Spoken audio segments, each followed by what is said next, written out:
How's it going, guys? How's everybody doing tonight?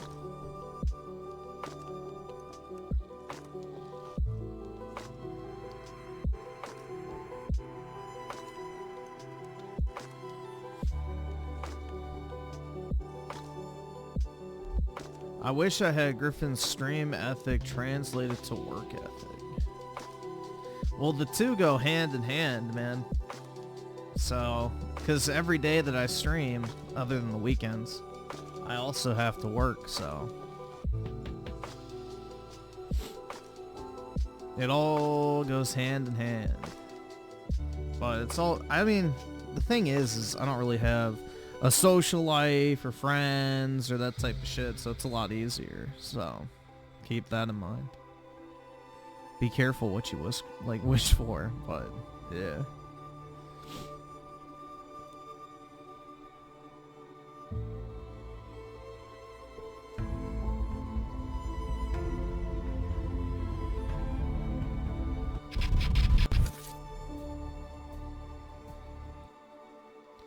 I tried the streaming on PS Portal last night, played Final Fantasy VII Remake, it worked very well. Nice, man. That's good to hear. Yeah, I've heard PlayStation streaming is actually not bad. It's better than Xbox's, apparently, but I don't know, I just don't really like streaming games.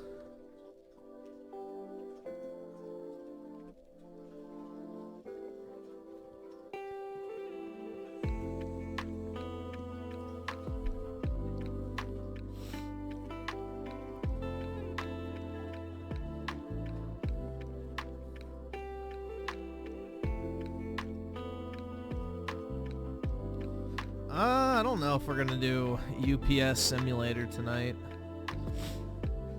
If you guys want me to, we can, I guess.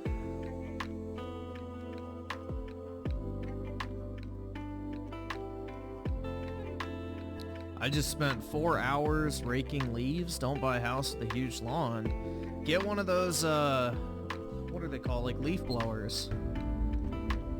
That shit makes it way easier. I used to do like that type of stuff for people, and you know, the blower speeds it up much quicker. Like for smaller, you know, yards, it's not a big deal to rake, but yeah, if you're doing like a big ass piece of land, then either, you know, a blower or like a whatever the fuck, lawnmower with a bag makes it easy.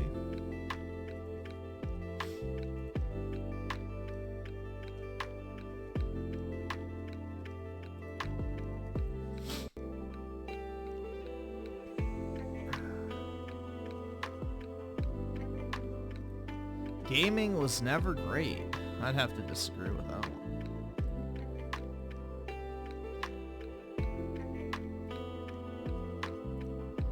It used to be.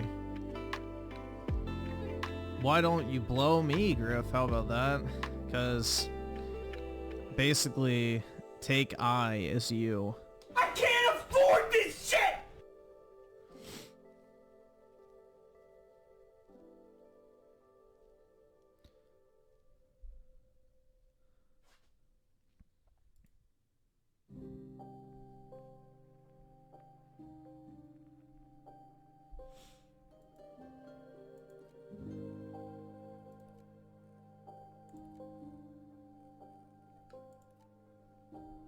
Oh, my phone just reset. Had to do an update.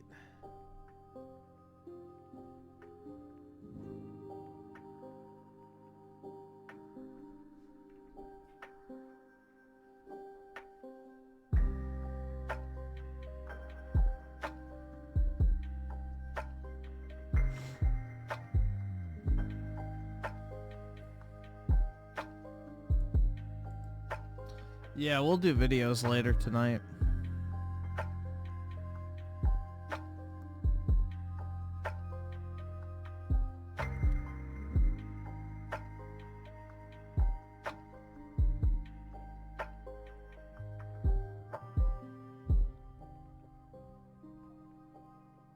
Ooh, a free gift. It's gonna be like the shittiest thing ever. Watch. Oh yeah, double XP, 15 minutes. Who cares? I never used my double XP in Modern Warfare 2.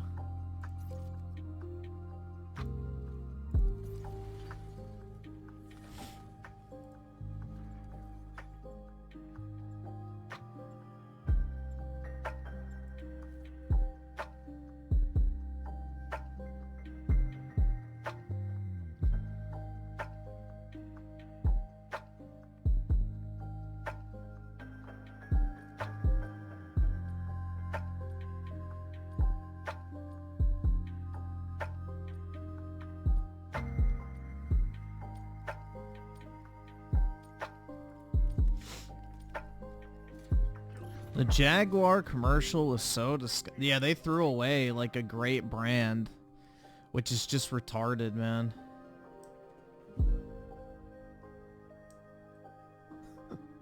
Yo, if I was Jaguar and I mean, this is very 90s of me, and maybe they've already done this. But what I would do, and this is pretty, I guess, adult, but I don't know, that's the market they should be going for, is fucking grown men. But what I would do is I would put, like, the steamy outline of, like, ass cheek prints with a very suggestive clam shape in the middle and on the hood of, like, a black car, okay? And then the caption would be this, and then, you know, pussy, but, like, put the stars in the middle 3 letters. Doesn't just purr. That would be my ad for Jaguar. That shit would sell cars, bro.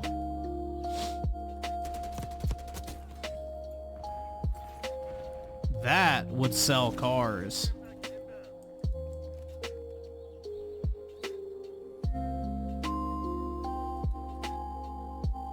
Oh, you could definitely do it. I mean, it's just more of like 1990s style advertising, but you could definitely do it. There's nothing wrong with it.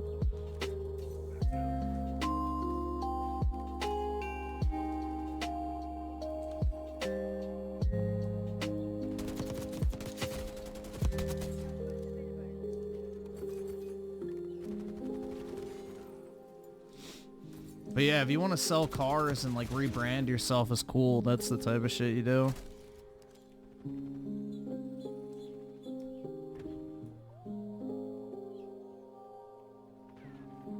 Yeah, exactly. It would piss off the shit libs who aren't even buying the cars anyway. Instead, they just pissed off every fucking, you know, old school gentleman type who drives the Jaguar. My French cousin drove Jaguars. I don't think he will now, just knowing the guy. But yeah, he always liked it because of James Bond and, like, you know, the look of like the English sports car. And he liked Aston Martins too, so. But yeah, he was like a big customer for them. So I would imagine he's probably not gonna buy them now.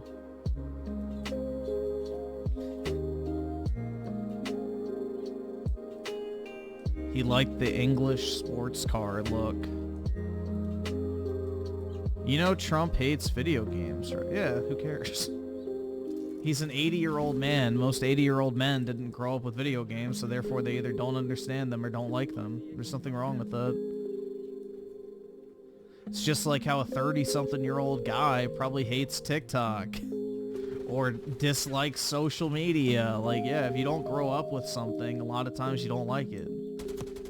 Nostalgia and, you know, normalcy is what drives behavior.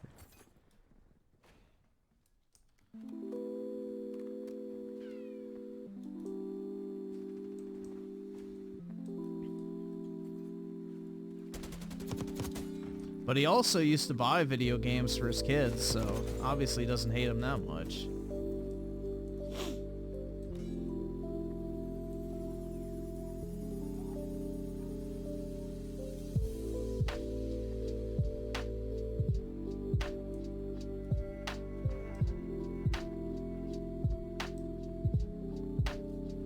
I mean, with the state of the current modern gaming industry, is Trump really too off base for hating gaming?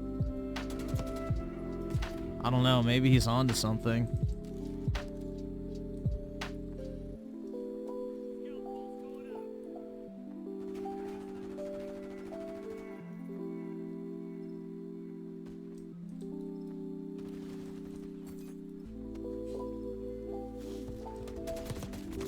Shit.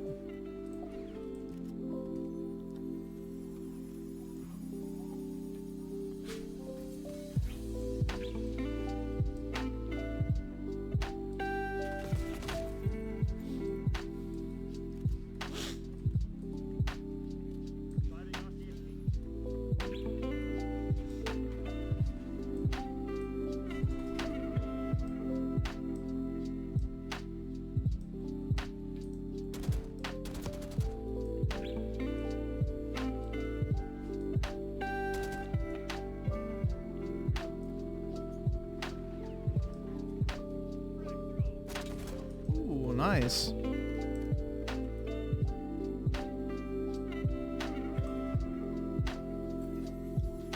I think video game addiction is a serious problem nowadays. And not in like the sense like, oh my god, I literally can't do anything else. I just want to game. It's like literally, you know, and I think I'm definitely guilty of it to a certain degree. Not as much as I used to be, but it's like, you literally will give up doing shit in person just to play a fucking video game. And then you're like, oh, well, yeah, I probably would have enjoyed doing that other thing more. I don't think, like... That's the thing. It's, like, kind of like one of those things where it's fun in the moment, but then you realize, like, yeah, you kind of missed out on some shit. So... It's all about moderation, right?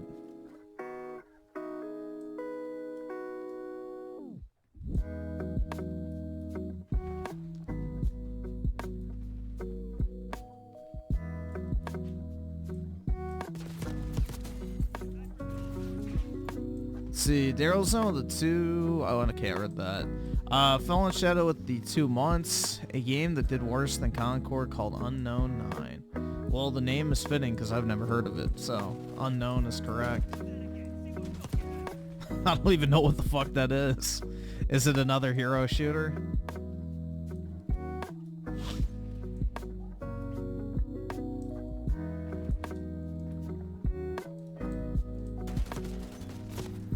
Either subscribe, donate, or get the fuck out.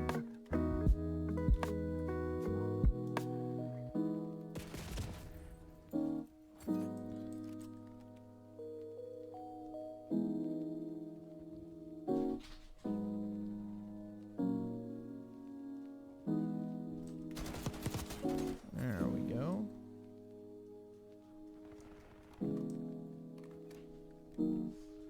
If this map was just a little bit smaller, it would actually be really good. It's kind of a shame. It's just a wee bit too big.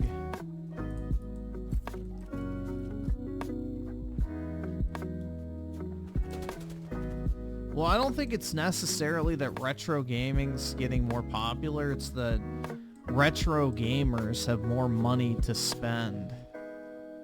Because, like, think about it. The people who are buying retro shit are, like, 40 years old, which means they've been in the workforce for 20 years and have a bunch of money saved up. So a lot of them aren't taking vacations. A lot of them aren't going out to, like, bars and clubs or, you know, consuming a lot of, you know, in-person products. So what do? They just resell them their childhood now that they have a shit ton of money. So...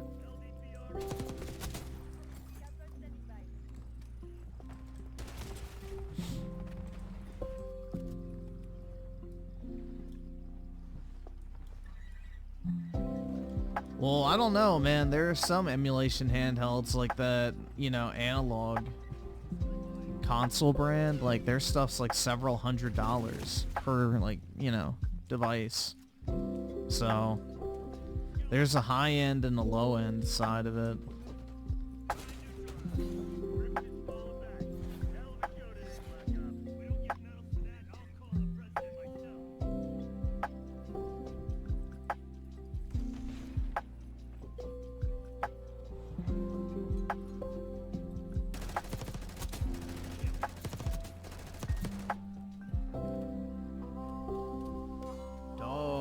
What do you want, buddy?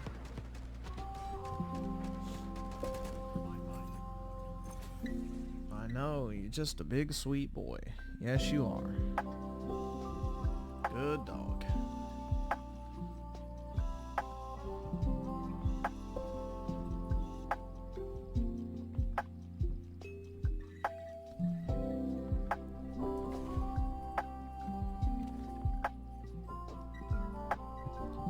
You're watching this from prison? Uh-oh.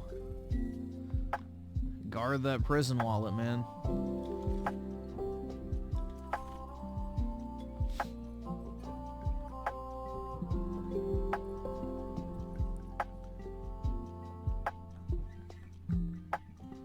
Do I believe in God? Yes. Game of the year for me? So my top 5, number 1 is Rebirth, number 2 is Space Marine 2, number 3 is Stellar Blade, number 4 is probably Astrobot, and then number 5 is Dragon's Dogma 2.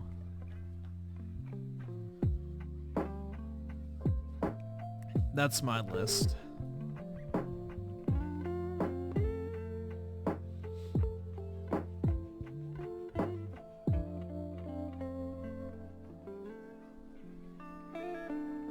That's a crazy top 5. Not gonna. What's wrong with it? What's wrong with my top 5? I don't have enough mobile games and DLC. I don't have enough mobile games and DLC in the list. Or Chinese slop. Apollo, come on, buddy. You're fine. Stop.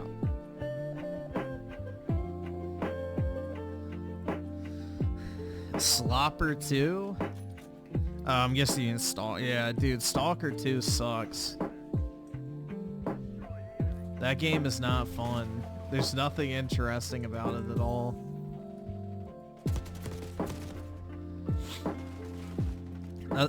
So Synth doesn't like it? Well, I'm glad I'm not alone. Yeah, that game is not good. It's just boring. It's so fucking boring.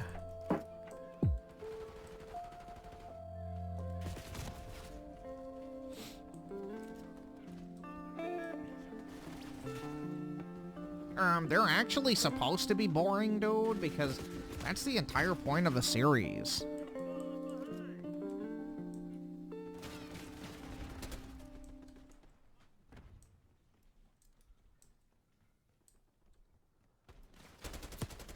I mean, just the fact that I have several clips saved of me walking for 10 minutes in a straight fucking line from point A to point B and literally nothing happening in between, I think tells you everything you need to know about that game. It's horrible. Yeah, the game's actually supposed to be bad, dude. You just don't understand what makes Stalker Stalker, bro. I don't give a fuck what makes Stalker Stalker. I'll tell you what makes Stalker 2 a shitty fucking game, regardless of what franchise it's from.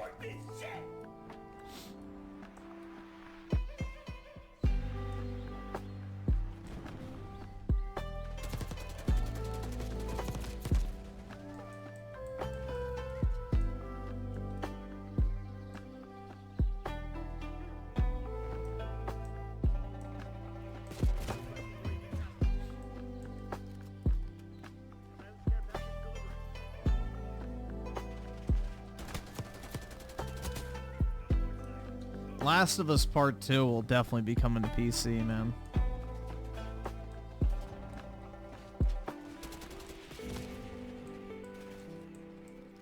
Astrobot is like the one game I could see not releasing on PC, but we'll have to wait and see for that.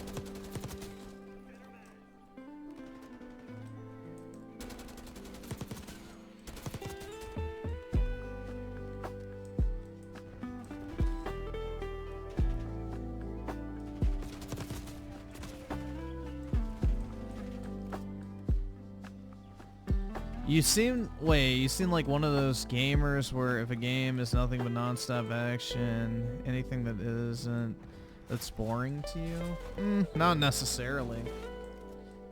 It depends on what you're actually doing. Like, so if you're gonna have moments where it's non-stop, like, not non-stop action, it has to actually be good content.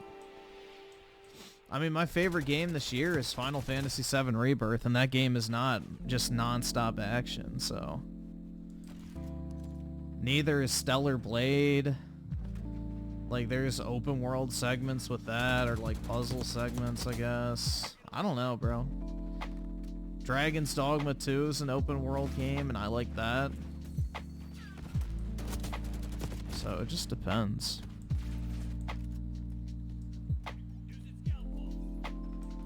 I just like to play my video games. That's the thing. The whole point of gaming is to play something and have fun. So if you're not doing something cool on screen for most of the experience, what's the fucking point?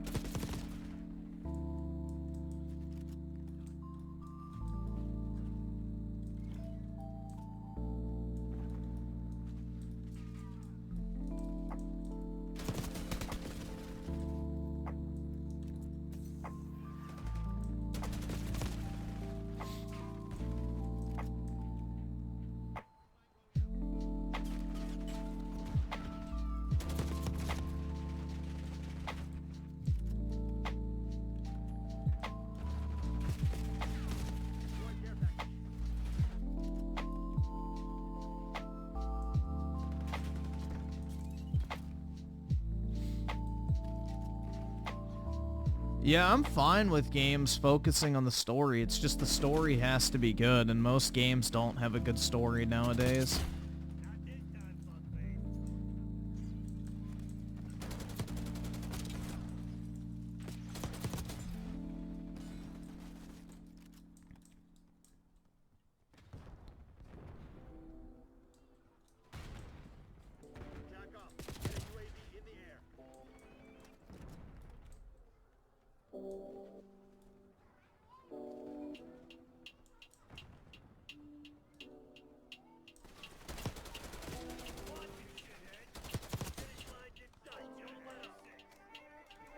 Yeah, the thing is, I think it's funny is, like, you know, the individuals that go like, oh, bro, you're just like, whatever. It's like, the thing is I stream, like, so many different types of games. Like, I play a huge variety of stuff. And I actually show myself playing it and spend time playing them. So it's like, I don't really understand how people say, like, I only play one type of game, bro. It's like, literally, that's not true, but... I don't know. I play more games than most people. Especially from a variety standpoint. Apparently the only game I play is fucking COD, but that's like literally not even remotely true. I don't know, man.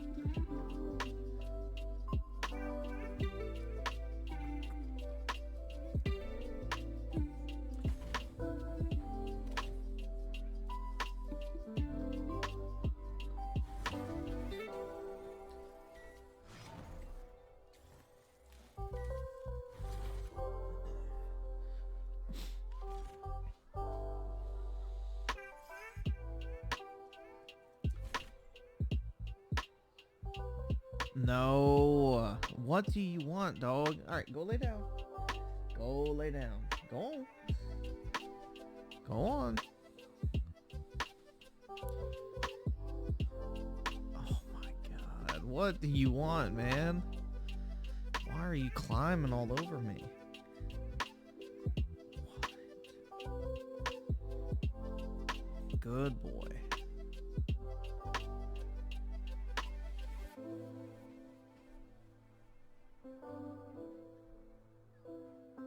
Ooh, the Switch Pro controller is $50 at Best Buy if you guys are looking for that. And the Mario Kart 8 OLED bundle for the Switch is $275 at Best Buy. That's actually a pretty good price.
for.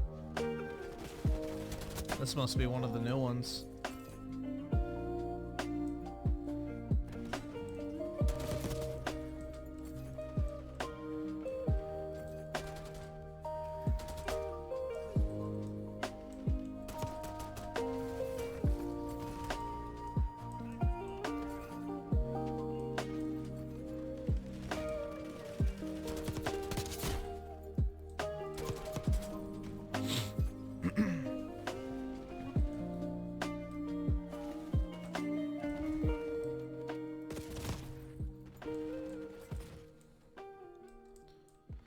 Yeah, I mean, so if you want a PS5 controller, there's a website called VGP, Video Games Plus.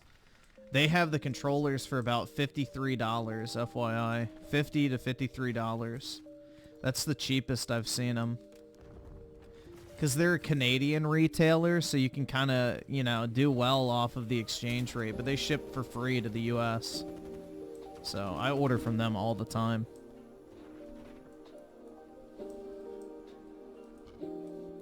But yeah, they had $50 controllers, so you may want to check there if they have them. Whatever color you're looking for. Another site that does that too is PNP Games. Yeah, they're new controllers. I don't buy pre-owned shit, so.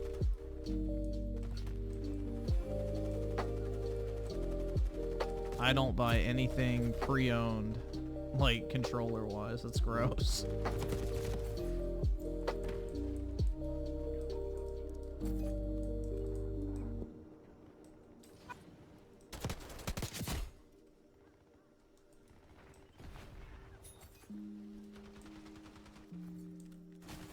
Oh, shit.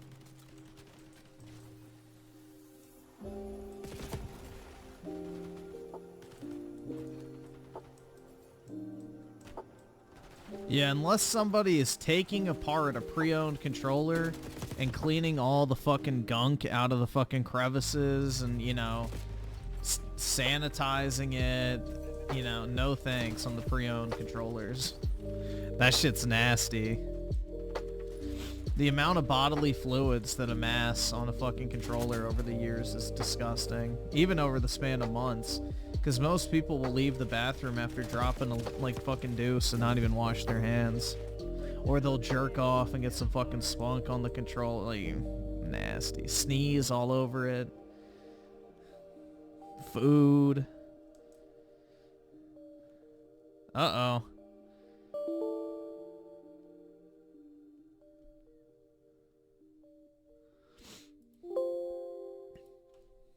Microsoft. Now I gotta wait another 10 minutes for this to open. Nice. Buy a used controller from a Stellar Blade player. Yeah, you can buy my old red controller if you'd like. It's got a minimal amount of gamer goo. It's actually pretty clean for how, like, long I've had it. I've had this controller since it came out.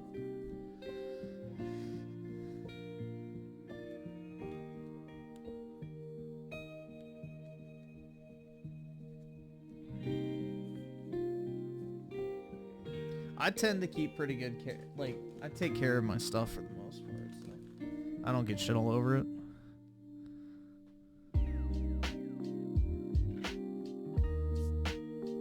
I've never had joystick drift. I don't think ever. Only on shitty third-party controllers have I ever experienced it.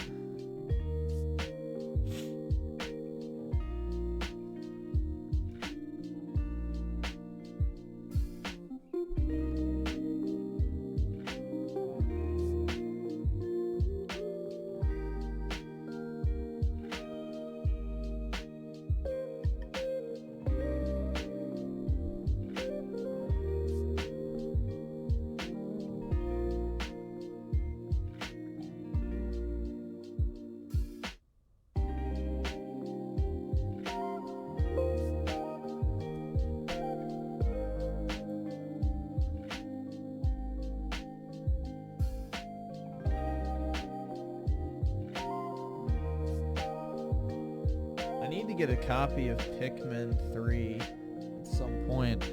I have Pikmin 1, 2, and Pikmin 4, but I need 3 for my collection.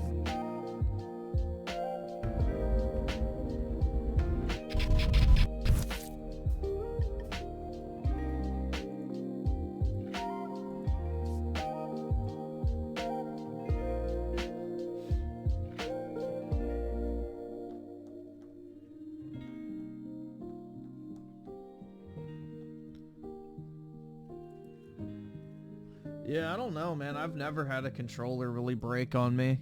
Other than PS3 controllers, because they were dog shit quality, but that's an entirely different topic. What, Apollo? Alright. Go over there. Stop. Dude, quit. You do not need to be all over me, bro. Go on. Oh my god, man. Why are you such a clinger? Such a clinger. The Nitro decks are pretty nice. I have one. It's definitely better than using Joy-Cons, but it's kind of unnecessary if you don't need it.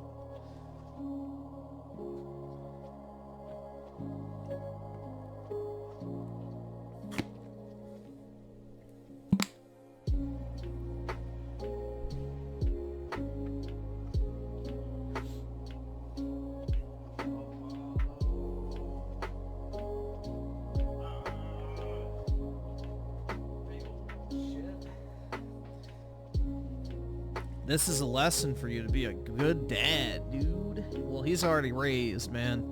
He's an adult now. He's an adult dog. He's already been raised. Yeah, he's a very well-behaved dog. So I did a good job with him.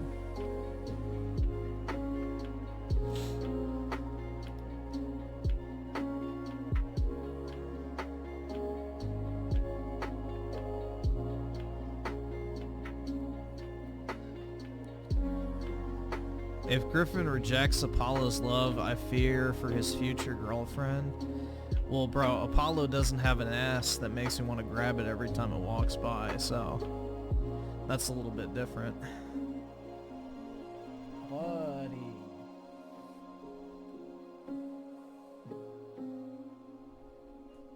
I got rid of his cage, so he's cage free. He just looked at me when I said cage. So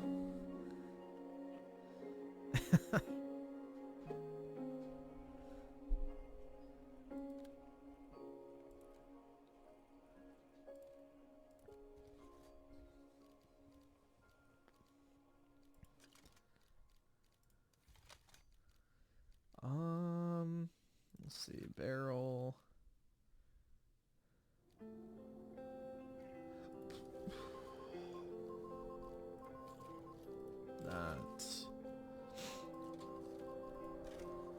Alright, and then I'll wait until I get the barrel that I want. Oh, let me check.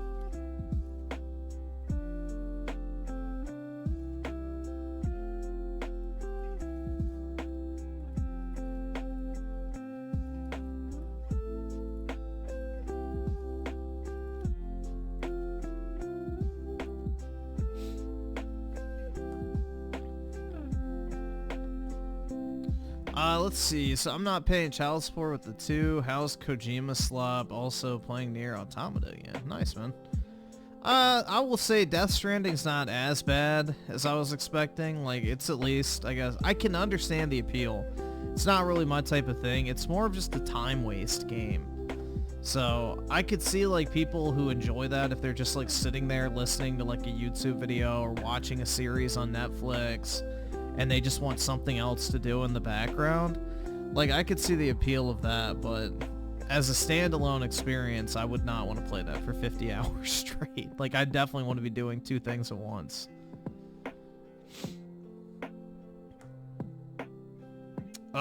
Tim Marco the 7 recently started playing AC Syndicate, and while it may not be considered the best one, the gameplay structure is more solid than the modern stuff. Yeah, it's still held on to like the Assassin's Creed formula a little bit at least.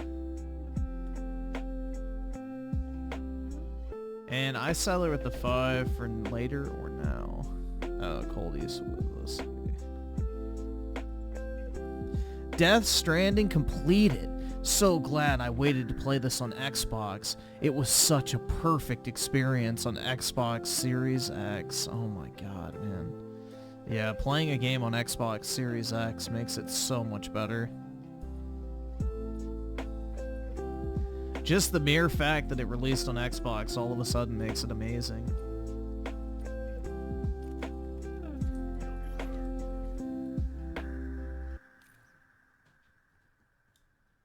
Obviously.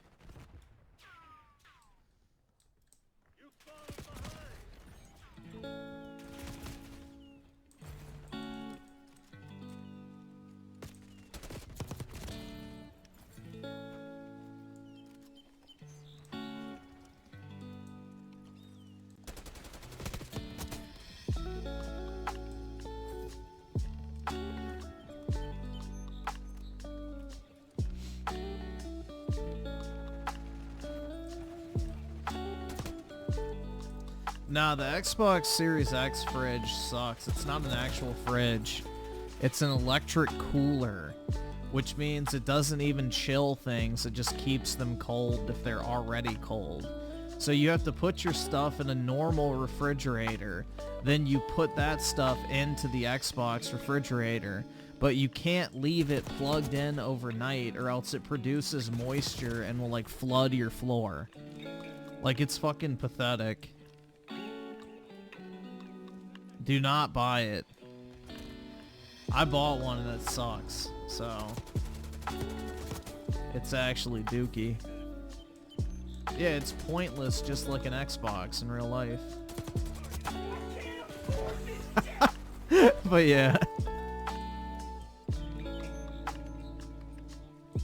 What does having a girlfriend have to do with having a dog? Those are two very different things. I've always wanted a dog and a girlfriend, but at least I have one.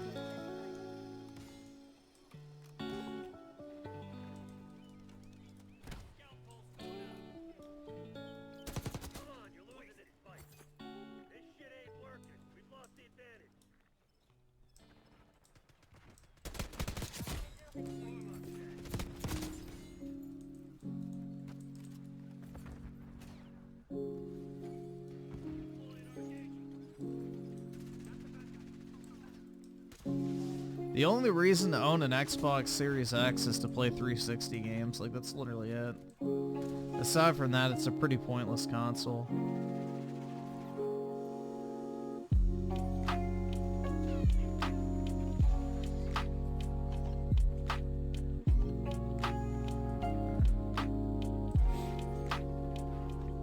Yeah, I have the 16 Pro Max.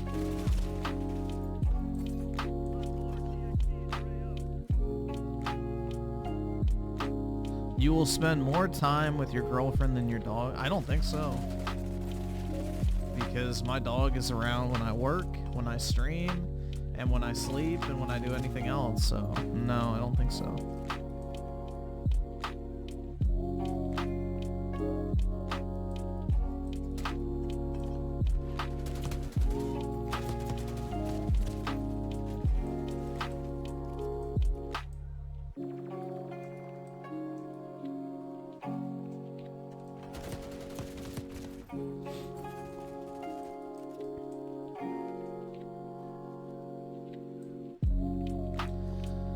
Oh my god, this dog is begging to go out. He probably just needs to pee too, which is going to be fucking annoying. He just wants to go spritz, I guarantee you.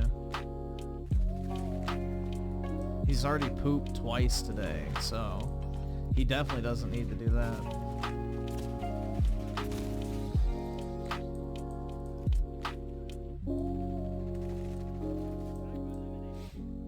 I'll be single forever? I guess so.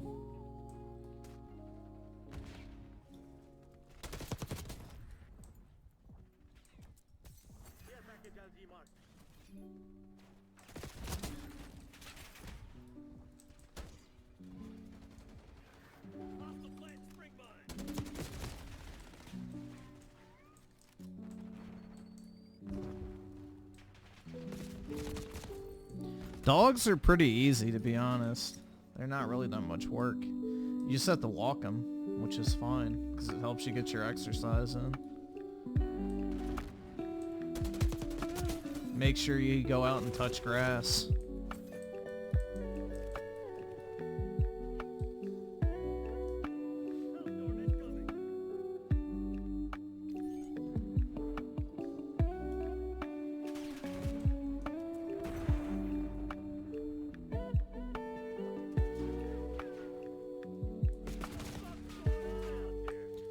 The only hard part about a dog is when they're puppies, but that's true with any animal, is when they're babies, you know, they poop and pee and do stuff wrong. You have to teach them not to do.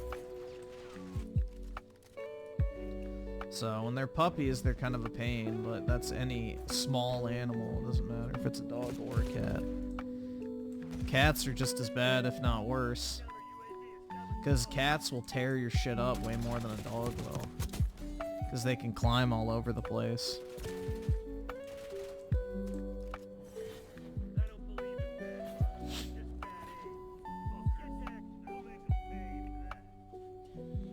Okay, dude. Jesus Christ, man. I will take you out in a second.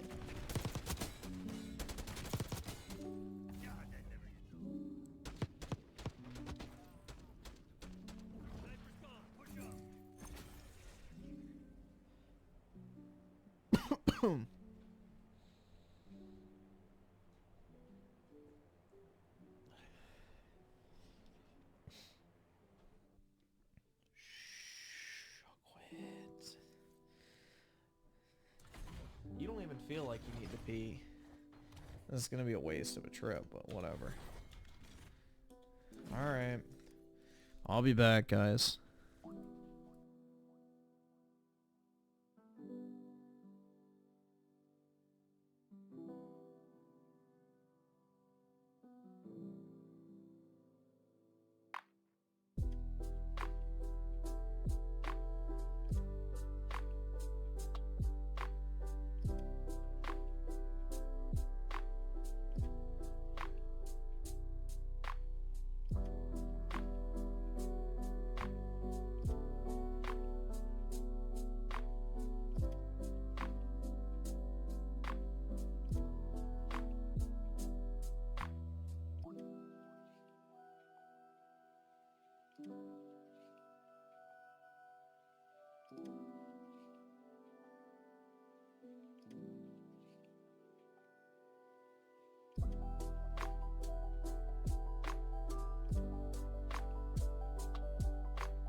Alright, I'm back. Just needed to pee. Took forever to go, too, so...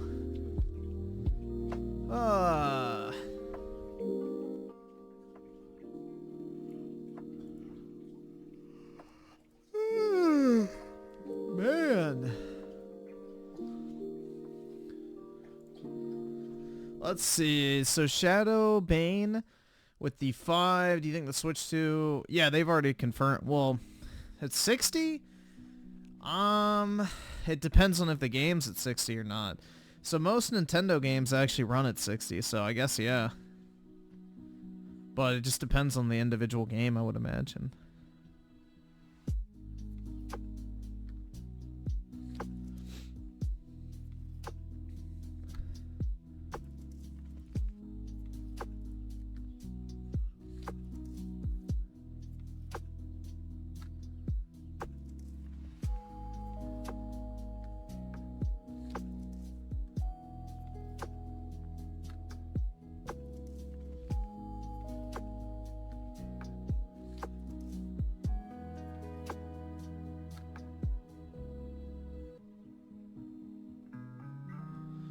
Yeah, we'll probably do videos tonight. I want to watch the shilling for Avowed, for sure.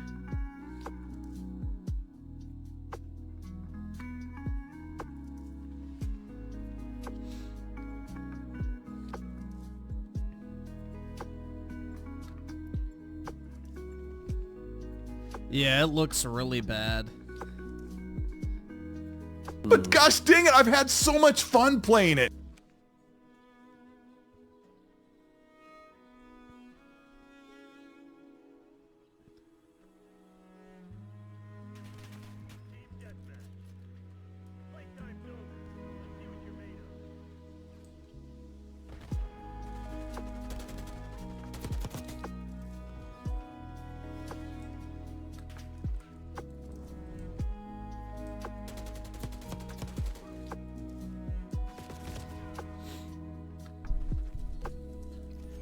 Truth speaker with the 2. Griffin, can you keep it down? I'm trying to sleep.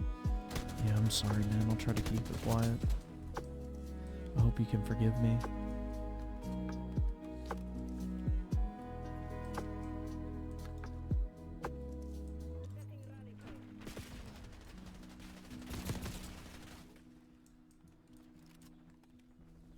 I can't afford this shit! Get the Marvel vs. Capcom collection sealed too. I think I ordered that. Or no, I ordered the SNK versus Capcom collection. Yeah, I'll buy it when it goes down to like 20 bucks. The thing is Capcom games drop in price so dramatically, so quickly that you can pick up multiple sealed copies for the price of it new on release. So that's typically what I do. $20 is the price point where I'll typically dump some money into buying a game to hold on to. Because for 20 bucks, that's like nothing, you know? It's like an entree. It's like, I won't miss $20, so I'll just buy a couple. The thing I'm going to be buying the most of, though, is the Terrestrial Festival Pokemon boxes, which is like the new Japanese Evolving Skies box with the EVs. So I'm buying like a bunch of booster boxes of that. I've been getting them for like $45, so I've gotten 20 of those so far. But yeah, that's what I'm stonking in right now, because, you know, EV Heroes, when that came out, which was the last EV set, was like a $50 box. Now it's up to $400. So that's an 8x, you know, value multiplier in a little over 2 years, so you won't find stocks that do that good. So EV Pokemon sets are money.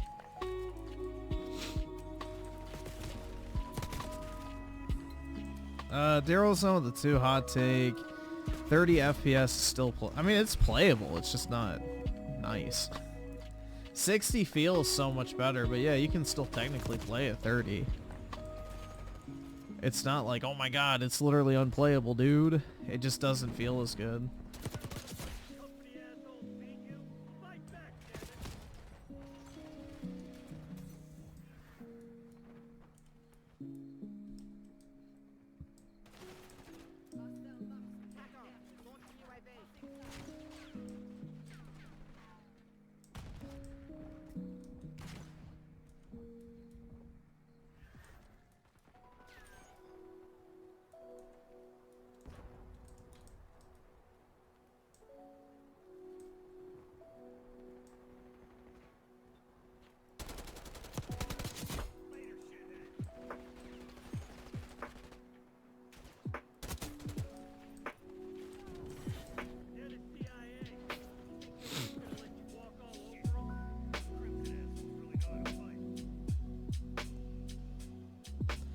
I secretly a Chinese spy.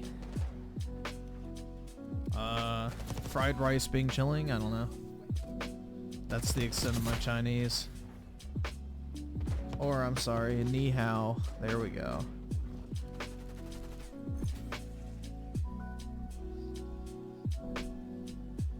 That's about all I got in the tank, so I think not.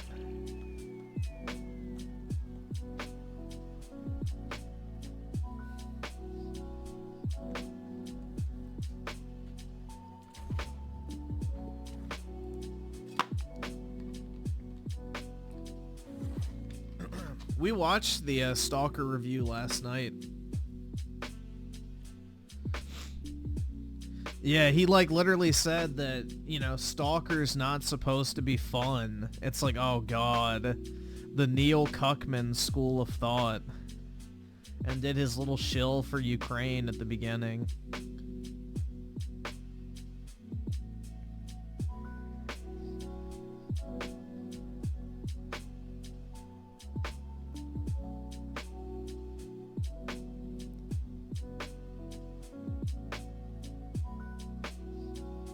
Now, the thing is, bro, is I don't have the yellow fever, so it's hard for me to be a double agent for China, because the main way they compromise you is by putting, like, an attractive Chinese woman in front of you who gets you to do, like, all this type of espionage shit for the government, so you can get that premium Chinese poon, but it's like, I ain't really into Chinese or Asian women, so it's like, I'm kind of immune, you know what I mean?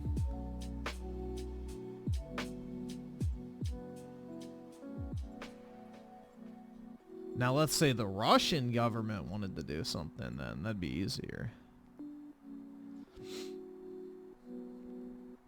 Oh my god, I'm not playing on this map. Fuck that.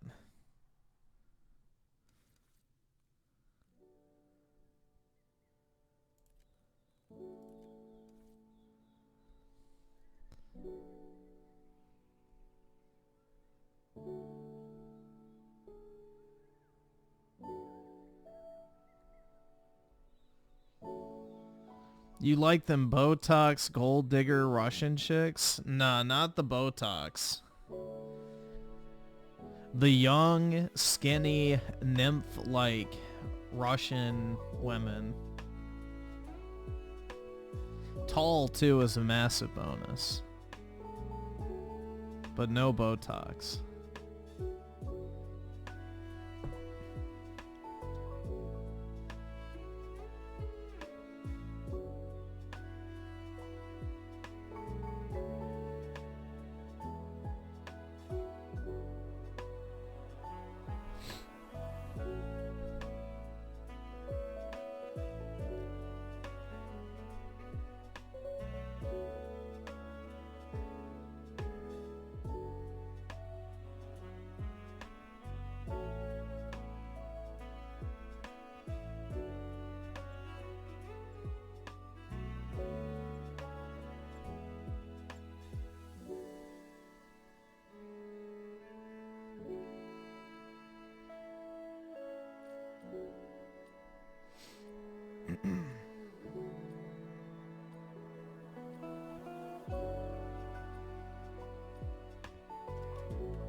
Damn, Griffin, just fuck a Quran chick?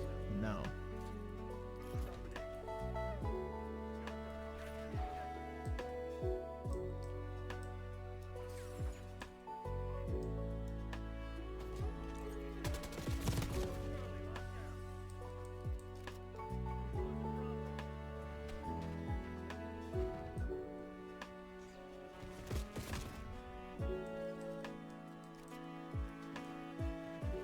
Would I date an Italian chick?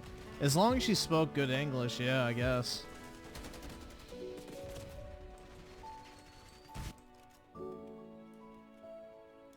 Would I fuck a Middle Eastern chick? As long as she didn't have extremely hairy arms and looked white.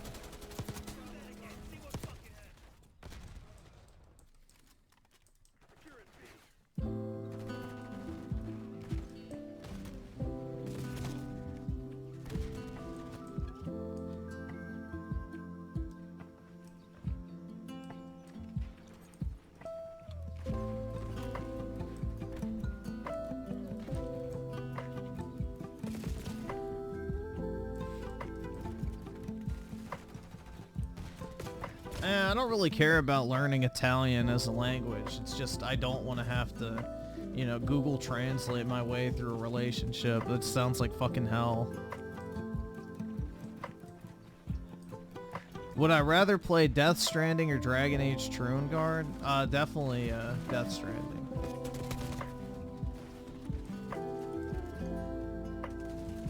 Griffin doesn't like Asian girls because he's dead. Nah, the face appeal is just not there for me, man.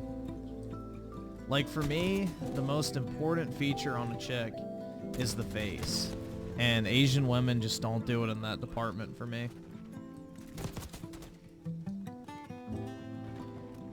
Like, I guess like a half white, half Asian chick might.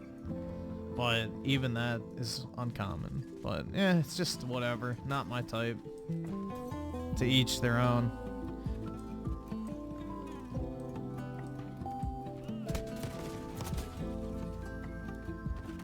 I think generally speaking, Asian women have really nice like body types, but the face is just kind of what doesn't do it for me.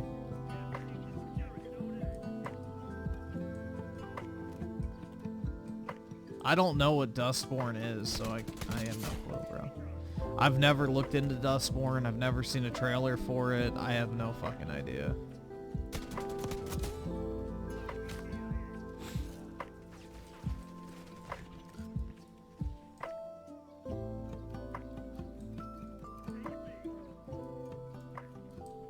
Well, most Latinas are overweight, so yeah, most of them do have a fat body. 83% or something like that are overweight.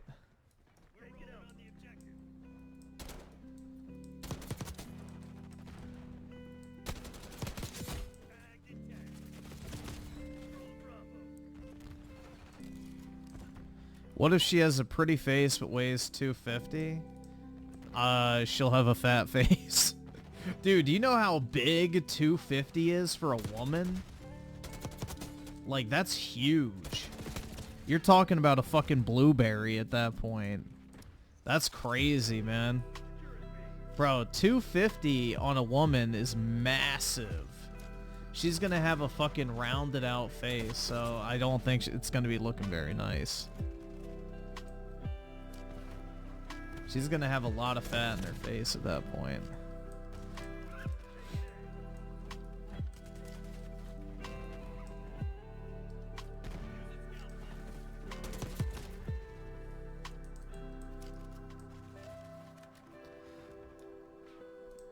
Yeah, she's gonna look like that fucking blueberry chick from Willy Wonka.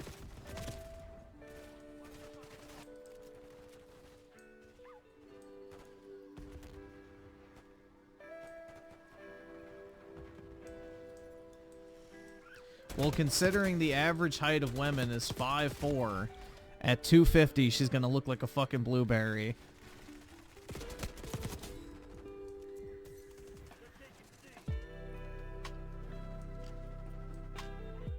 Even if she was 6'3", man, 250 is huge. For a woman? Like, that's... Because women don't have, like, the muscle that men have. Or the bone density. So, yeah, 250 on a woman is massive. Yeah, I played the Fear games.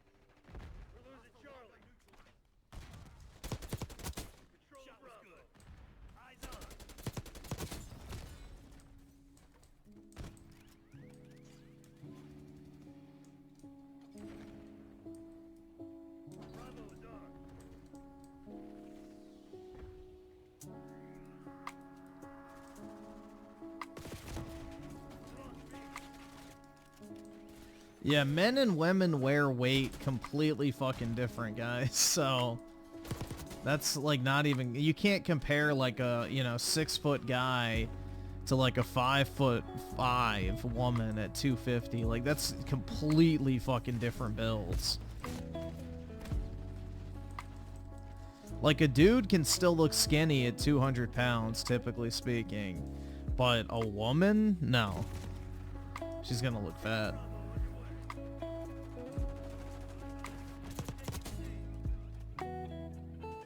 So...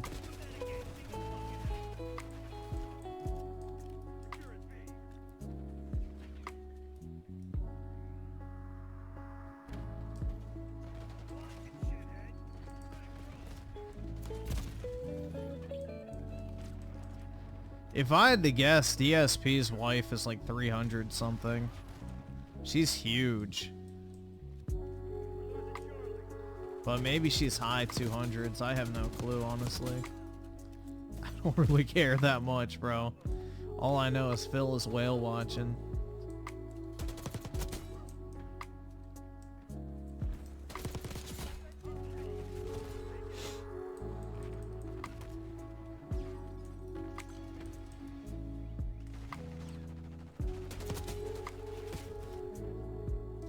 Yeah, like, it's one thing if your girl gets, like, heavier after she has kids and stuff, because, you know, having children does dramatically change a woman's body. So, that's a little different, but the fact that she is, you know, childless and blew up that fucking much, I feel bad for him. Dude, DSP's looking good nowadays, like, weight-wise. He's lost a lot of weight. He's looking pretty good for, you know, Phil standards. He probably looks the best he's ever looked. He looks younger, too, now, because he lost all that weight.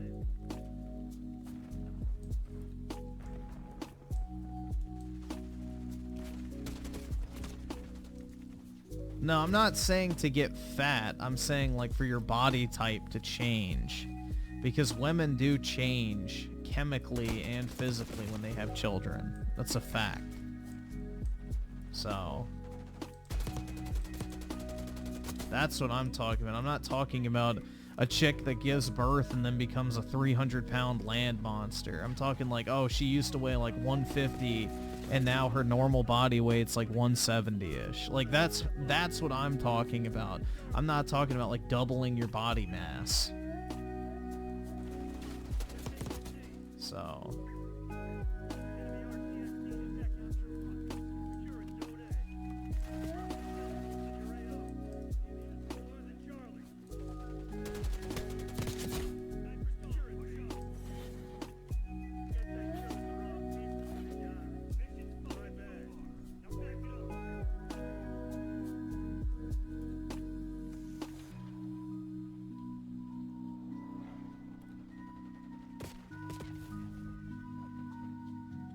no, you're greatly discounting the chemical changes that a woman's body goes through after she becomes pregnant and gives birth. Like, a lot of the weight comes from her tits. So, right there is already a weight increase. But no, the thing is women gain weight and their body type changes after their first child. Because their body becomes like hard-coded to retain nutrients and energy so that when the next child comes around, they have reserves in case, you know, the worst happens. And that way the child will be taken care of by the body. It's a natural thing for women to get larger when they have kids because it means that they're storing up fat, aka energy, in case that, you know, they have to go without food for whatever reason and the baby can survive. That is basic biological survival mechanisms. So you could literally eat the exact same shit as a woman before and after pregnancy. And even if you don't change your diet at all, you exercise the same amount, you will still retain more body fat after you are pregnant.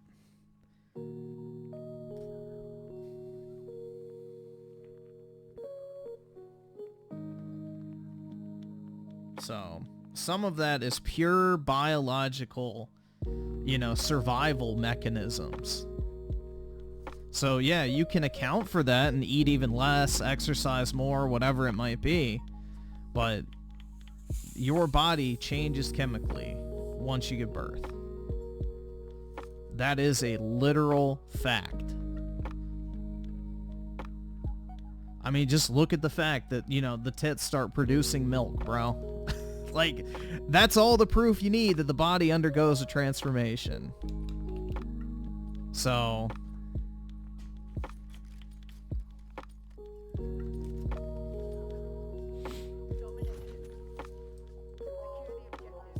yeah, exactly. That's why women get bigger tits after they give birth or have a kid, so...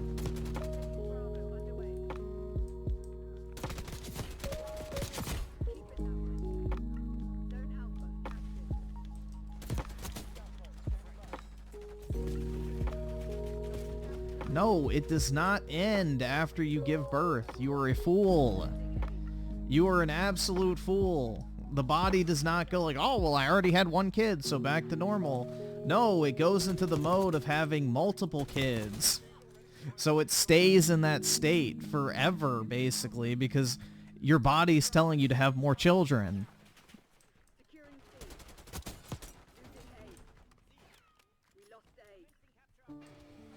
That's why the earlier in life you have kids, the longer you can have kids till. Like if you're 18, let's say, for example, and you give birth, you're more likely to be able to have a healthy pregnancy into your 40s than somebody who never had a kid until they turn 30. That is the body literally putting itself in baby making mode. That is how the body is designed. It is a reproduction machine. That is the entire point of human life, is to reproduce.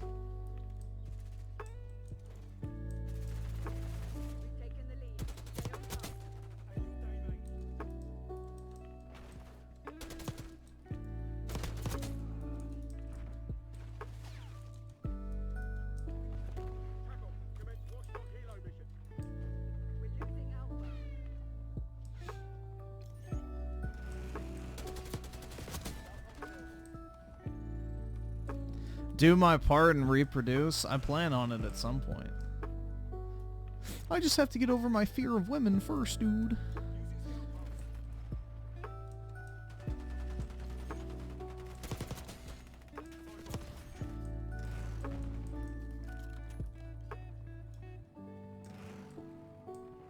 Is this a conservative thing? No, it's called biology, you fucking retard. Oh my god. What the fuck? This is a concern, bro. It is literal biology. That's not a political fucking thing. That's just a scientific fact. God damn.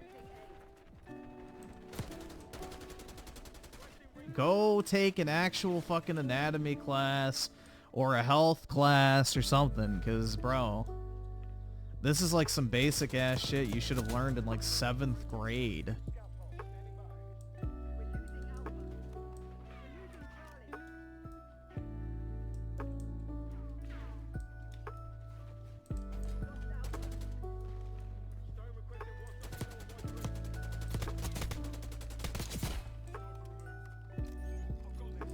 That's another reason why some women have abortions too, is they'll deliberately get pregnant up until a certain time, wait until their body starts producing milk, and then they'll abort the child so that way their tits get naturally bigger. Pretty fucked up.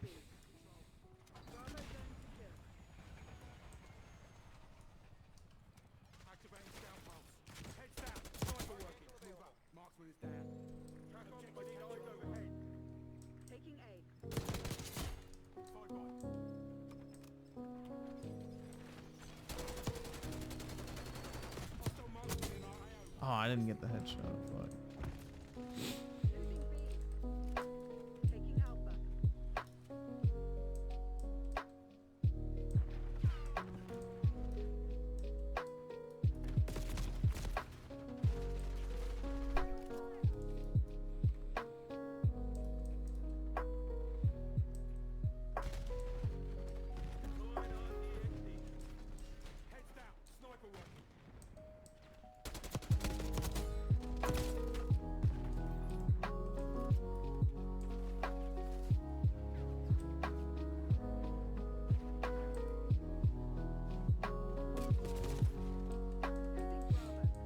I'm excusing fat women. That's right, man.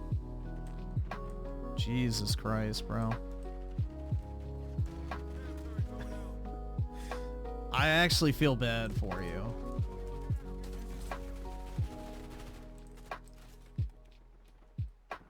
I mean, to be that willfully ignorant, I mean, whatever. That's just fucking retarded.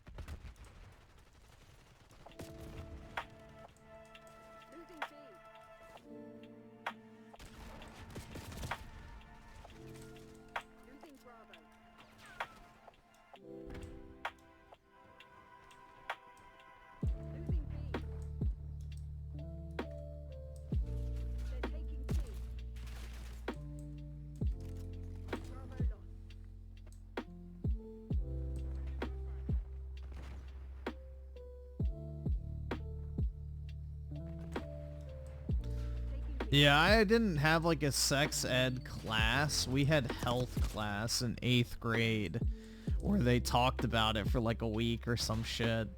And it was super fucking cringe because it was like our lesbian PE teacher teaching the fucking class.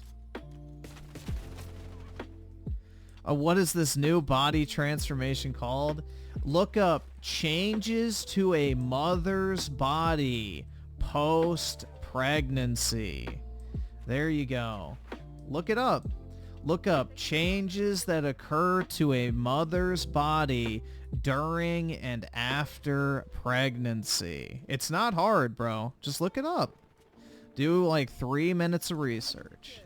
The body changes from a chemical foundational level.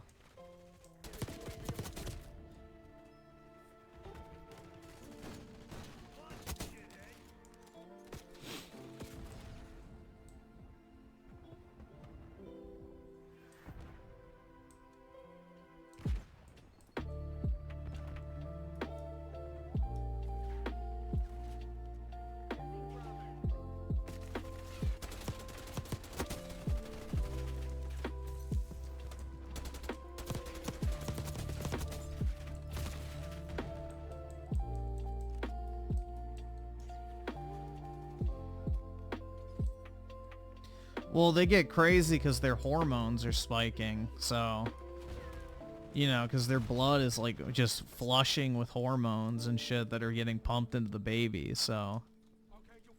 Yeah, they have like massive hormone imbalances and post-birth too, so. It's the reason why they get like the weird cravings and stuff like that, so.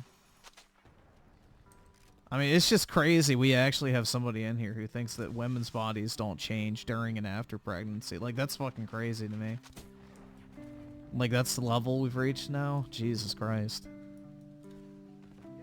It's actually sad. Like, that's basic fucking information pretty much anybody should know.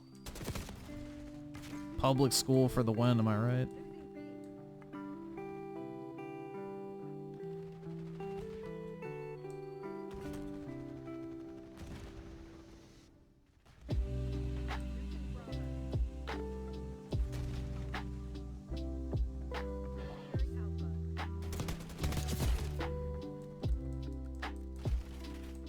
I bet Griffin volunteered to wear one of those pregnancy suits. No, we didn't have them. That would have been funny, though.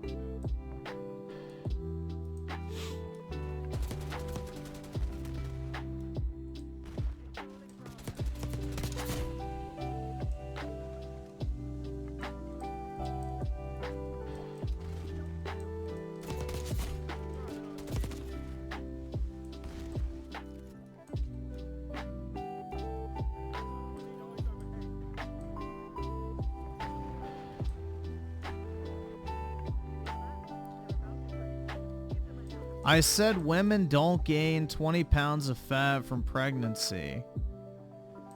Dog, nobody said that shit. The only thing that was said is that women's bodies chemically become more prone to weight and fat retention. So if they eat the same amount of food as they did before and after pregnancy, they will naturally retain more weight as a biological survival mechanism to ensure that their child has enough nutrients in times of food shortages. Also, the body retains more water. Bro, what are you talking about? This is literally what we've been saying. And you're the one who's like, oh, that's not what I said, bro. Like, no.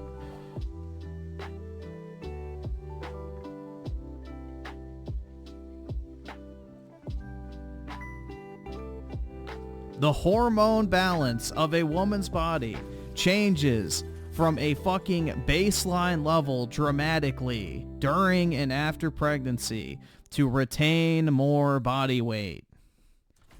That is a biological fact.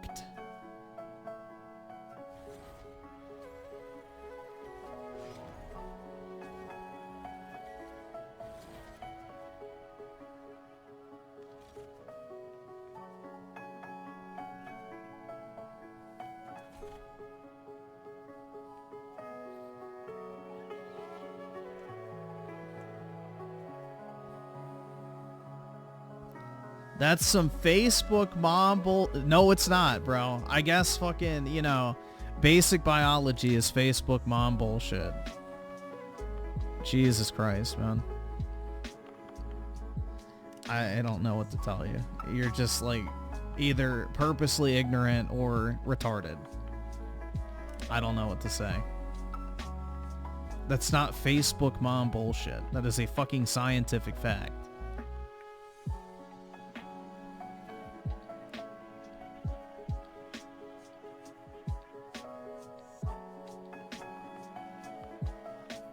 You have to put the chat on live. You can't leave it on top.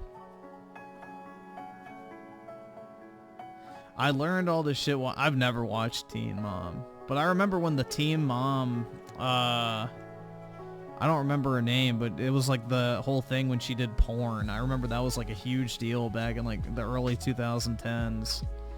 The star of Teen Mom did like a porn video or some shit. And it was like a huge fucking thing. Like, oh my god, bro. And it was the same company that did the Kim Kardashian sex tape, too. Of course Juan knows the name. He's like, yeah, I have that video saved, man. It's great.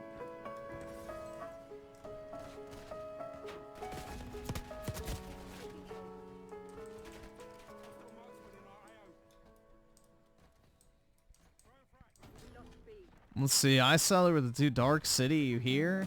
I think Dark City has deleted his account, but I don't know. He went from 100% confident that Camel Toe was going to win and Trump was going to lose to MIA completely. To, you know, spamming that I was a fascist. Now, you know, I guess he can't. Keep that same energy. Kinda sad, bro.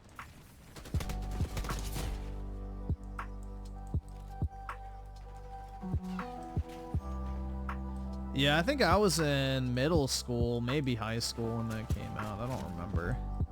I don't remember what year it was, but I remember, you know, obviously hearing about it. But, yeah. I saw she had fake boobs and I was like, eh, no thanks. Even back in the day, I wasn't a fan of the synthetic titties.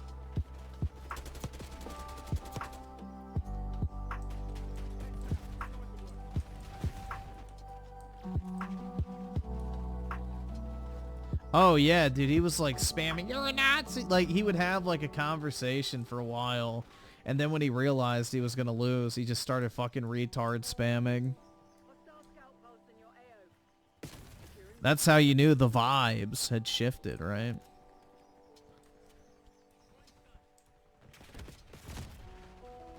Teen Mom made me How not to be a loser dad like RT. Yeah, the whole fucking having kids out of wedlock thing and raising them in a broken home by choice is just morally wrong. I don't know, dude. That's just, like, it is a proven fact that kids that are raised outside of wedlock and, you know, are in two fucking households growing up are, you know, generally way worse off than kids that grow up with a mother and father in the same home. So, it is only a negative thing to have divorced parents or, you know, parents living apart.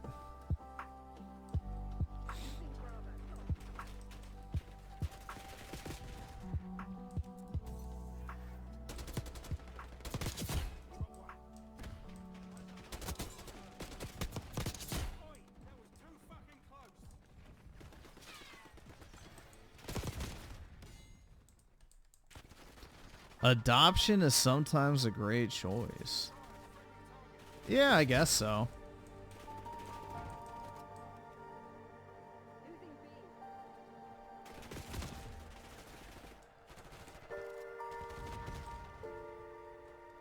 How would I react if you found out your daughter was pregnant before the age of 18? I'm kicking her ass to the curb that night. I don't know. Depends on the circumstances.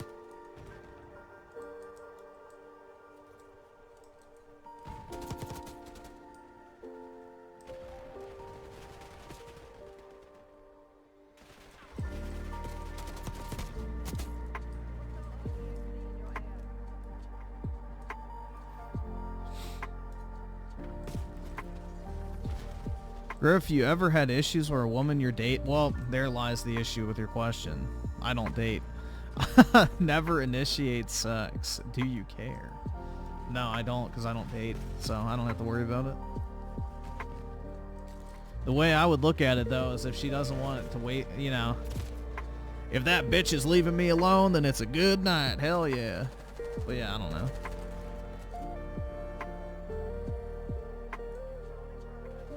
She sold the Aerith cards to buy drugs. Dude, if I had a drug-using child, then yeah, I'd kick him the fuck out. No, but, dude, that's the thing, is if I have loser kids, then I'm gonna cut their asses off real fast. So, the thing is I will not, you know, encourage that type of behavior, so therefore I will not put up with it or fund it.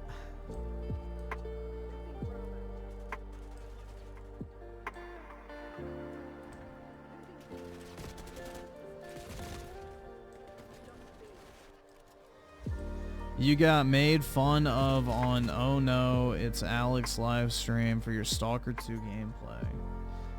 What, walking in a straight line? What the fuck is there to make fun of? Managing my inventory, walking in a straight line, shotgunning the same two enemy types. Like, what exactly did I do wrong, bro? Did I not have it on ultra veteran difficulty, bro?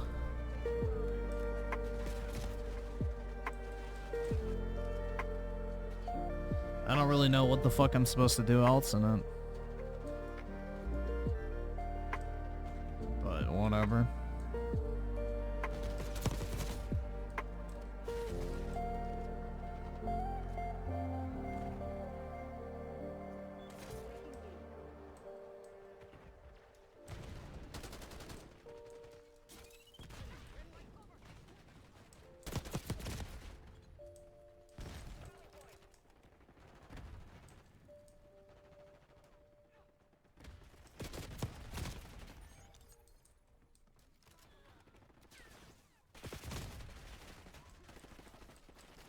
All I can say is at least I play the games I talk about, so...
All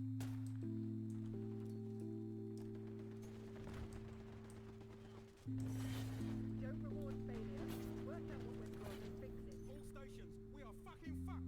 Escape and evade.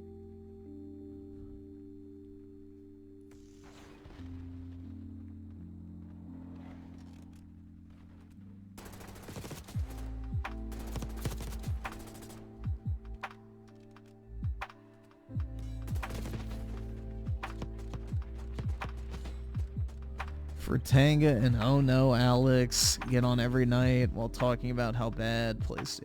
I mean, that's the thing, bro, is, you know, I don't know about the Alex guy, but with, you know, channels like Fratanga, they're one fucking trick ponies, man, which is ironic, you know, that they label everybody else ponies, because that's exactly what they are. They're one trick ponies. They have to make the same fucking type of content constantly or people don't give a shit. Oh, PlayStation fanboy says this. PlayStation fanboy says they like a game that's not on Xbox. Oh my god, dude. Literal PlayStation shill. I still find that funny, bro. I'm a PlayStation shill who doesn't like any first-party PlayStation games. I just like, I don't know. The irony of that doesn't escape me. And just further makes me just really question how fucking retarded most of these people are.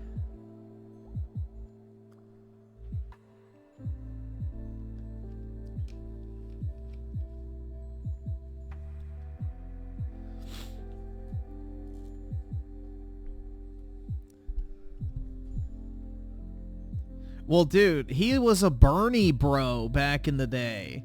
Like, this whole fucking anti-woke, like, you know, right-winger grift when he was literally a fucking socialist. It's like, are you fucking shitting me? You go from being a Bernie bro to a Trump supporter? Like, nah.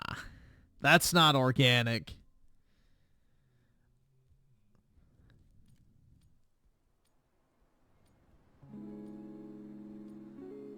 Chronicle of the 10 just got back from the Final Fantasy VII Griff Birth Orchestra in Orlando. It was fire. Bought an exclusive concert merch. And yeah, there were cosplayers mostly of Aerith, your queen, dude. Sephiroth theme was fire. Yeah, most of the cosplayers when I went were also Aerith as well, so... That's because Aerith is the most popular Final Fantasy VII character among women. So...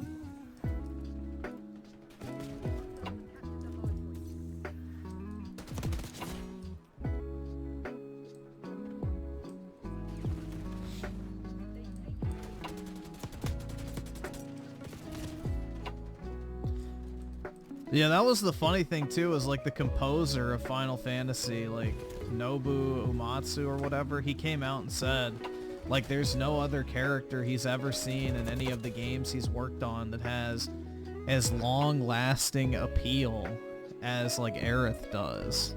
So I think he even said that she's like one of his favorite characters too, so he has good taste. But yeah, real ones recognize real shit, man, and Aerith is that.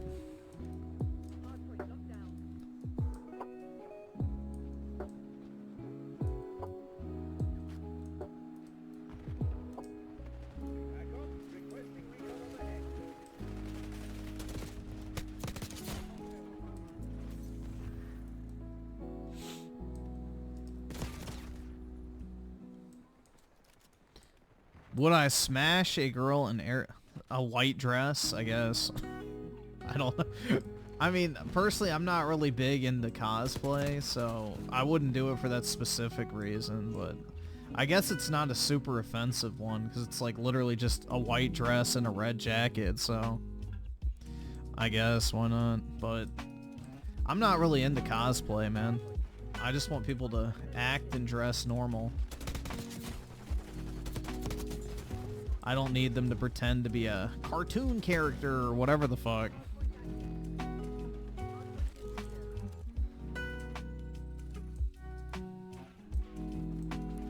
Yeah, dresses are super underrated on women, man.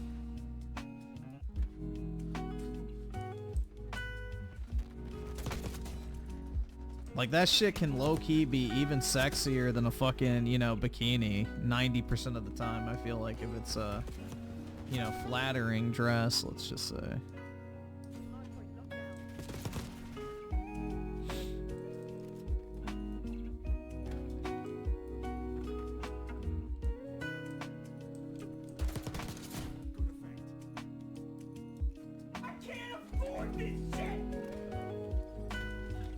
Nope, no roleplay, I'm key. The only roleplay will be, well, bang, okay. That's why you like Peach, huh? Nah, it's because she's royalty. Requesting recon above. Frag out. She comes with benefits.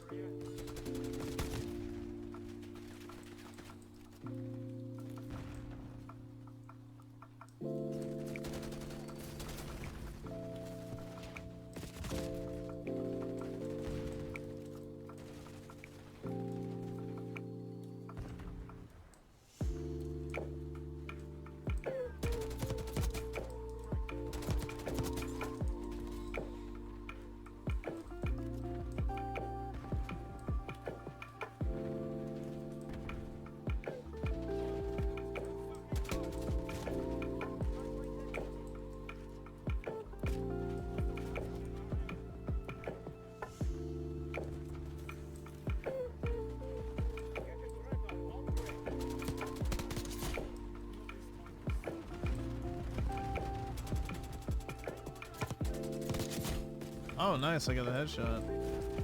I was lucky.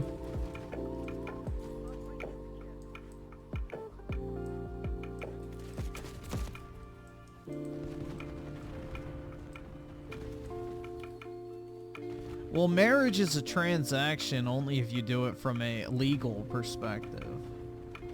So if you're not looking at it from like a religious / spiritual perspective, then yeah, it's just a transaction.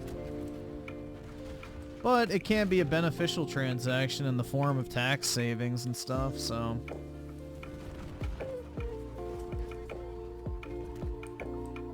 You'll save a lot of money in taxes if you're the only one that works.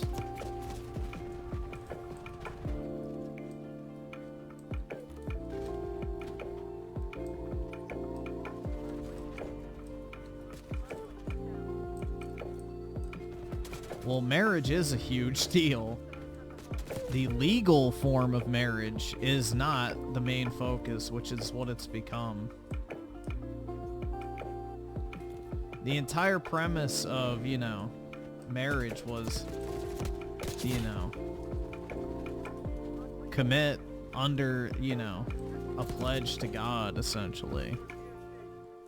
It was more of a contract with God than anything else. It slowly become a legal process, but it was more so about, you know, two people making a commitment to be faithful to each other in the presence of the Lord.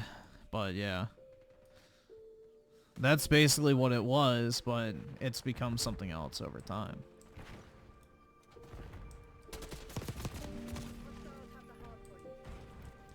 Like, it's kind of funny we have, you know, the quote-unquote separation of church and state, but the entire premise of marriage laws are basically founded in religious principle that you shouldn't divorce.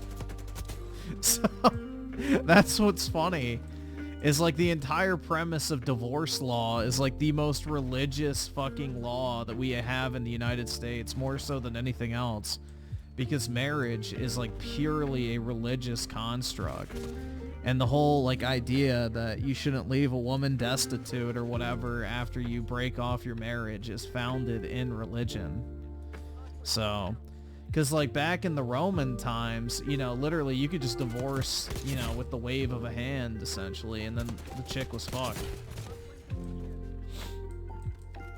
So, the entire premise of modern divorce and marriage law is all based on Christian principles, so it's actually kind of funny.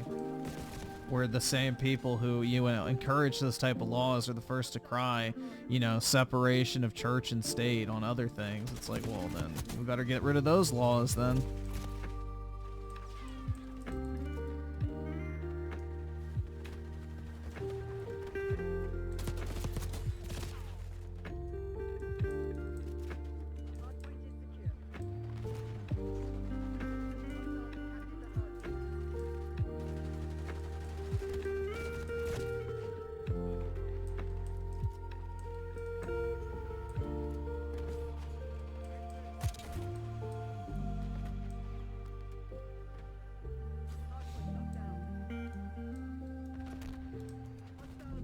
So yeah, the whole concept of like marriage laws and, you know, divorce and all that type of shit is founded in Christian, you know, ideology.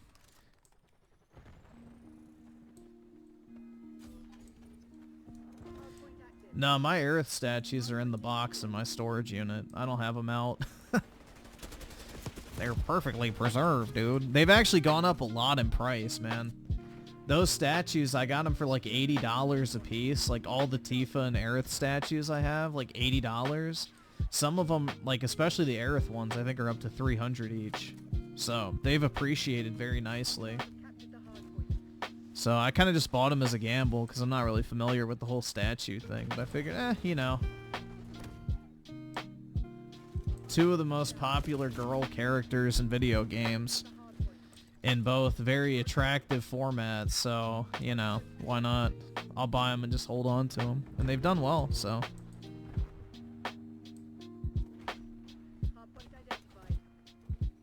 Do I still have my Trump ticket? It's still a PSA getting encapsulated right now. It's done grading. They're just putting it in the holder still, which I don't know why it's taking them so long. But yeah, I still have it. It's just sitting there waiting to be encapsulated.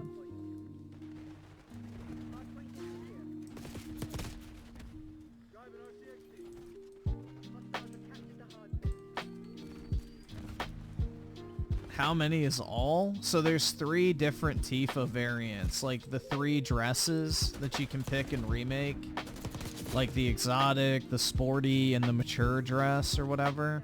So Tifa has 1 for each, and then Aerith has the red dress version. So I have like 4 of the red dress Aeriths, I believe. I'd have to, I don't know. I don't remember how many I have. But then I have 2 of each of the Tifas. So I have 6 Tifas, 4 Aeriths. But the purple dress Tifa is pretty fire. Damn, bro, that dog is farting.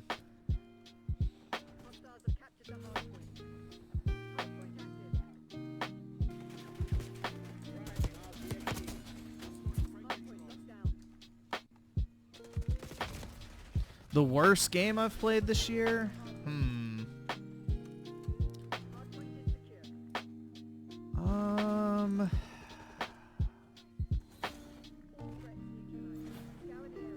Let's see. So we got to go all the way back to like Suicide Squad, right? Suicide Squad, Hellblade 2, Stalker 2. What else? Was Avatar this year as well? Or was that 2023? Pal World? Oh, Pal World's definitely up there.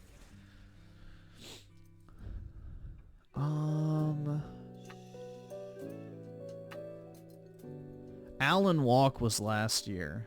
Because that was at the Game Awards. I remember that. I'm trying to think.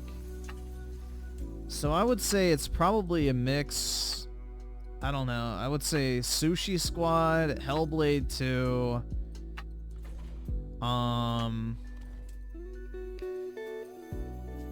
Stalker 2 is definitely up there. Yeah, Dragon Age Veilguard. But I will say, like, mechanically, Dragon Age is not bad. It's just the writing and the characters that are bad. So that's not really a bad game. It has an awful story. I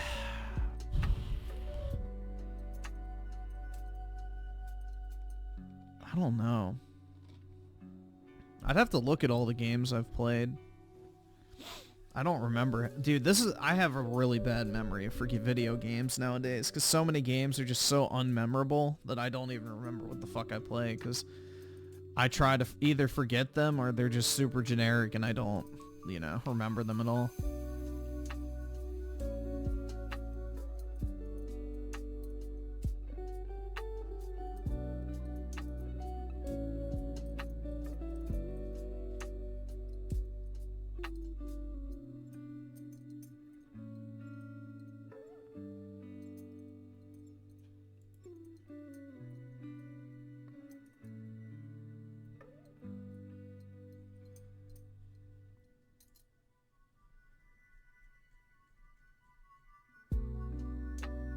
Yeah, I didn't care for Wukong, but it's not like a bad game. It's just not for me. I don't enjoy beating my fucking head against a wall, trying over and over and over again on the same fucking boss, doing fucking tiny ass amounts of damage with the same repetitive spam combos. It got old very quick.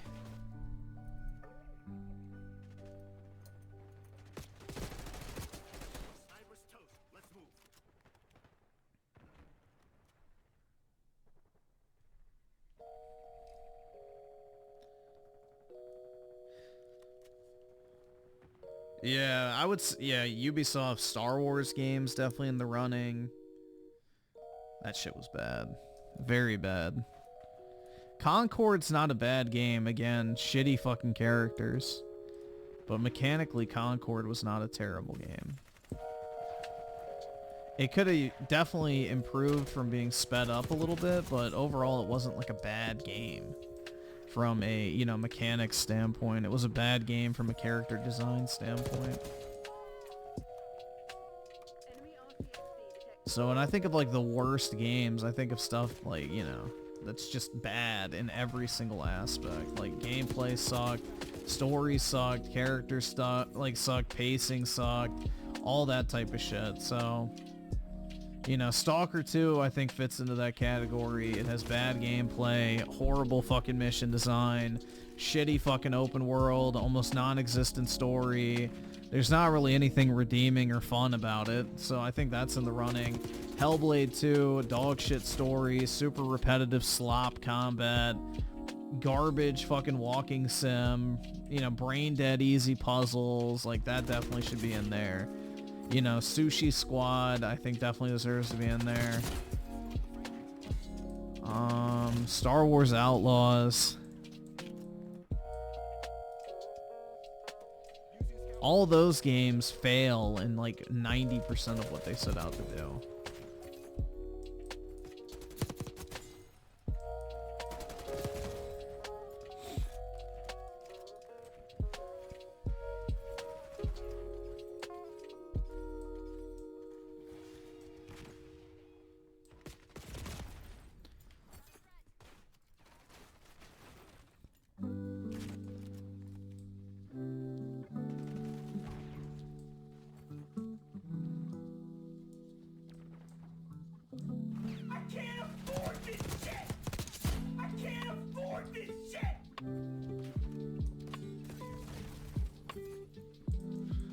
Let's see. Fluffle Nugget with the 2. Yeah, she's real, alright. Really dead.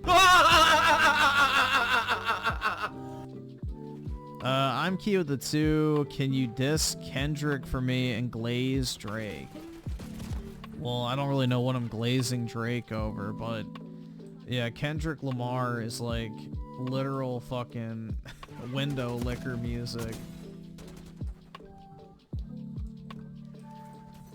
It's for people that think rap is actually fucking deep when it's not.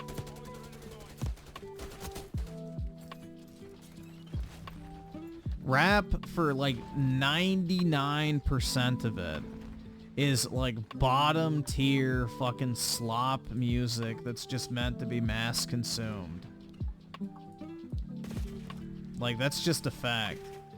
And people, for some reason, have this false impression that Kendrick Lamar actually makes meaningful shit, when in reality he makes the same dog shit slop that 99% of garbage tier rappers make anyway.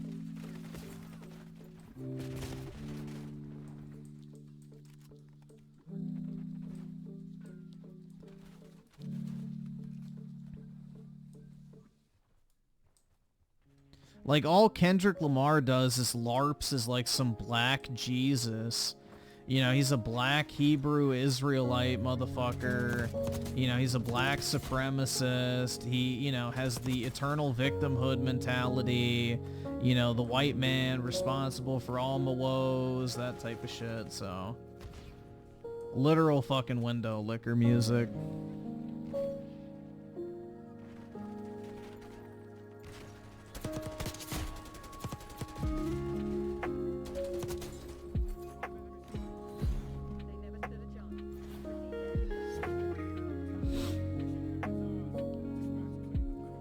Like, I don't know, bro. Like, I enjoy some rap music, but it's like, I don't understand this impression that it's like, oh my god, bro, this shit's so deep. Like, most of it's literally just fucking slop tier music, which is fine. You know, there's nothing wrong with consuming music just to listen to music you like. But don't pretend like it's this insanely deep and insightful fucking shit, when in reality it's just normie tier garbage that, you know, your fucking simple mind interprets as being more than it actually is. Oh, dude, I would 9 times out of 10, well, actually I should say 10 times out of 10, I would rather listen to fucking 10 straight hours of Taylor Swift. In fact, I would rather listen to every single Taylor Swift song ever made back to back with no breaks than listen to one Kendrick Lamar album. That's how much I dislike the sound of his voice. That shitty fucking swimming pool song is just, bro, permanently ingrained in my mind of just how fucking obnoxious that dude is. That whiny ass fucking cringe fucking, I don't know, bro. I don't get it.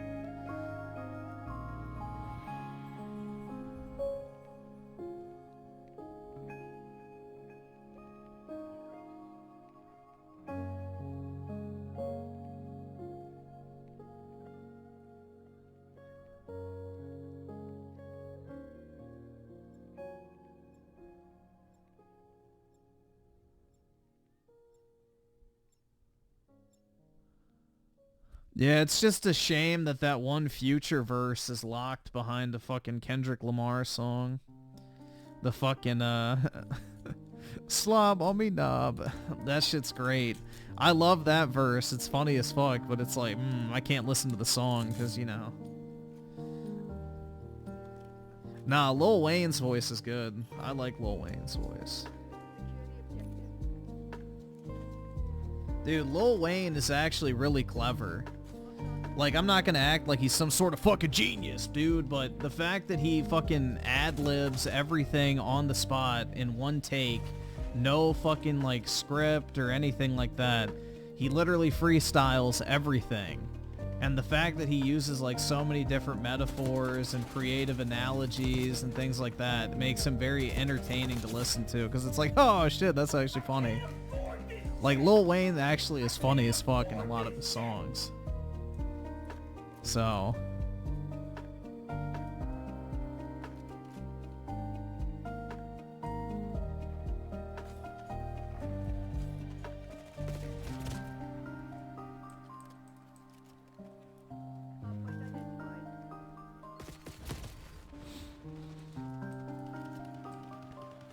Yeah, that's the thing, is he even, like, he's even been on record saying that he doesn't remember half of his fucking songs either, which is actually funny.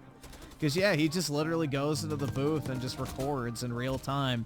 That's why he used to release, like, 100 fucking mixtapes, you know, back in the day, is because he literally could just listen to a beat and then, you know, freestyle over it on the first attempt and then be done.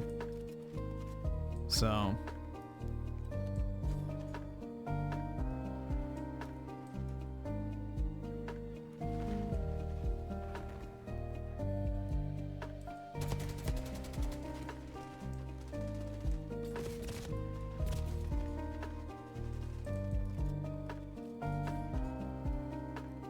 But yeah, Lil Wayne is like one of the rare, I feel like, you know, rappers that's not completely fucking brain dead, which is kind of ironic considering his early career, but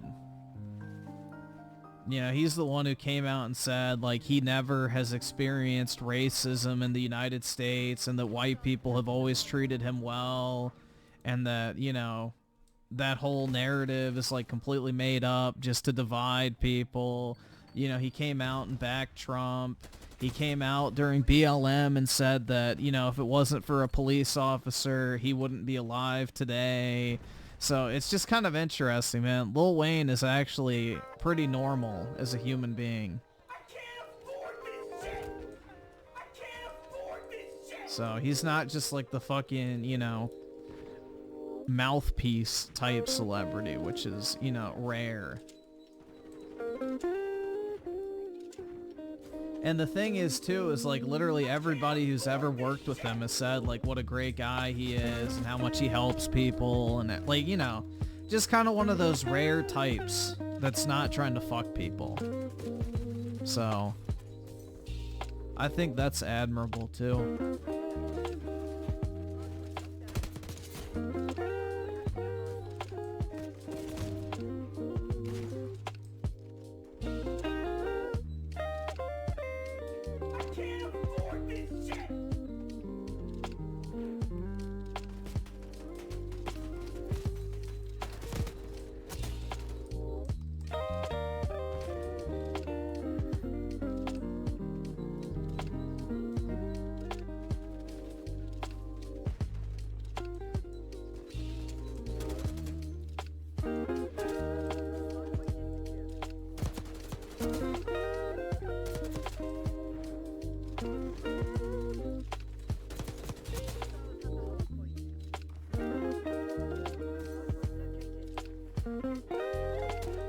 Oh my leg.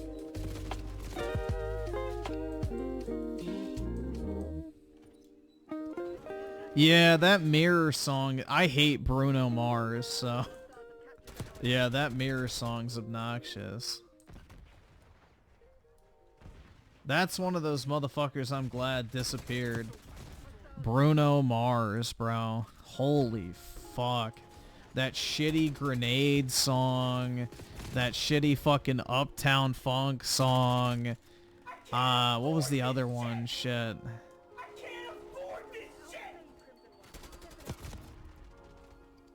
Rain. There's another one too. Shit, I can't remember. 24 Karat Magic, that's the other one. Dude, all of those songs are fucking horrible. They're like the most normie soccer mom tier slop. But not as bad as that fucking Happy song.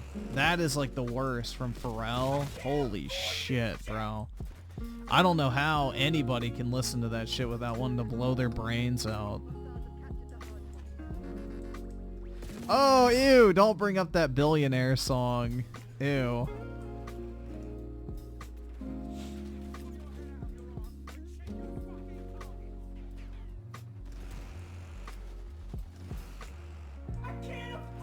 Nah, dude, that's gross. That's disgusting.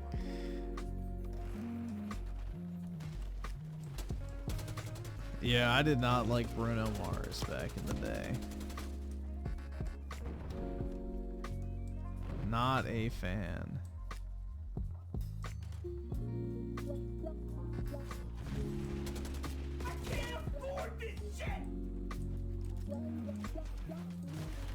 Bruno Sharts. That's right. Oh my god, what the fuck is happening in the chat? Uh-oh, here, I'll read it in a second. I gotta scroll up because the chain keeps going. Jesus. We got a mod fight. Oh, Chris Brown is like legitimately very talented. Let's see. So Oski with the 5. Mute Brit. I'm Key with the 5. Unmute Brit. Oski with the 5. Mute Brit. I'm Key with the 5. Unmute her again. Oski with the 5. Mute again. I'm Key with the 5. Unmute again. Oski with the 5 again. Mute again. I'm Key with the 5. Unmute again. Oski with the 5. Wait, where were we? There we go. I don't want to miss any. Mute again. I'm Key with the 5. Unmute again. Oski with the 5. Mute again. I'm Key with the 5. Unmute again. Oski with the 5. Mute again. I'm Key with the 5. Unmute again. Oski with the 5. Mute again. Alright, well it ended on that, so...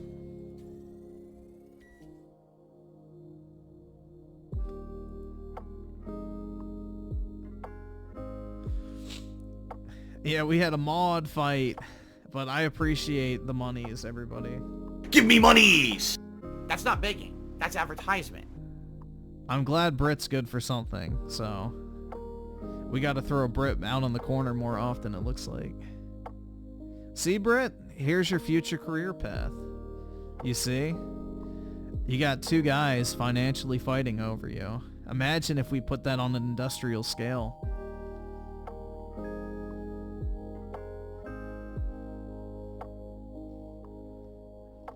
Stop spamming give me monies. Give me money! Give me money! Give me money! Give me money! Give me money! Give me money! Give me money! Give me money! Give me money! Give me money! Give me money! Give me money! Give me money! Open your wallets and give me all of your monies!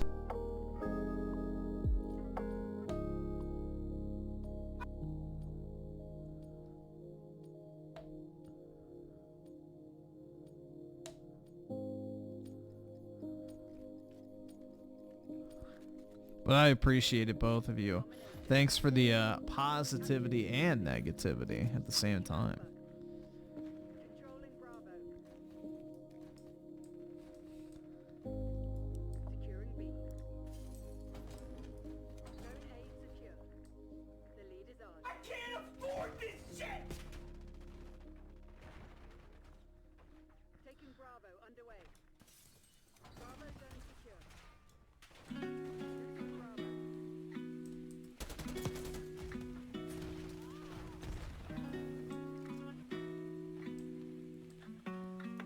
Let's see, Oscu the 5, I only did it to 2x for you, Griffin, so thanks to Imkey for tossing his money at you. That's right. Bro, I need to put that thing where it's like, thanks for the money, dummy. I need to put that on there. That's like the best DSP one. That, and I need that money. I need to put a few more DSPs on here. I need to buy a, like, this sounds really retarded, but like an industrial scale USB hub. Because I want to get a third stream deck at some point. Which sounds really fucking retarded, but I kind of want 3. They're pretty expensive though. They're like 300 bucks, which is kind of wild, but you know, I guess they're the only thing like it.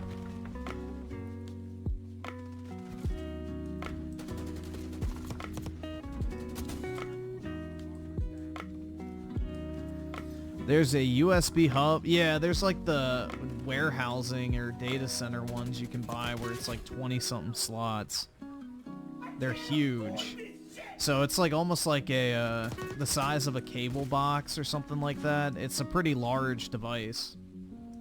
So they're expensive though.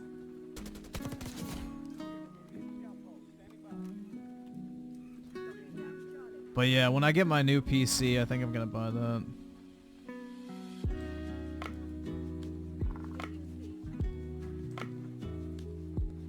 Well, some of them require you to hook it up to like 3 individual USB 3 ports on your computer, so it's just a more, you know, compact thing than having 3 things hanging off the back.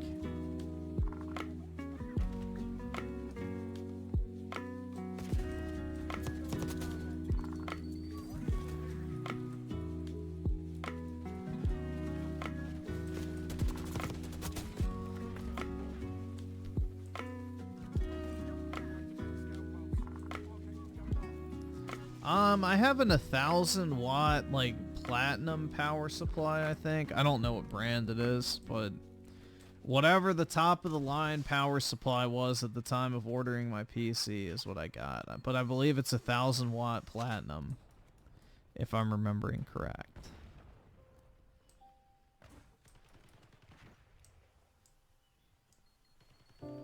Yeah, it probably is EVGA.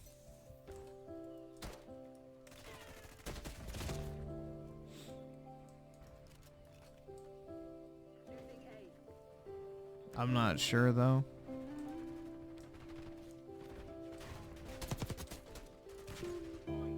Yeah, if I get a new PC, I'll get like a 1,600 watt or whatever the fuck. I'm just gonna max that bitch out again. I can't afford this shit!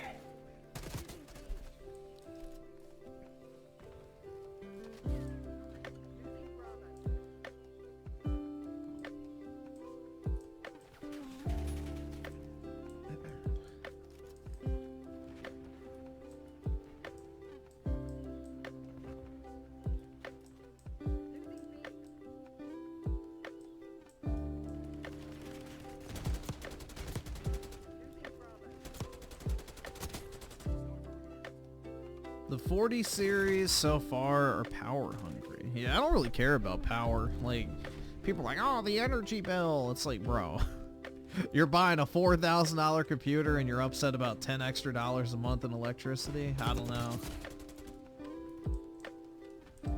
I think you have your priorities wrong.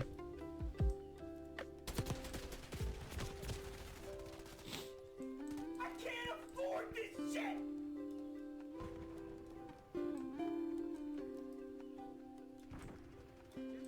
But yeah, I don't care about any of that type of shit.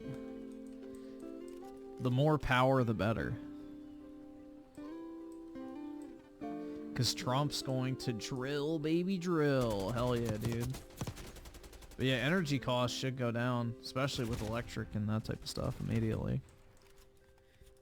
Because all it is burning coal and oil, so if oil's cheaper, then naturally the cost of producing energy is cheaper. Losing Bravo.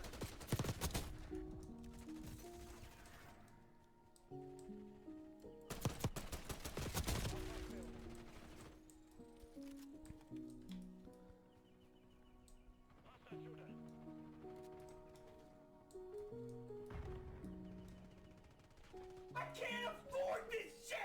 Initiating objective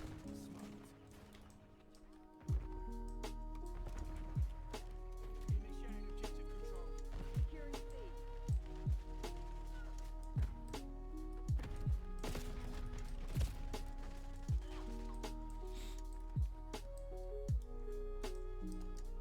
Throwing frag.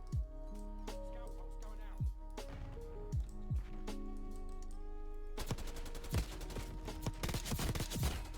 Yo! I got a double headshot kill. What the fuck? Well, blinded. That was pretty cool.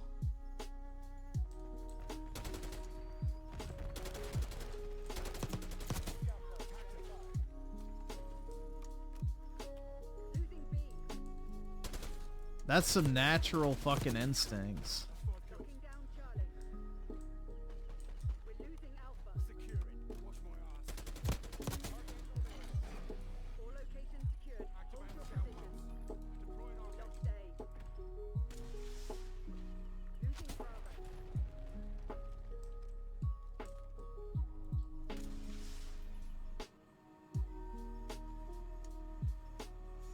Oh my frame rate. Oh my god, bro. It's like a struggle every time I play this shit, man. It's not even me versus the enemy team, it's me versus the fucking frames, bro. Losing Bravo. Oh, fuck, dude. If I didn't have that lag, I would have had my fucking helicopter. Damn it.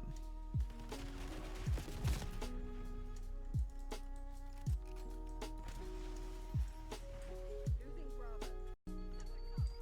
Deploying our vehicle. Using air cannon.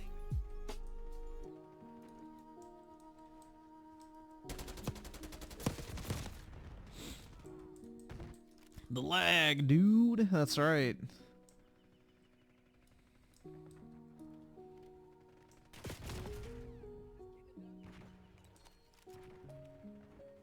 Losing B.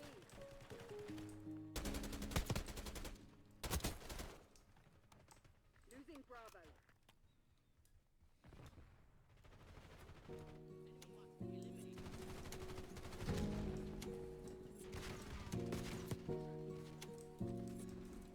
Random nade. Shit. And my stream dashboard died. We're ahead. Stay alert. Marshal vehicle and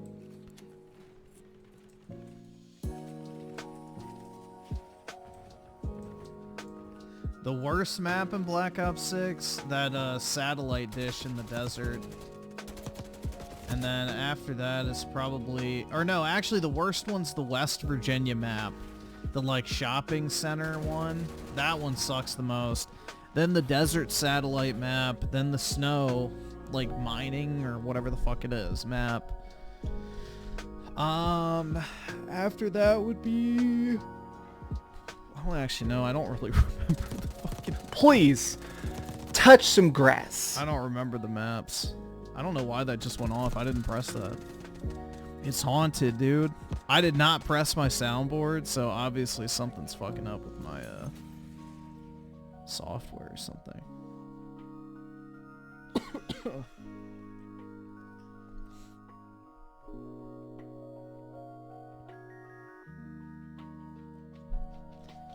You pressed it for me? Thanks, man. I appreciate that.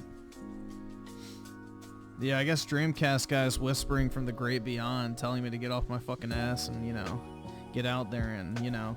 Fucking suck dicks in an Olive Garden bathroom.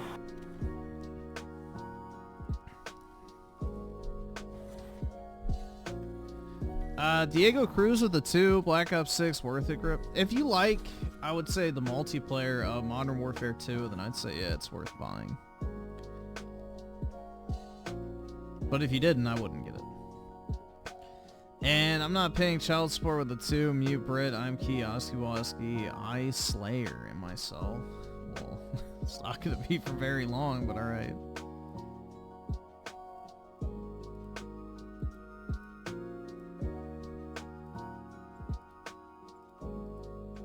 Let's see.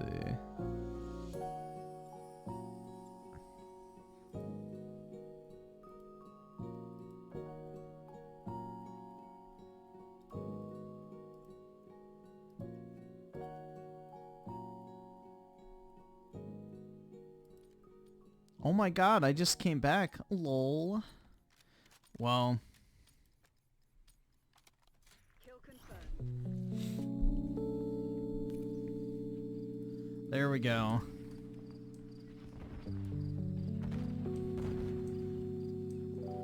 But Britt, the real question is, did you actually laugh out loud, or did you just say that? Because I think you're lying.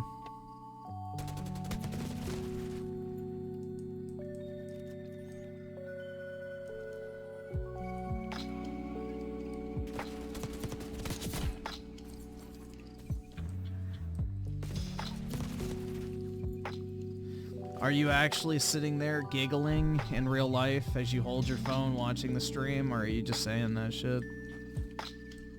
Because I have a feeling you're just saying it. I'm like, haha, I'm so quirky and funny, haha, laughing. I'm just so happy and fucking, you know, positive, blah, blah, blah. You know, give me attention. It's unbecoming, Brett. Very unbecoming.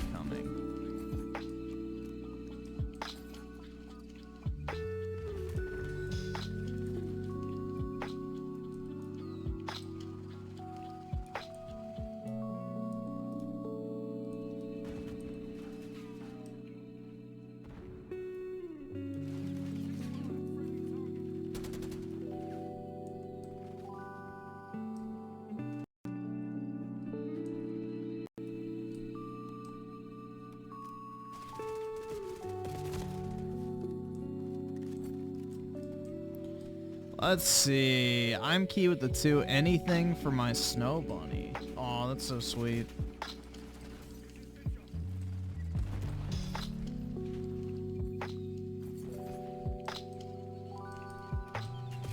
And Oski Woski with the 2. I like how you noticed while you were gaming. Exactly, man. 7 inches? That's pretty big.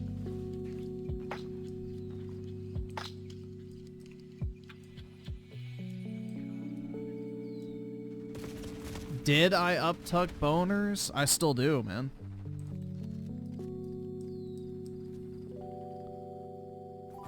That's a lifelong skill.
Shit.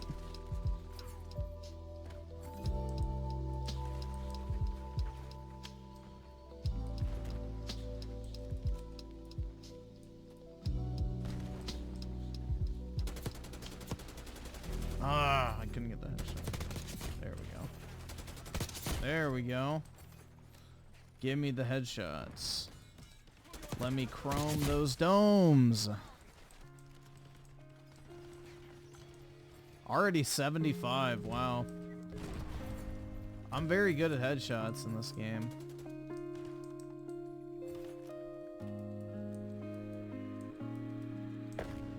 This is probably going to be another gun that I finish the camos for well before I finish leveling it up.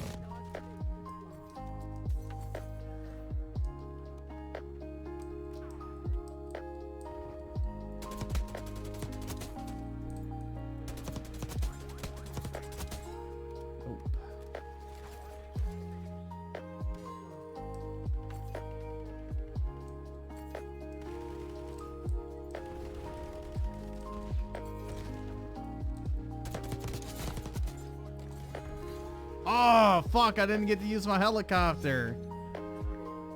Damn it.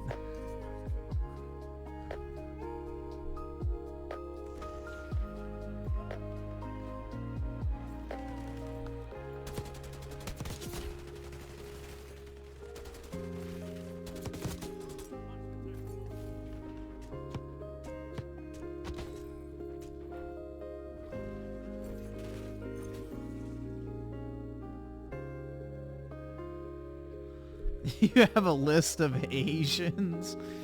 Siler has the Schindler's List of Asian women.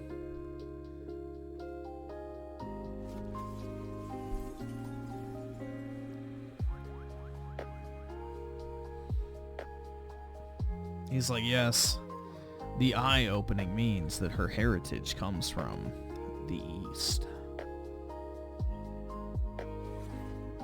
Even though on the surface her appearance might be that of a normal white person, you can tell by the slant of her eyes that she does in fact have Vietnamese heritage. Therefore, on the list she goes.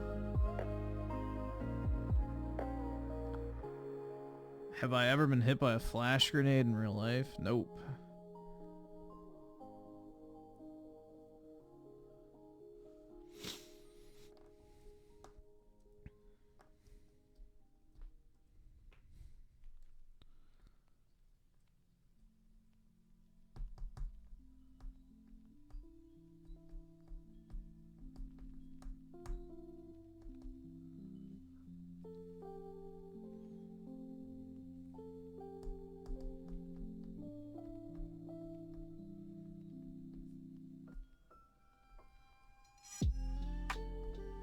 Banned from what?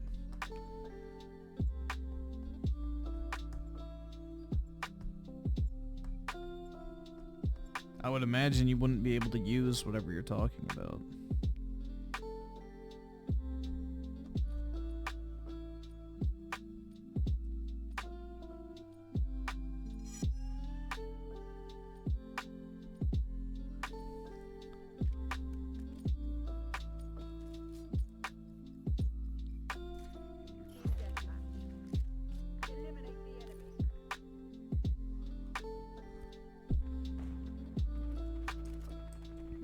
Yeah, Isiler has the Asian elf from Dragon Age Transguard as his profile picture. Only the finest. Bro, there is no reason to buy the next generation Xbox. Like, none.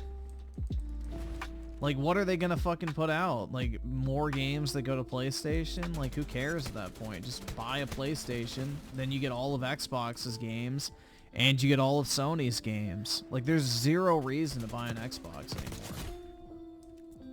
So, Goyim Pass is not a good enough deal if you ask me. Especially with the inevitable price increase that I'm sure is gonna come in the next year or so.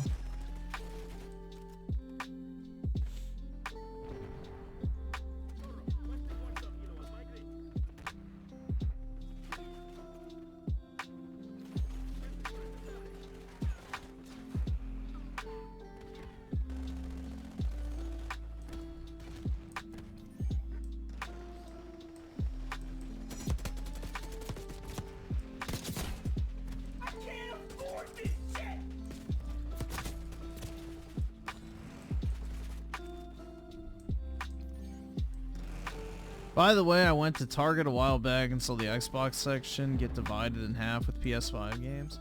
Oh, yeah, shit, let me show you all my... Hold on, I took a picture the last time I was in Best Buy of the Xbox section. This shit's sad. Hold on, let me see if I have it quickly.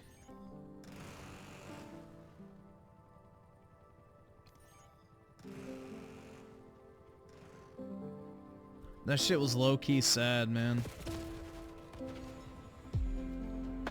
The PlayStation and Nintendo section are pretty decently sized. But... bro, the Xbox section was downright depressing.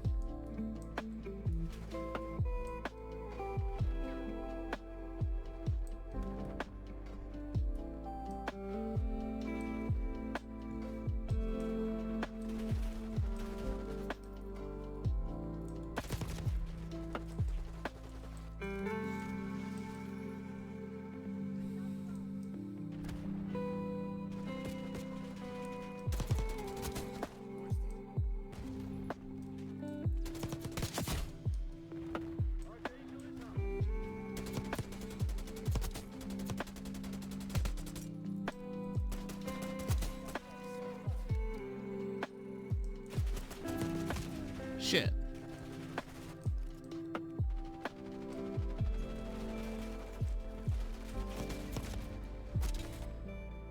Oh, nice. Double kill.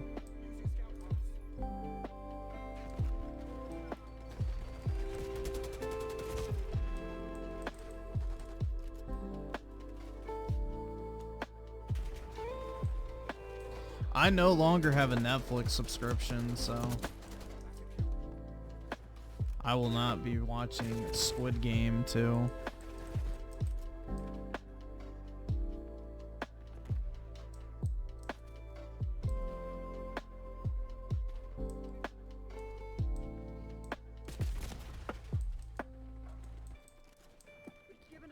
Yeah, there's just nothing on Netflix I wanted to watch. I mean, I've mainly just been watching HBO.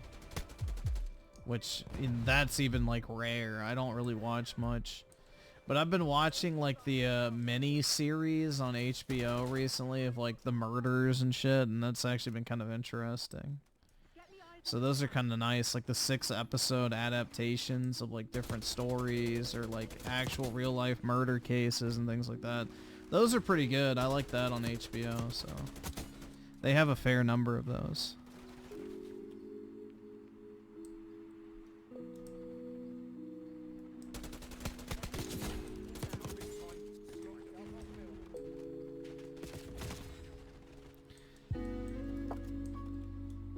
No, it's not like documentaries. It's like acted out. Like a dramatization of the actual thing.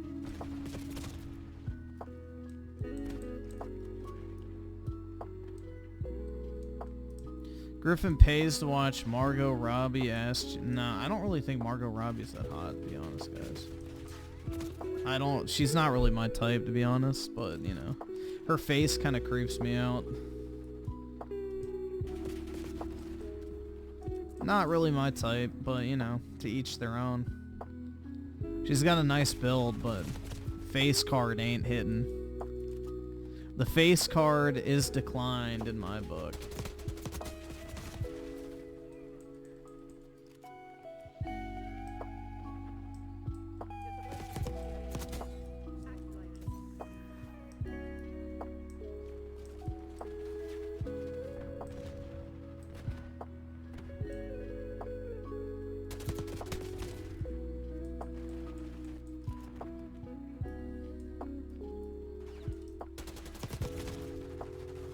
Well, I think in Wolf of Wall Street, she was, what, like 19 or something? So, yeah, obviously she was way more attractive back then.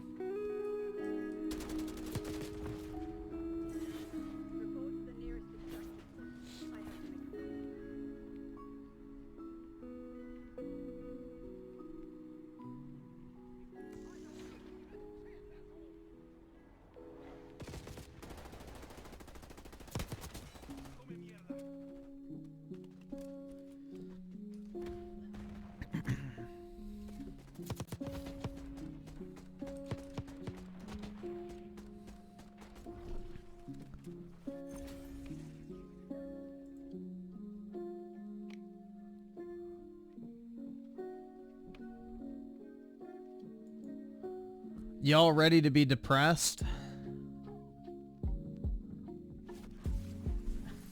This is the Xbox section.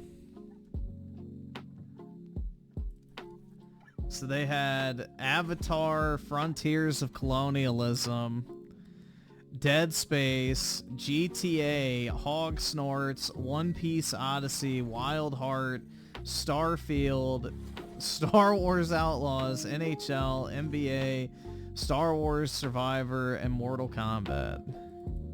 That's the Xbox section at my Best Buy. And there's not even empty spots where other stuff was.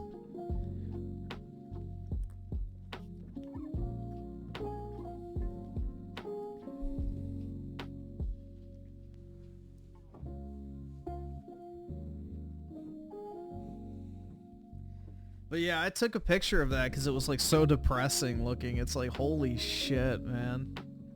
They really did kill the Xbox brand. They really fucking did.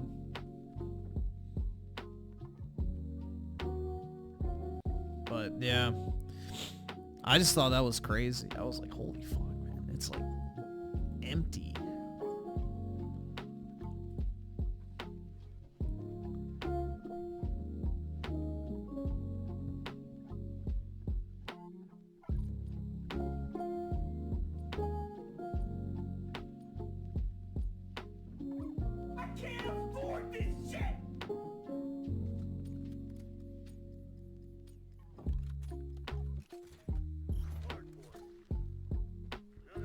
The Phil Spencer effect? Yeah, exactly.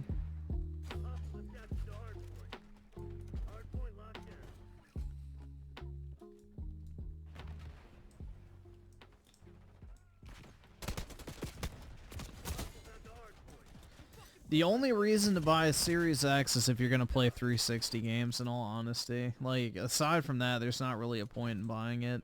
Like, it's a great backwards compatibility machine for 360 games, but aside from that, there's not really any reason to. Just buy a PS5 at this point. If you just want a next generation console to play new games, buy a PS5. If you're buying it as like a supplementary system or something else, then, you know, get it only if you care about 360 stuff. Because first-party Microsoft games, 1, are no longer exclusive, and 2, are not even really that good. So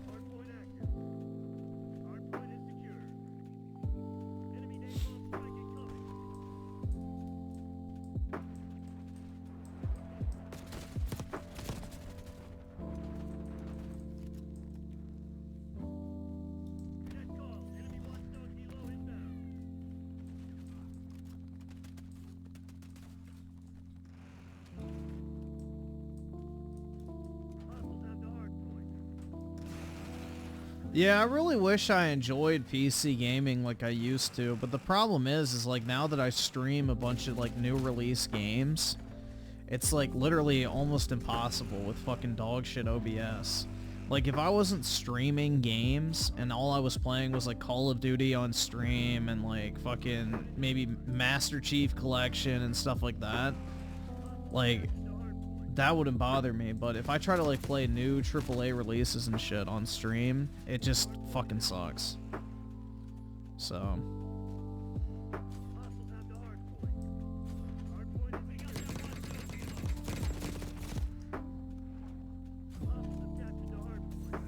not to mention with how shitty PC ports have been recently, the fucking shader bullshit, you know, it's just, I don't know. It's kind of lost the appeal in all honesty.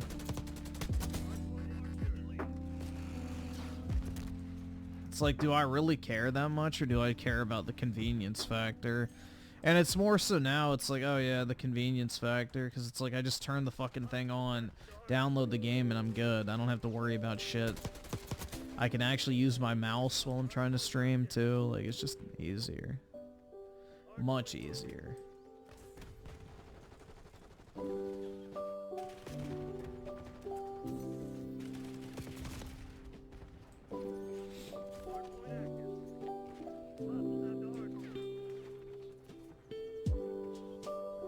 My worthless psychology degree in school. The fuck? And I was never broke, man. I haven't been broke since the age of 12.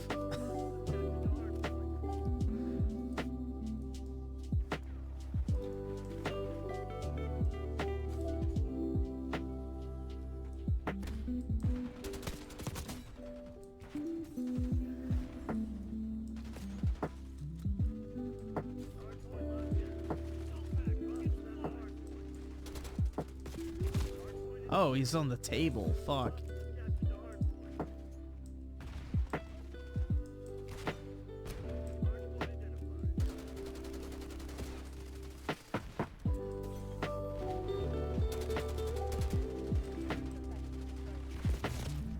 Fuck.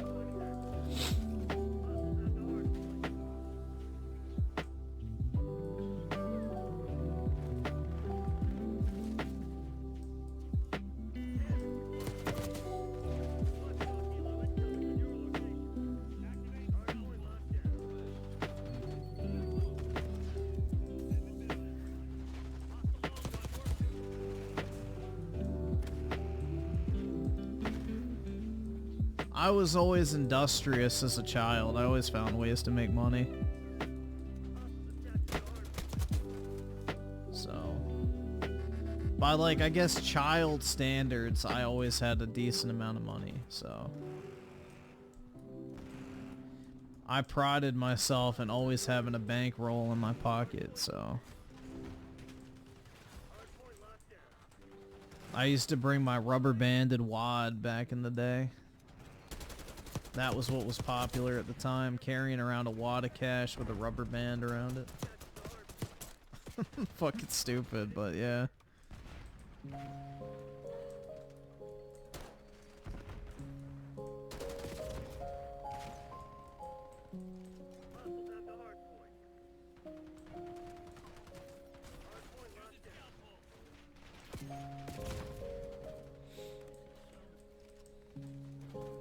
No, they call them a band because there's a band when you go to the bank that says like 10 grand around 100 $100 bills. That's a band. I'm popping bands. You go to the fucking bank and get like a fucking stack of ones, and then you pop the band and go to the strip club. That's why there's that song Bands of Make a Dance, because it's like, yeah, bands of ones. No, that's not rubber bands. When you say bankroll, that's the rubber band. That's what a bankroll is.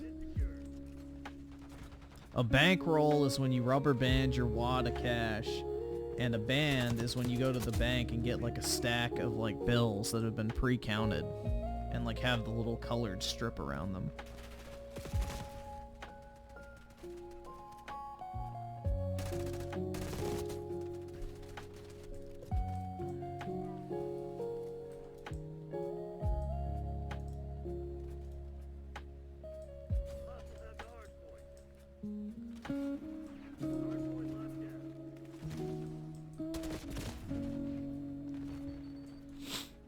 iSiler with the 10, PS5 is basically holding its own with third party and leading the sales for the most of these games since Switch can't run most of them. Until Switch 2, at least Nintendo really needs to pull through and help. Yeah.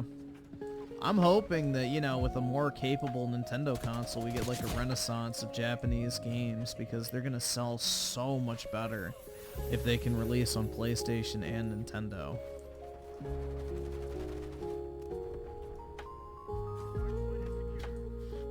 Because, like, you gotta think about it, like, the birthplace of most modern JRPGs that we know today, like, franchise-wise, is Nintendo. You know, the NES era is basically what birthed the entire genre. So Nintendo's been missing from the fold for a very long time. And, you know, they still release JRPGs on Nintendo, but they're super fucking, you know, gimped.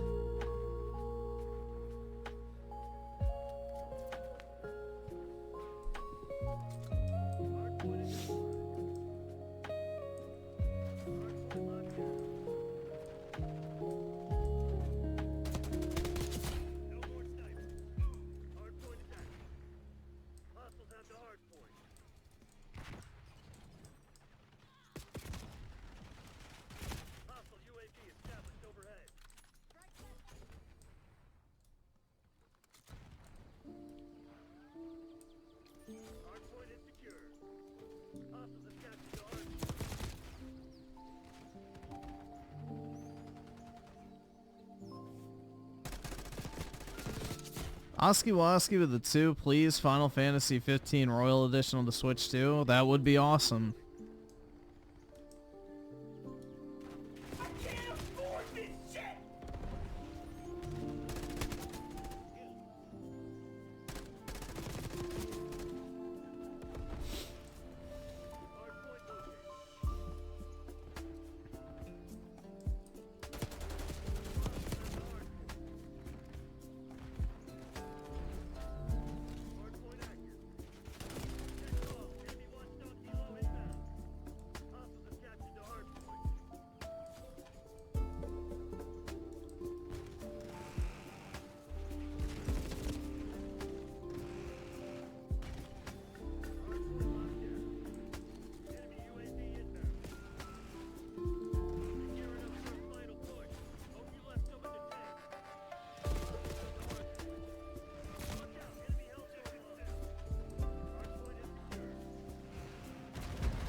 They are in the attic.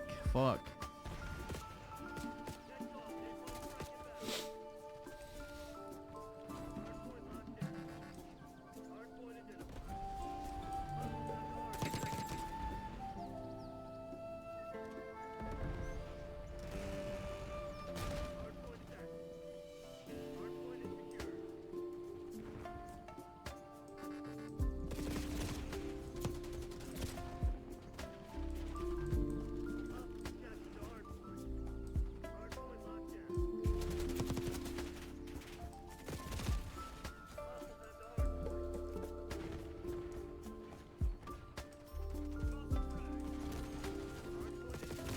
See, this is why I dislike Nuketown. We're like basically fucking spawn camped. The spawns need to flip.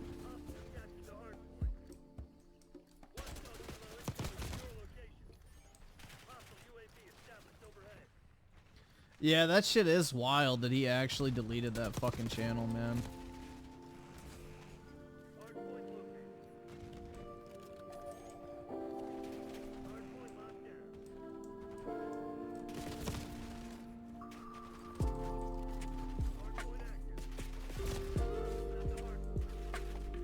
Yeah, like now I'm just getting spawn cam, bro.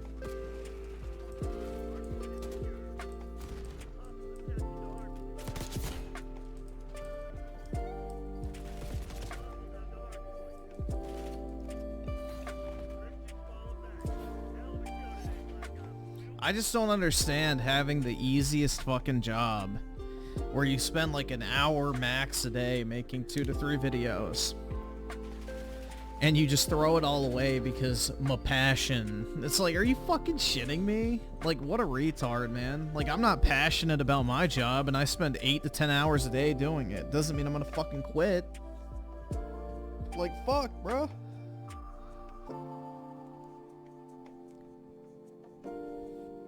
That's just idiotic.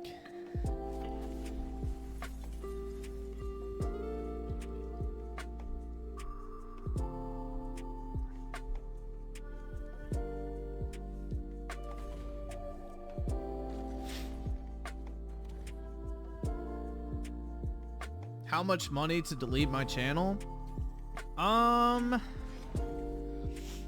If somebody gave me 3,000 or 300,000 bucks, I'd do it.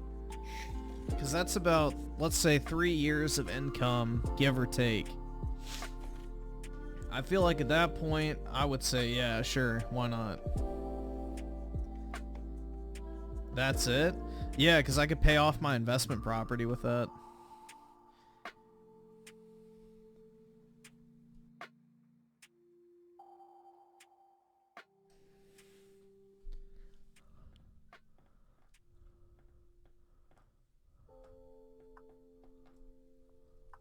Well, I could just make another channel, so that's the thing. I could just make another channel or something.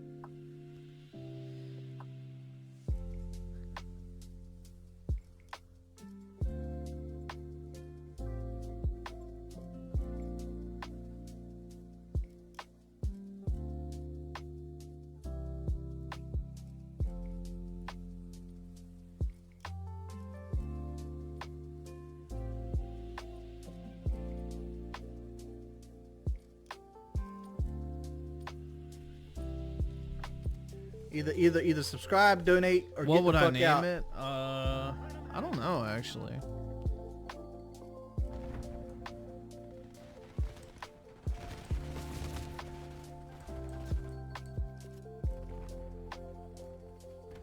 Oh, I know. Griffiny Dick. There we go. In honor of my favorite Reddit mod, Brittany Dick.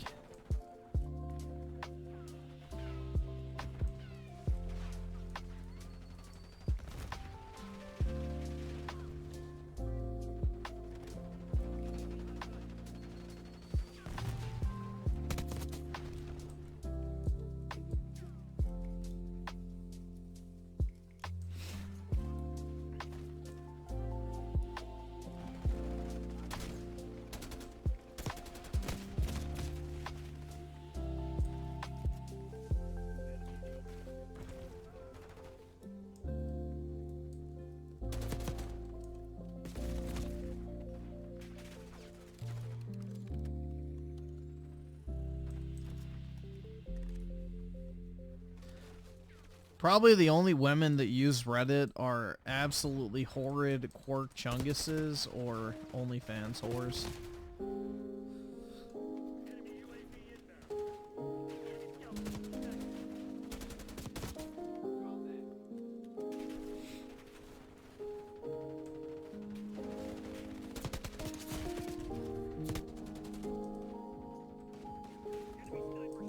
Maybe my new channel could be called Areola's Gaming. Areola Gaming instead of Pelvic Gaming. Prostate Gaming, maybe. Who knows?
Nah, I could just call it Griffin's Gooning and Grooming.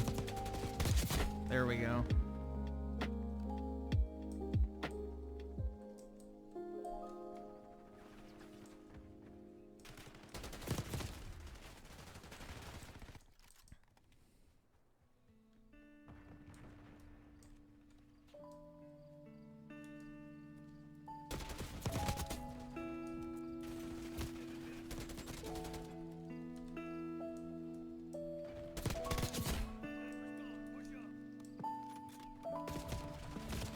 Shit.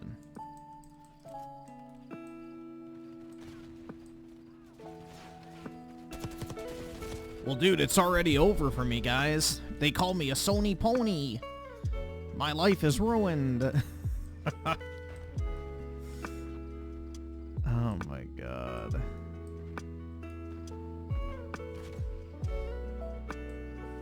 I've already been exposed as a Sony pony, dude. And before that, a Call of Duty shill, which conveniently I no longer am because Microsoft owns COD, so it's not a convenient label, I guess. Interesting.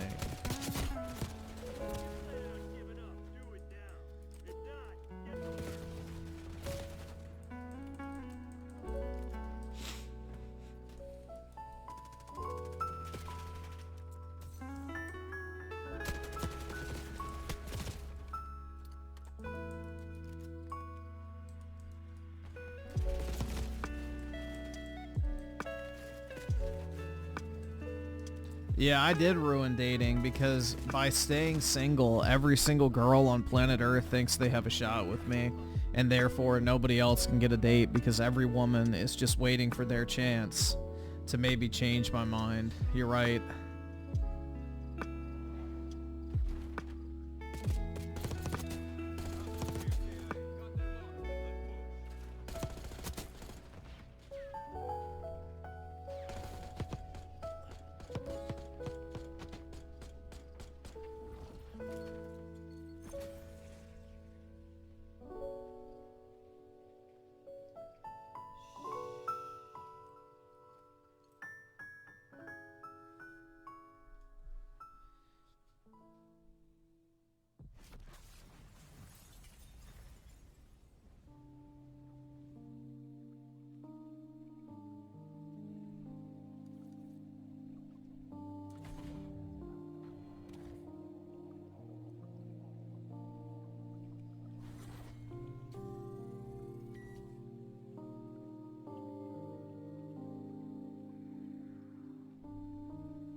Griffin, do you believe love?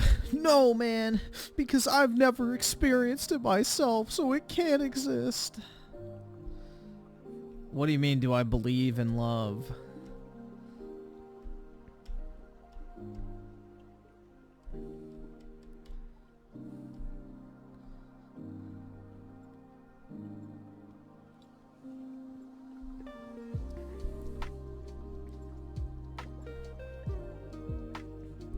Let's see, so... Briarios? Hopefully I said that right. With the tier 1 membership. Appreciate it, man. Thanks so much, dude.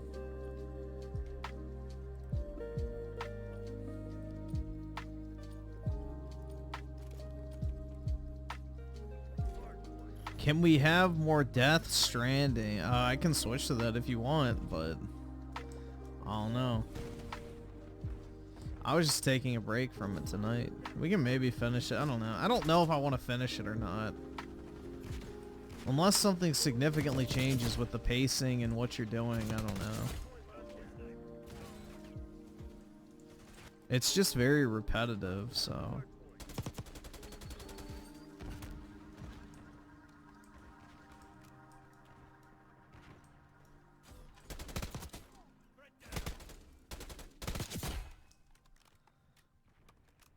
Repetitive and long. Sounds like my dick. Hell yeah, dude. But, yeah.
Dude, Dead by Daylight is not good. That shit's mad, but I hate asymmetric multiplayer, so...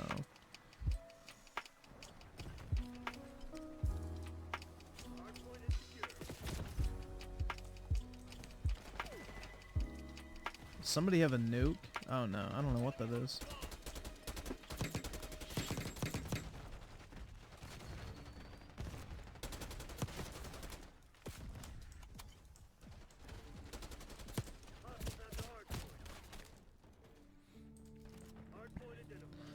Griffin, do you know where babies come from? They come from heaven.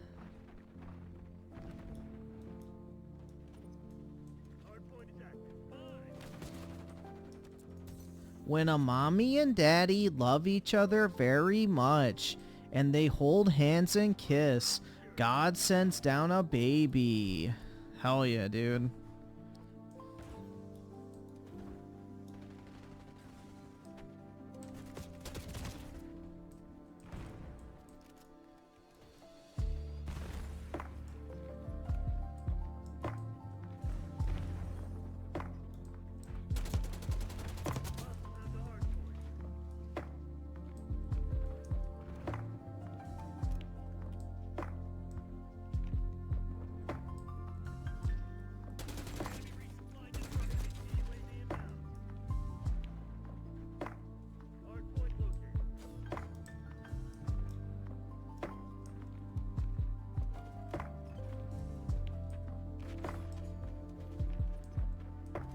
I always found it interesting they call it the birds and the bees because, you know, when a bee ejaculates, their life is literally over.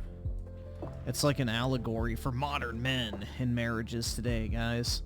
The second you impregnate a woman, your life as you know it is over, and you might as well be dead. Real talk, bro. That's some red pill shit, baby! Hell yeah.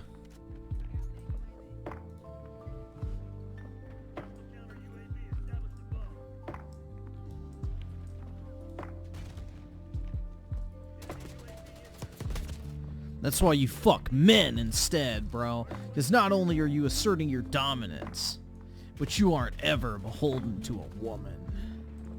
Is there anything more masculine than dominating your enemies and forcing them to pleasure you against their will?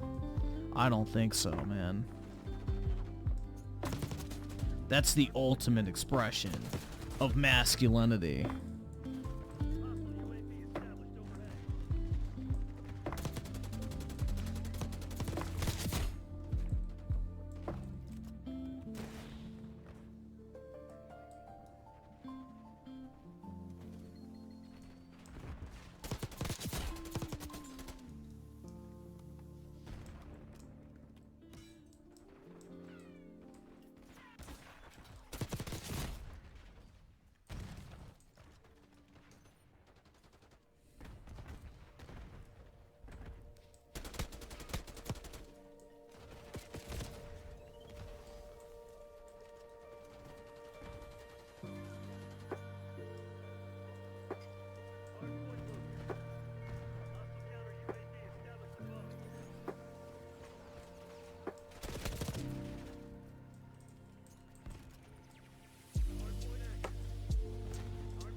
Nah, I got something better than a belt. It's called the right and the left, baby.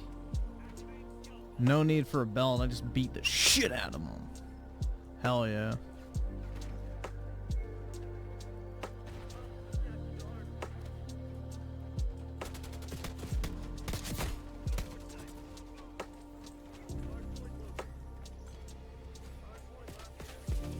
Alright, camo challenge is done for that.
Ah, shit.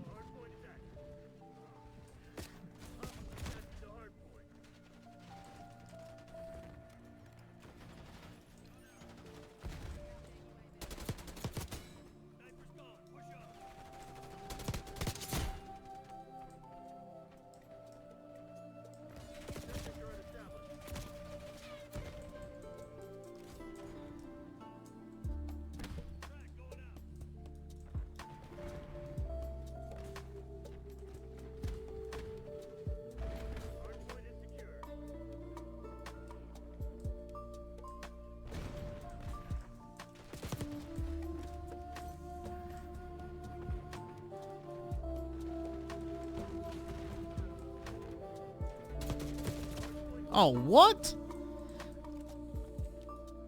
Drop shot and little bitch. They used to paddle you if you misbehaved. Yeah, that's the thing, man. It's like, you know, we raise like these fucking, you know, bratty ass fucking kids now. It's crazy.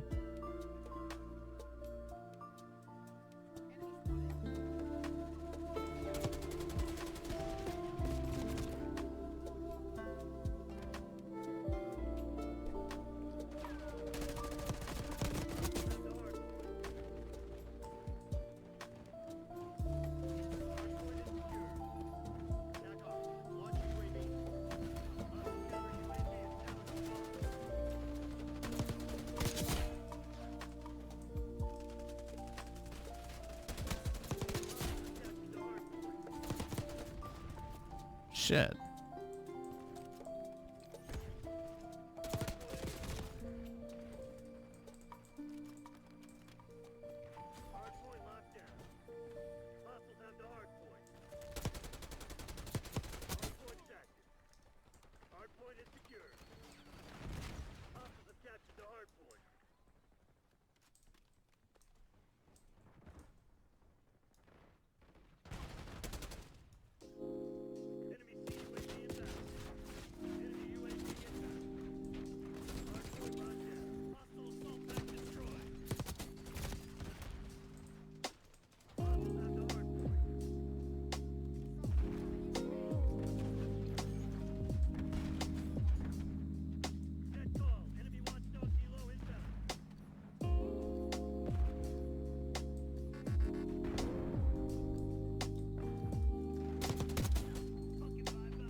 I love defeat.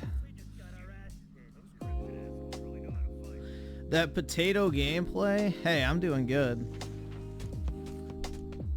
Thank you very much.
Just curious, what do I need for this now?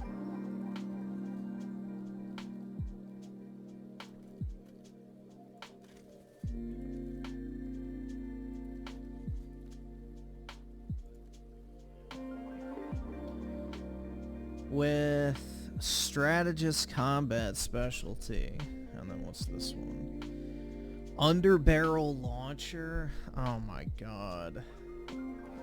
Cringe.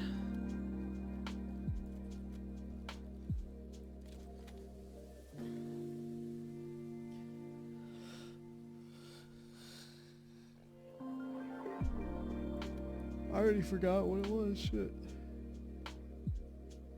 Strategist. Okay.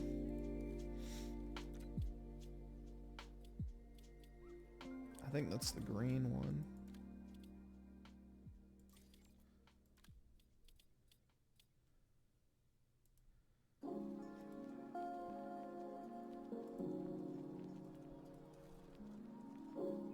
Yes.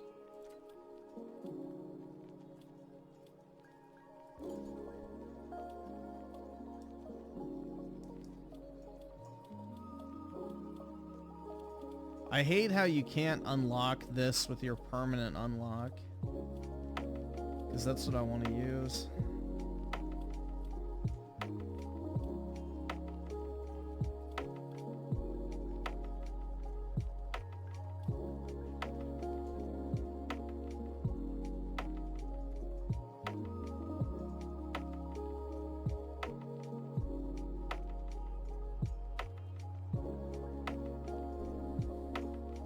I can't. I can use it to unlock this one, not this one.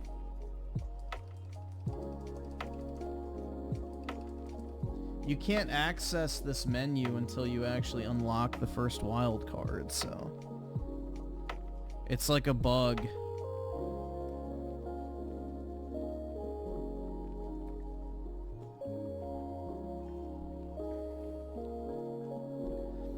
I sell her with the 5 for later. Alright.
I don't know why this game's not closing.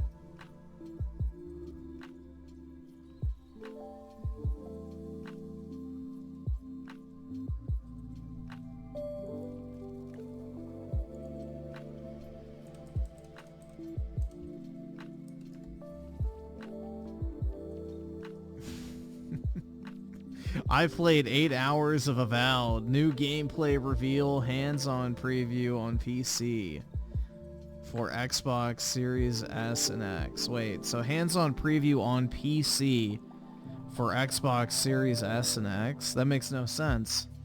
How did you have a preview on PC, but that preview was for Xbox Series X and S? Interesting. I don't think that's how it works, Colt. Basically, you didn't play the console version. But whatever. Here we go.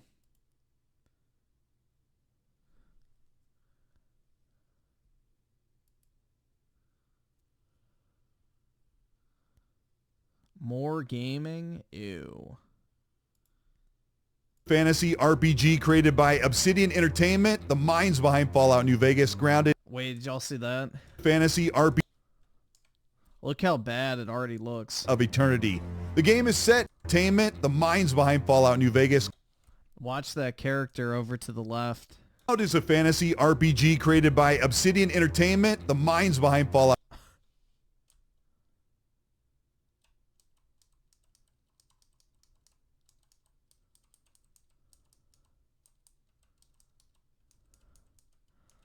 We already got a glitching NPC.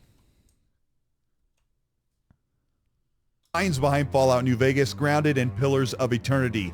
The game is set in that Pillars of Eternity universe, but gives you a first and third person real-time combat experience. Xbox gave me 2 hours of a hands-on preview of Avowed on PC.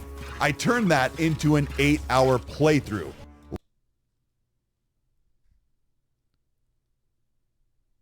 What? Let's see if Avowed lives up to the hype. You turned a 2-hour demo into an 8-hour playthrough. I don't think that's how it works, Colt, but alright. Whatever you say.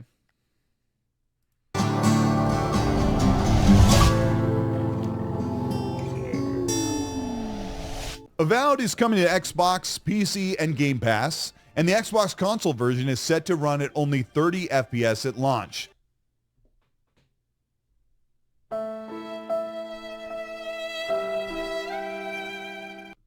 Another one. I played this version on PC at full 4K 60 with ray tracing on, and with my 4080 Super, I needed DLSS on performance mode. The game strikes visuals in between Bethesda titles and a more realistic or slightly more serious Dragon Age presentation. Characters What? Yeah, this does not strike me as serious, but alright. look a bit frumpy, but highly detailed. But their stylization is going for more of a realistic, grounded approach than full fantasy. In other words, not everyone is going to be gorgeous, except for Kai. Xbox gave me access to the Dawn Shore location, which is just one of several biomes that are available. And Dude, look at that walking animation. Holy fuck. the Dawn Shore location, which is Look at the hands. Dude, this is so bad. Xbox gave me access to the Dawn Shore Look at the location, which is hands. just They're like- one of several biomes that are available. What in the... Dude, this is such fucking slop. And Obsidian Entertainment said the game isn't an open world, but it's quite spacious in a large explorable area full of enemies, just in this one biome.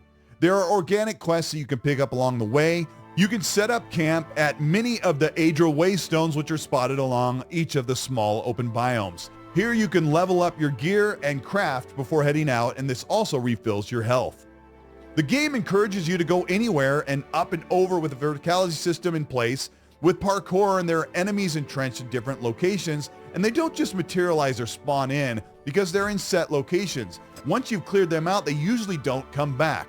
You can find caves that you can enter, and each area of the biomes are level set, so you will happen upon enemies with 1 skull or 2 or 3 over their heads, saying you're underlevel or not equipped to take them on. but there's gear everywhere and crafting items to pick up from falling enemies or chests or lockers. Combat has seen many improvements over the past several months, and Obsidian really Doesn't look like it. worked on the tactile feel and feedback of first-person melee. This is a pain point for most games that attempt to do first-person melee as organic as a game like Avowed.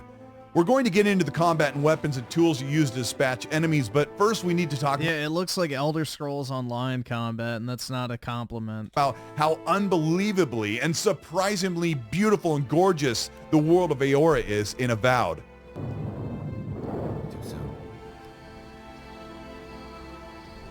Views like this remind me why I came to the Living Lands in the first place.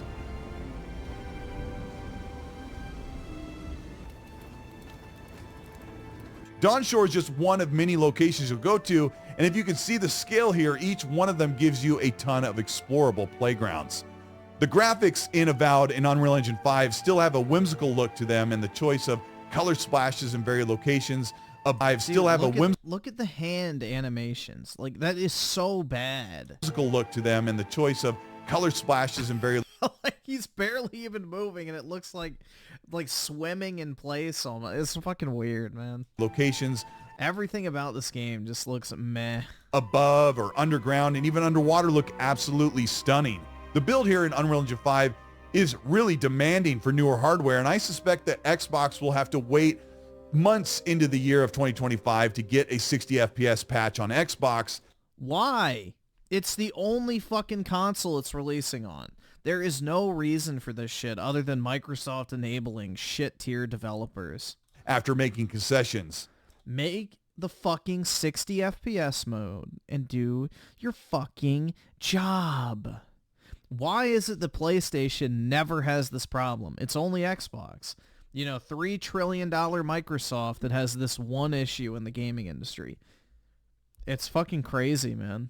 And Dawnshore is just one biome that I had access to, but the rocky Dawnfall-esque wilderness kingdom was a joy to walk among and find crafting materials while I looked for enemy encampments. The interior levels where the lighting system really shines. The warmth and absorption of reflected lighting and the dynamic day-night cycle really brings it to life with soaking sun, beautiful shadow work, and bioluminescence. And when you get into the nighttime, with a hulking sky dominated by a gigantic moon and the aurora borealis. The sense of scale is great, wow. and knowing this is just one biome we'll see, and the UI is not intrusive, it lets you soak in the visuals and see how a fantasy game can take realism and stylize it to create a varied and beautiful location to level up your character.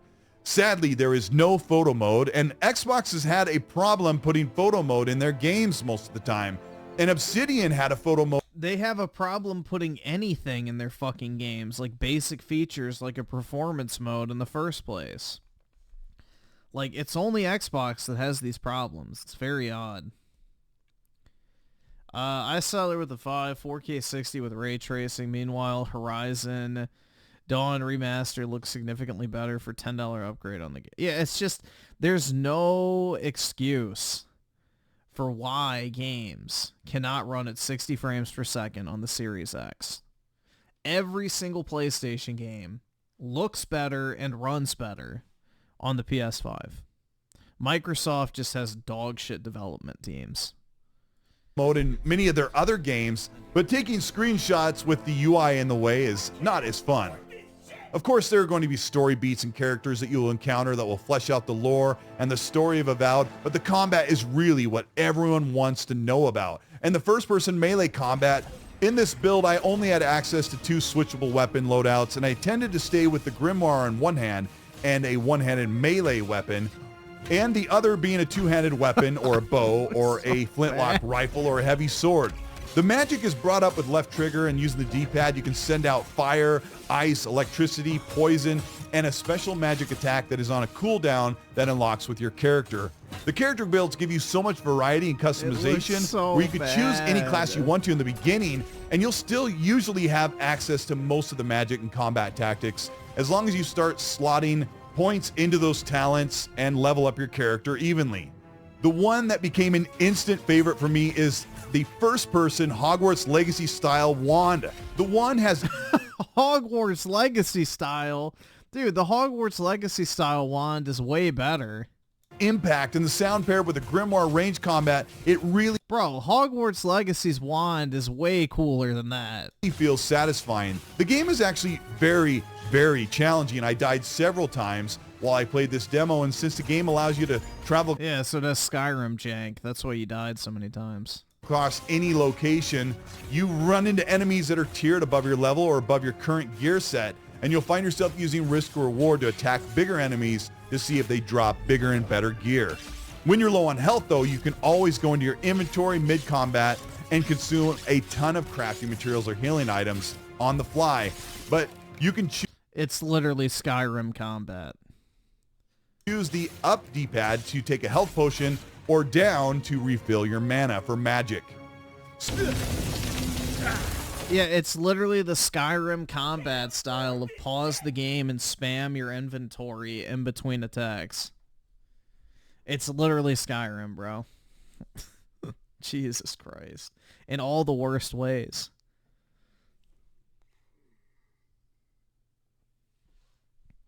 I saw there with the 2. This is a VR. It does look like a VR game. VR minus the VR. It looks bad.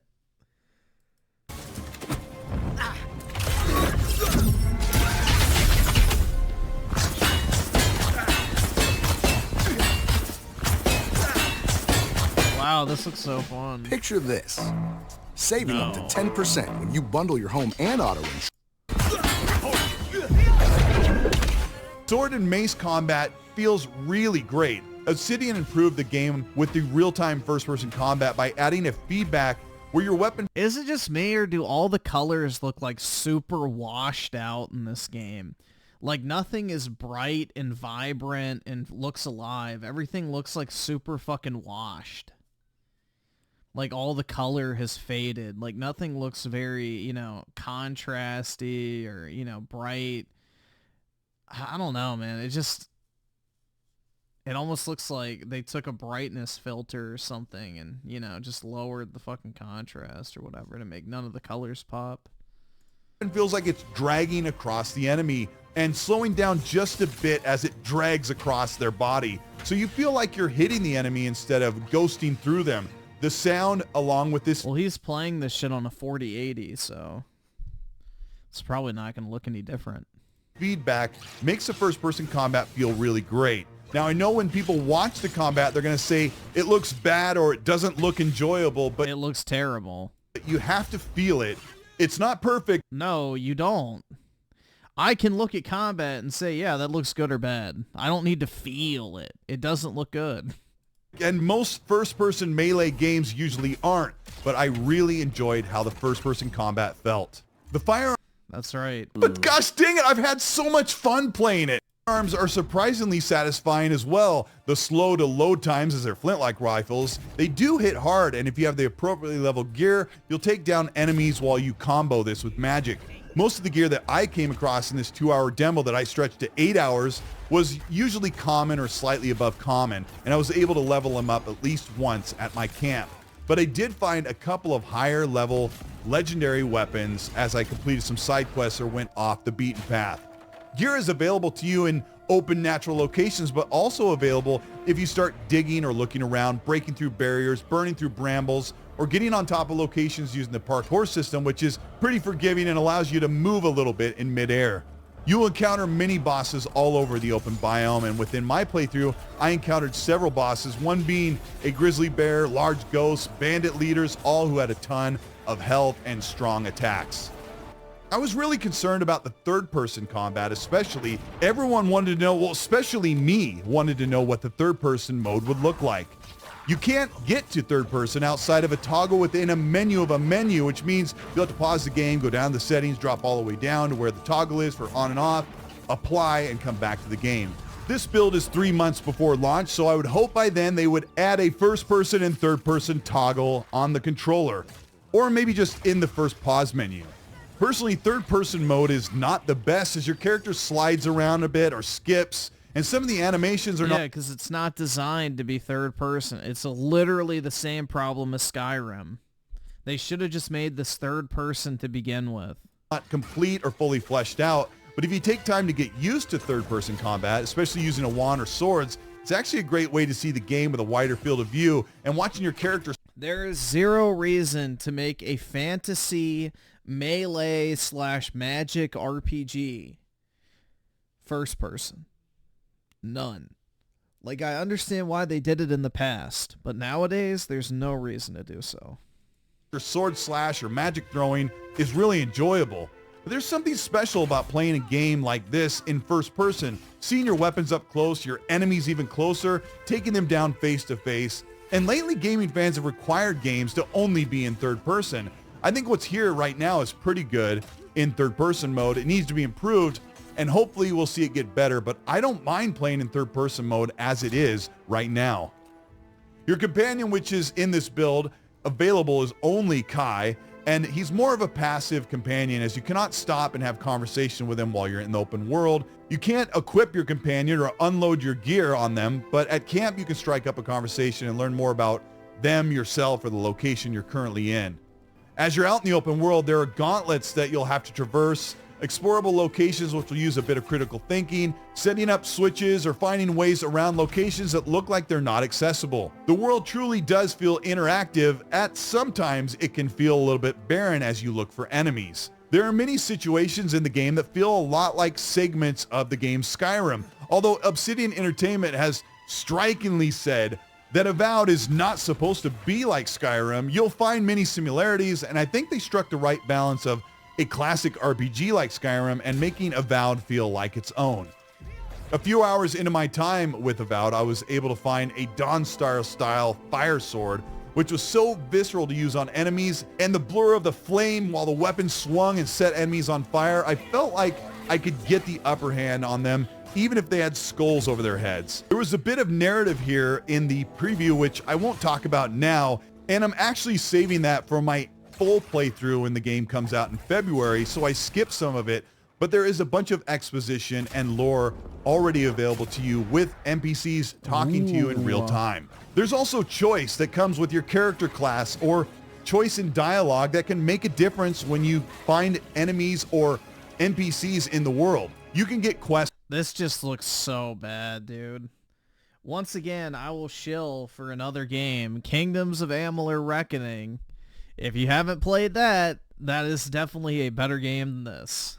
I can already tell you. For them, or you can exchange or trade dialogue decisions that can open up narrative choices or keep you from a combat situation with a uncooperative NPC. The art style and the music really come together. The music is really incredible in Avowed. I can't really showcase it here, but lately Western developers typically have not struck a memorable soundtrack in their games, or just put it so far back into the background, or make the music so infrequent.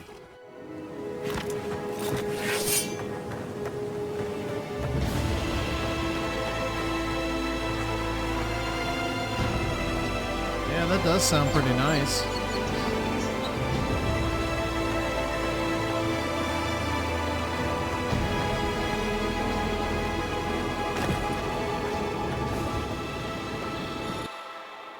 But Avowed it's a little too lay epic for just random exploration, but it's not bad. Really brings it to life. Like, it's a little too epic for like just walking around, but you know, whatever. With music that soars or enchants as you're walking around the world or creeping through dungeons and caves. This is something I haven't enjoyed in a long time, and Avowed's vibe and tone and mood and music is really spectacular. The varied locations and beautiful art style, even in just one biome available here in Dawnshore, really gives promise to Avowed being an immersive and satisfying. Dude, look at that sword combat. Holy fuck, that is so bad. The varied locations. Dude, watch those swings. And beautiful art style, even in just one biome available here in Dawnshore, really gives promise to Avowed. It's the most it doesn't even swing all the way through. It's like a bonk. You're just bonking them with the sword. You're not slicing with it. What in the fuck, man? Avowed being an immersive and satisfying fantasy RPG with great exploration and combat, which isn't perfect, but was always so enjoyable in the creativity and choice of mixing weapons, magics, grenades. Avowed has used a clever use of throwing weapons like grenades by picking up fireball plants, electric shock explosions, meaning you can use the right bumper to throw ranged grenades at enemies to close the gap with magic grimoires and getting close and personal with heavy and strong charge attacks with a melee weapon. I have no idea what is going on in the world of Aora, and for Avowed with a limited preview that was only supposed to be 2 hours, which I stretched to 8, for 2 or 3 days, I couldn't put Avowed down. I was really cautiously optimistic that Avowed would be a game I would love, and I typically love fantasy RPGs like this, and I love the work from Obsidian Entertainment.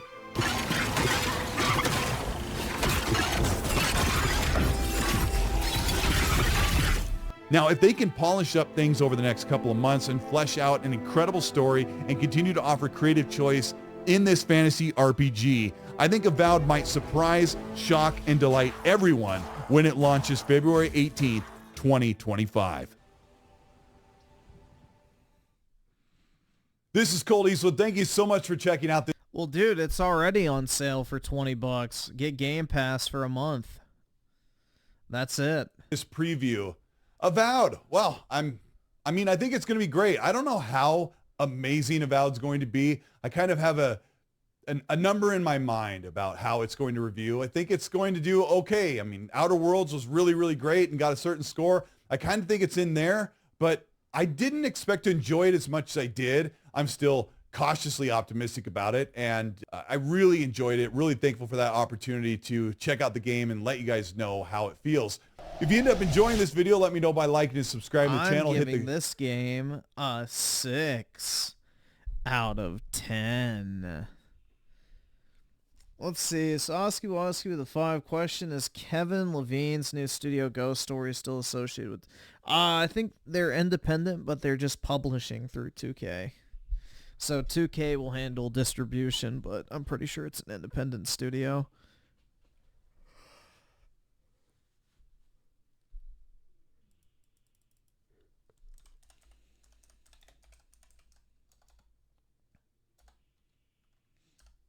Let's see. 20-hour review. Oh my god, bro. He played 20 hours. Jesus. Yeah, I can leave a game running for 20 hours too.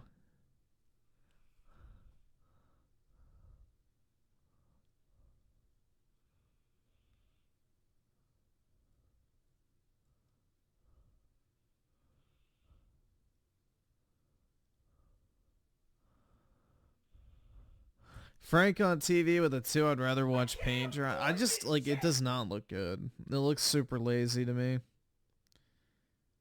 But, oh well, we'll see, man.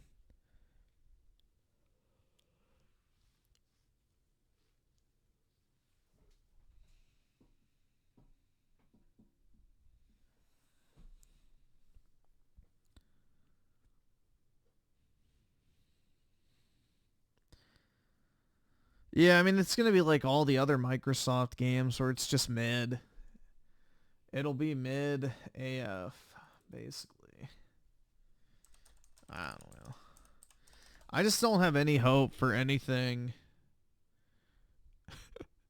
What the fuck is this? Xbox had a brutal week. Why is Aerith there? What the fuck? Why is Aerith just sitting there? I mean, I'm not objecting to that because, you know, I'm always happy to see Aerith, but why is there just a random Aerith picture?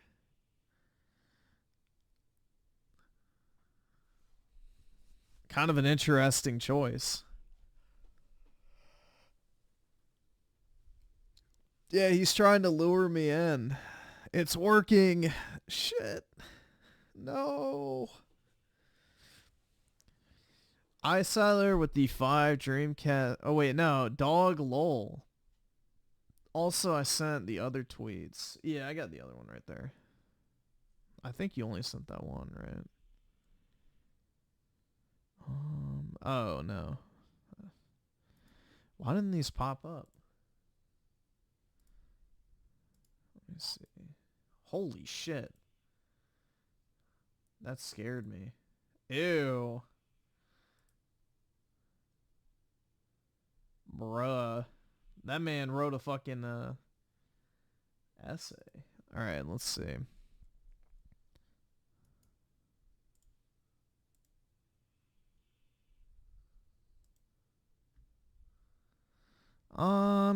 Then Frank on TV with the 1. You're broke! You're fucking poor! Alright, so we'll go ahead and look at these. Let's see. Microsoft spent $150 billion, bought 49 studios, and all it did was shift players to the PS5 ecosystem. 82% of COD sales on PlayStation, hardware dead, software dead, brand hanging on by a thread. How does Phil Spencer have a job? He's obviously got the Epstein files on old Bill, Bill Gates or whoever on the Microsoft board. Because I really don't fucking know. Let's see. So Call of Duty Black Ops 6 to Game Pass did a few things in the US. It resulted in a subscription spending boost. Shifted share of full game sales to PlayStation did not appear to result in massive cannibalization of sales, and did not appear to provide a significant boost to Xbox Series hardware. So all the open questions regarding the impact of subscriptions are still pretty open in my opinion, and whatever one believes currently, well, not sure this biggest of tests is changing anyone's mind either way yet. Also, EA Sports College Football 25 is this close to becoming... Wait. Is this close to becoming two all-time best-selling sports video game in U.S. history, but didn't quite get there in October next month. I still need to buy that at some point. I want to play that at, whenever, but I have not done so. Maybe if it's on sale for Black Friday, I'll buy it. But yeah, dude, the whole narrative that, people are going to rush out to buy an Xbox to pay $240 a year to play COD was laughable to me, but yeah.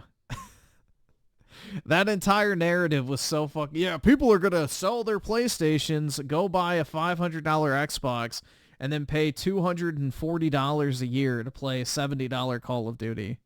That makes complete and total sense. It's just, that's such an ignorant fucking thing. Alright, so let's see. Well, I'm still somewhat enjoying Stalker 2. I'm not. The more I play, the more I sour on it. Wouldn't be surprised if the 74 Metacritic is with journalists offering a degree of leeway for Ukraine-related development woes. Else, I feel it might have scored lower. Unfortunately, on consoles, Stalker 2 is one of the jankiest, most unpolished and rough major titles I've ever played. It's not just the copious bugs, but also fundamentals in gameplay design, balance, control, competency, etc. Admittedly, it plays far better in 60 FPS mode than it does 30 FPS. 30 FPS mode has a near broken amount of input latency in this game, but it feels like every step of the way the game is fighting with you. It's wonky, lean mechanics and controls, plus laggy menus, jerky animations, obtuse weight and inventory system, excessive gear degradation, weapons, constantly jamming, even at 50% durability, paltry side quest pay. Yeah, that shit sucks. Absurd purchase and repair pricing. Yup. Extreme encumbrance and stamina, geometry clipping, unbalanced AI. They can sometimes literally shoot through walls. Yup. Frustrating anomalies and radiation. Yeah, the radiation's like invisible walls. Like, it'll just come out of fucking nowhere and kill you immediately. It's like, okay, well, how the fuck was I supposed to know the area was even radiated if I'm dead before I can even, figure it out? Insane fall damage. The survival aspects just aren't particularly fun or thrilling. Cyberpunk 2077 was a buggy joke at launch, but there was a great game underneath it all, hence the PC scores. Stalker 2 is both buggy and somewhat lackluster, at least so far on console. This game probably needed a 6 months to whole extra year in the cooker. Not just to sort bugs and tech issues, but gameplay and combat fundamentals. This was actually my most anticipated Xbox exclusive of the year, and it's easily the biggest disappointment relative to my expectations, though I'm still trudging through as there is a good underlying sense of atmosphere and freedom. Yeah, the freedom to walk in a fucking line for 10 fucking hours. Yeah, no, this game is slop, bro. Stalker 2 is garbage. It is just a literal fucking copy-paste, generic, walk in a straight line, open world game with shitty fucking survival elements, awful inventory management, terrible fucking story. Like, there's nothing good about it. The gameplay doesn't even feel good. Like, it's Far Cry without the fun. It's the worst aspects of a Far Cry game with more bullshit added on top. But that's just because I'm a Russian shill, bro, I guess.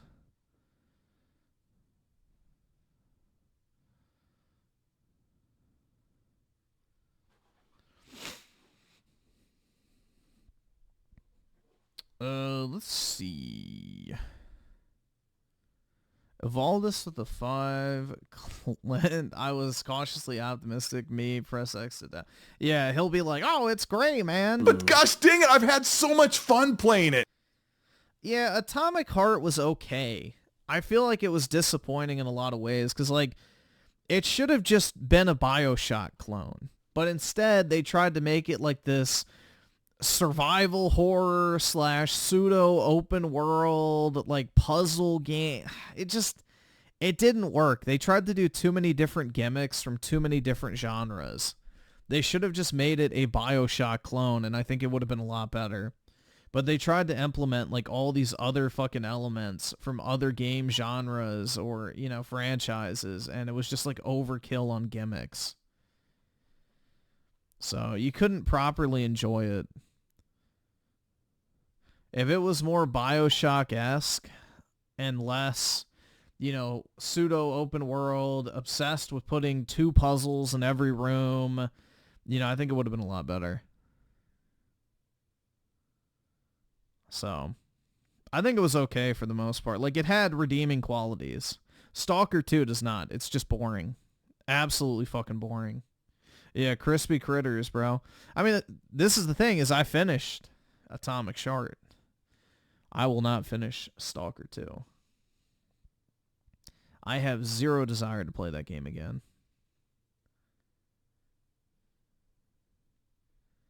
But, alright, so let's see. Taylor Swift's biggest supporter is going viral. Oh my god. Dude, each one of her thighs are still too big for what the average female torso should look like.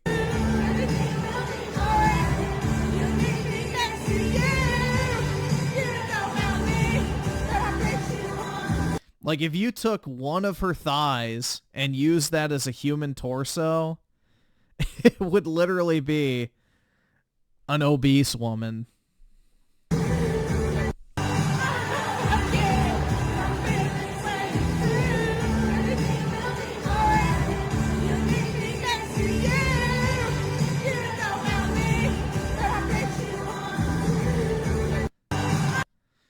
Imagine being at a concert and you're like, quick, record me dancing, please. I need to upload it on TikTok. And then it's this.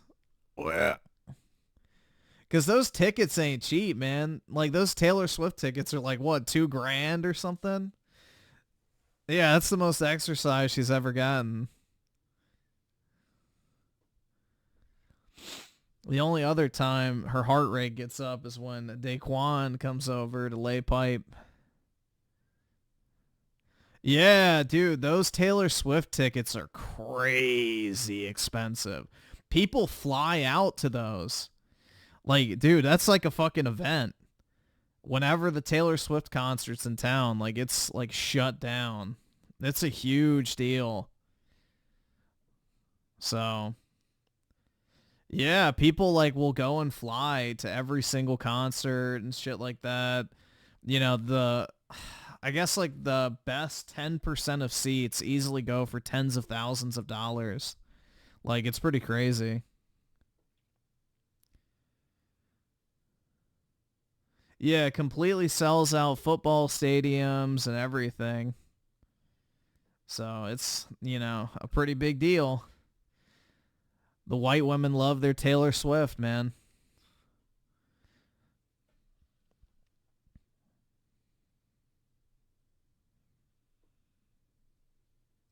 Yeah, if you can resell the tickets, you can make some good money.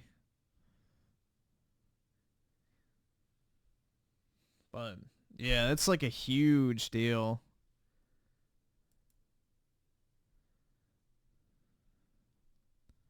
I'm a Swiftie. That's right, dude. You know, that song Shake It Off really just spoke to me deep down.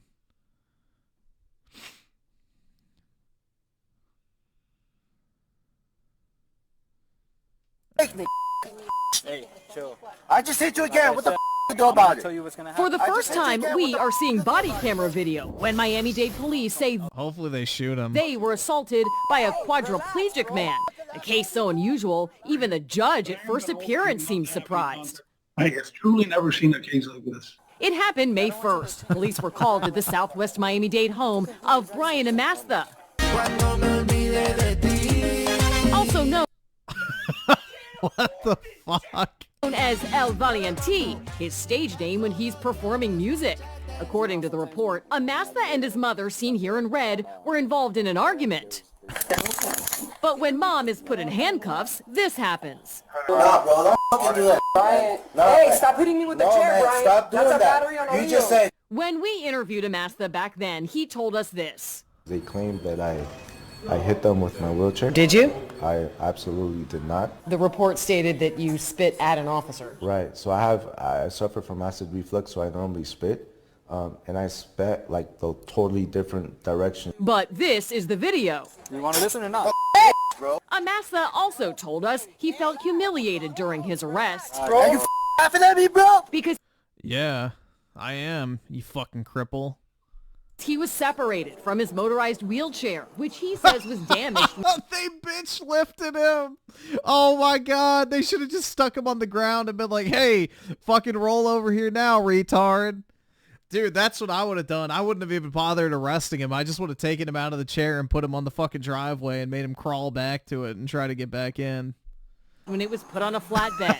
You see one officer appearing to text someone. Bro, that's what I would have done. I would have like pick him up and then put him like 3 houses down and make him crawl back. Oh my god. That would have been funny. Joking that they were going to put him on the tow truck. Yeah, because Officers later seen inspecting their legs. Amastha charged with 2 counts of battery on a law enforcement officer. And we are told that corrections did not have a transport van to transport Amastha with his wheelchair, and that's why officers on scene called fire rescue to take him and called a tow truck to take the chair. We're told that there's another hearing in this case scheduled right here for tomorrow. We're in Miami. I'm Janine Stanwood, Local 10 News. First-hand video of the controversial arrest. Janine, thanks a lot. We'll be right back. Dude, I just would have bitch lifted him out of his chair and made him crawl back. That's exactly what I would have done personally. I saw there with the 5. Yep, Cole didn't show the Jason Schreier pick. Uh-oh.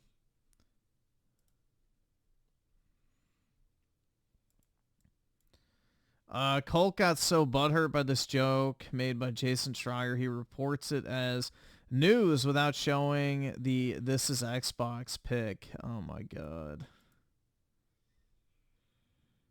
Let's see. Jason Schreier of Bloomberg said, "Don't worry, folks. Even if Sony buys Katakawa, rest assured that future Dark Souls and Elden Ring games will still come to Xbox." PlayStation fans excited about the prospect. Bro, he's trying to say that it's a confirmation that they won't be fucking Oh my god. Holy dude, he literally is fucking propaganda. Literal fucking propaganda. The cope is insane. Prospect of Elden Ring 2 or future Dark Souls games or other major games from Software being exclusive only to the PlayStation platform have just now received the news that no, they will not be exclusive. You just straight up lied through your fucking teeth. Holy shit, man. Oh my god. It's just incredible, dude. These guys are just literal fucking mind cucks.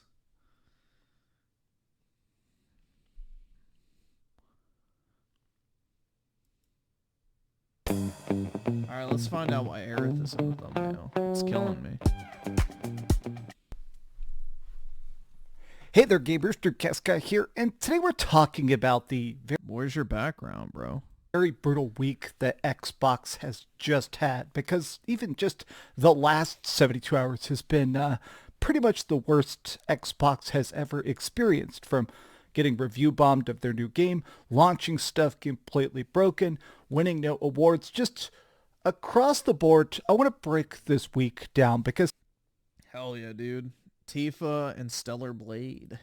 we've been discussing on the channel for the last year or so the death of Xbox, where it's very obvious that Microsoft's gaming will continue to exist in some form, but the current idea of Xbox, where you get a physical console and just subscribe to Game Pass, I think it's pretty obvious that that stuff is about to implode. But let's talk. Hi, hope you're having a great day, and if you could please give this video a like and subscribe if you haven't already.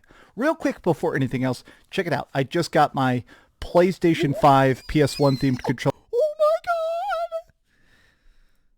Oh my god, it looks so much better in real life than I ever could have imagined. But, okay, video game time. So, I saw a bunch of people talking Yeah, I took all mine to the post office today after selling them.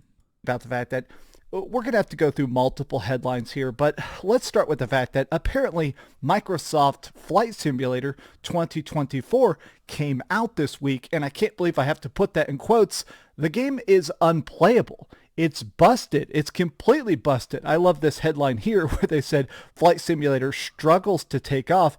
It's actually already being put into the overwhelmingly negative. Oh my god.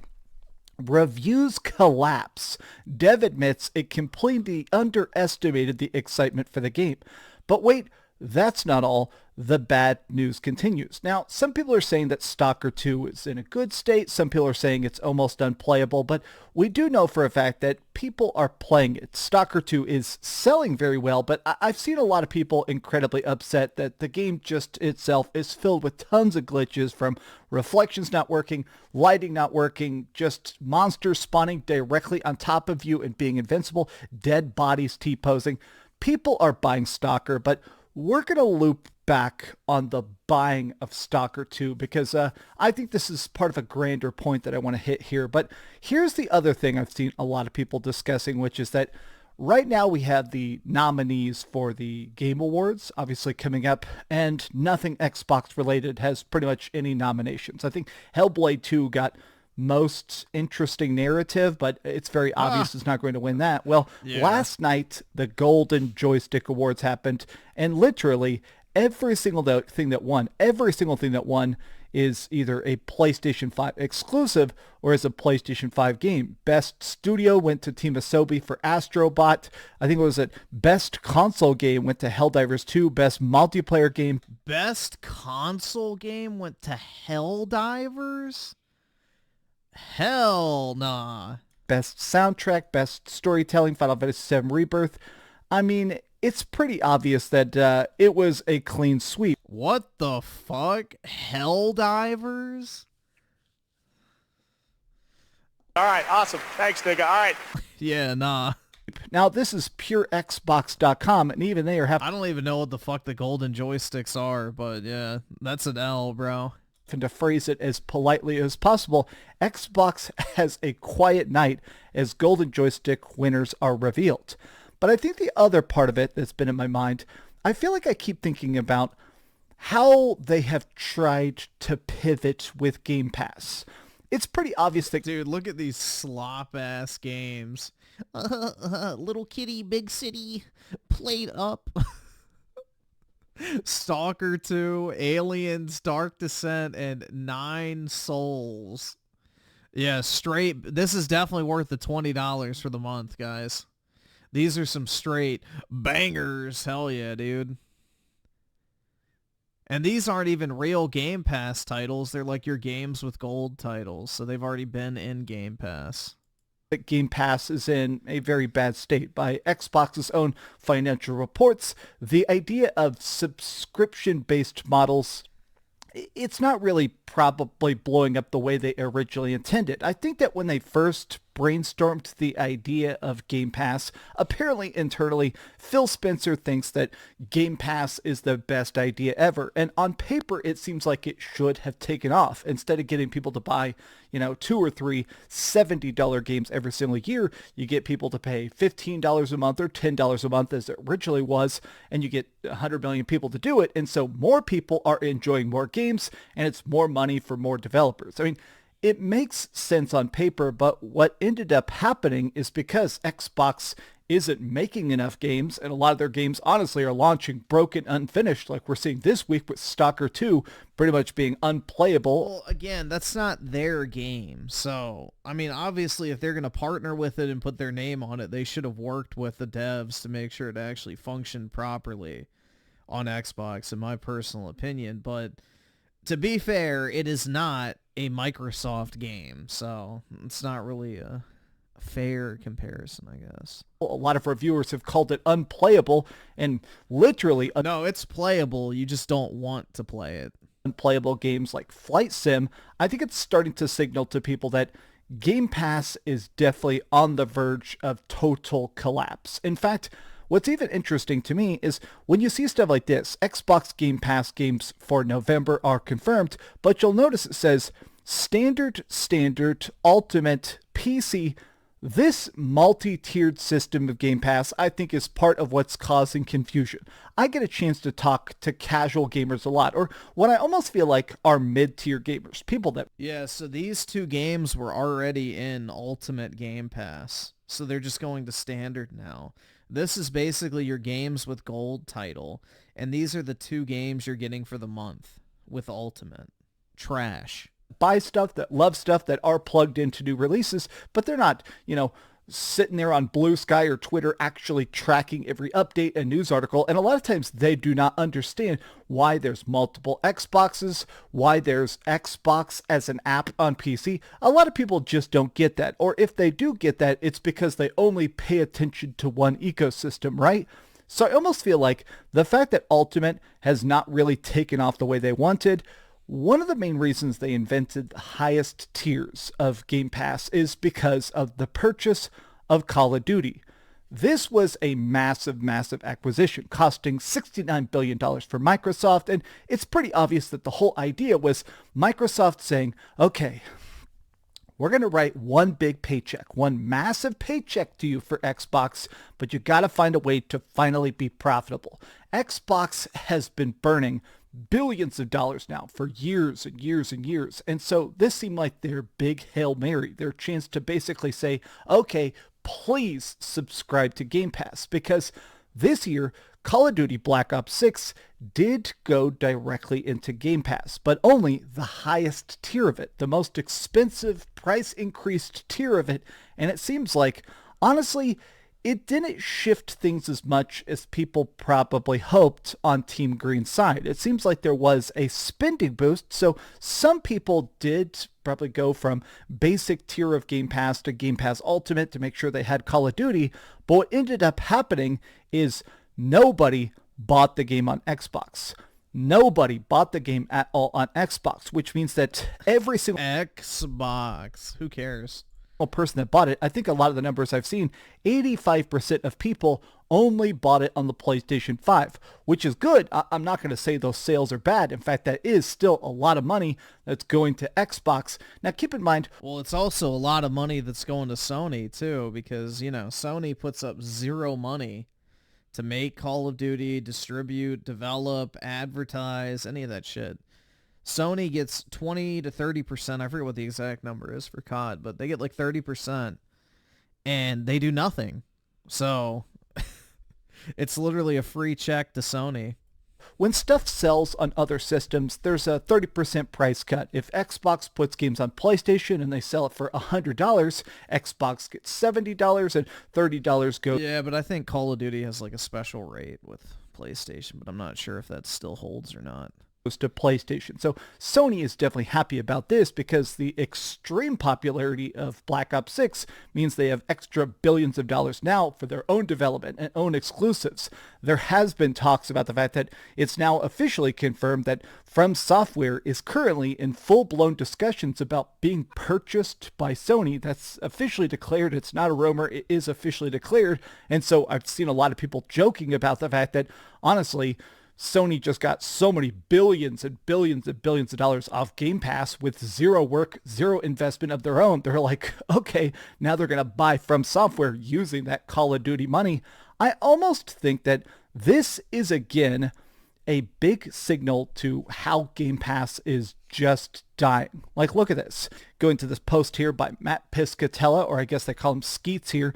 His big skeet here is all about the sales of Black Ops 6. And he says, Black Ops 6 going to Game Pass did a few things in the US. It resulted in a subscription spending boost. It shifted the shares of sales to PlayStation, meaning that people bought it just predominantly on Sony even more than they typically do. It did not appear to result in a massive cannibalization of sales, and it did not appear to provide a significant boost to Xbox Series hardware. So it seemed like, obviously, when they initially bought this, the hope was, okay, everybody always says Xbox got no games. That's the constant thing everybody says. And I do feel like that is very much a console killing narrative. It killed the PSP. It killed the PlayStation Vita. If you say this system got no games, then people are going to repeat that. It's a mantra. It becomes a methodology where people go, okay, well, I'm not going to buy it. I'm not going to invest in an ecosystem that doesn't have any games. And it sounds like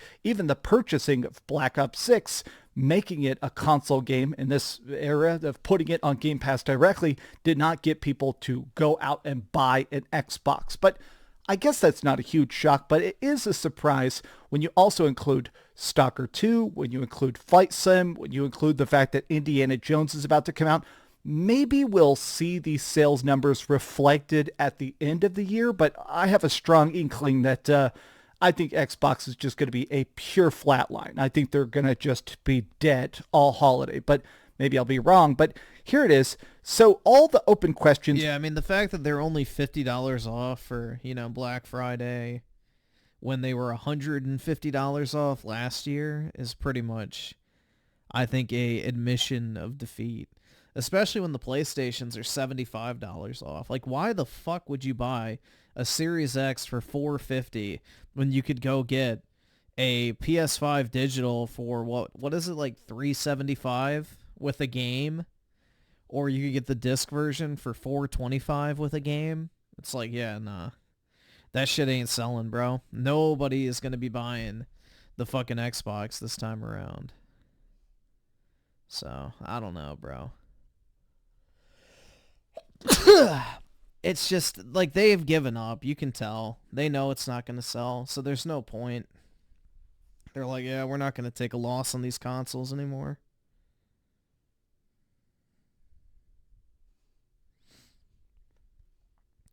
So let's see. Revenstar with the 8. Read my next message, a non-super chat one, because YouTube won't let me put it. Okay. iSiler with the 5. Alright, I'll pull these up in a second. Yep, Cult didn't show the Jason Schreier pick, lol. And then also, with the 5, love it when Elon has fun. Alright, I'll pull those up after we're done with this. Regarding the impact of subscriptions are still pretty open. Whatever one believes currently, well, not sure the biggest tests is changing anyone's mind yet.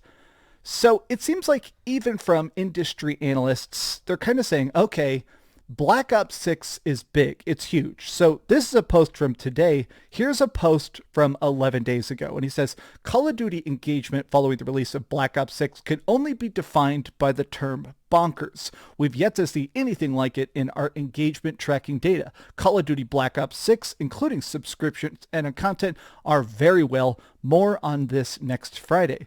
There's been an ongoing debate about Game Pass and its impact on the sales, and it's never been settled because it depends. Sometimes it can help, especially through virality. Sometimes it hurts. After 2 weeks, my take on this is that it may not have helped, but it also didn't hurt. So my frame of mind is that if anything, I think it's beginning to show people that Nobody cares about Game Pass. Maybe I'm wrong, but I'm 99% sure I am correct, which is that at this point, I think people enjoy buying games. To some degree, right? I think there is sort of a... No, I don't think people enjoy buying games. The problem is the subscription service doesn't offer the games that people would buy anyway. So there's no incentive to subscribe to it if they're not getting the stuff that they're going to buy regardless. So that's the reason why.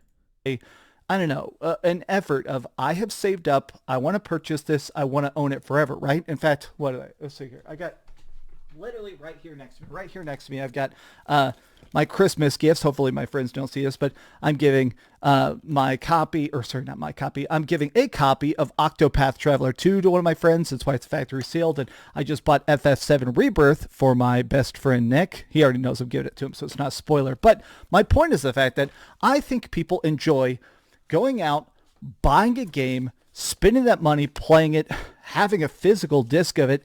I can put it on my shelf. Yeah, I've got so many games on my shelf. I do feel like Game Pass is a failure for like 15 different reasons, from a lack of good release schedule to honestly having those huge droughts between the actually good games to the price increases of Game Pass. But I almost feel like the fact that we're seeing games sell, even Microsoft Studio games selling instead of being successful on Game Pass, I think that this is the final death rattles of Xbox Game Pass. I think that, to my eyes, we're going to start to see very soon Xbox try to find some sort of exit strategy. I think here in the next 5 years, I don't think there's going to be an Xbox, and I don't think there's going to be a Game Pass. Microsoft gaming subscription service, or something like EA Play, where you get a 10-hour trial, or by subscribing to the service you get their really old games and a discount or something like that. Like, hey, pay $5 a month for Microsoft Gaming and you get a 10% discount on all games, and you can play all of our stuff from 5 years ago for free. I think it's going to be something like that. But the current state of Game Pass, more and more, the data seems to say, to me at least, that the experiment has failed. But what do you guys think? Does this seem like an abysmally bad week for Xbox to you, or is this all hyperbole? Tell me your thoughts in the comments down below. And if you enjoy... Hyperbole, dude. Hyperbole. Is this hyperbole? Or how did he say it? Hyperbole? Xbox to you, or is this all hyperbole? Tell me... Hyperbole. Dude, it's hyperbole. Holy shit, man. We got Lanier, Cliobriol, and now Hyperbole.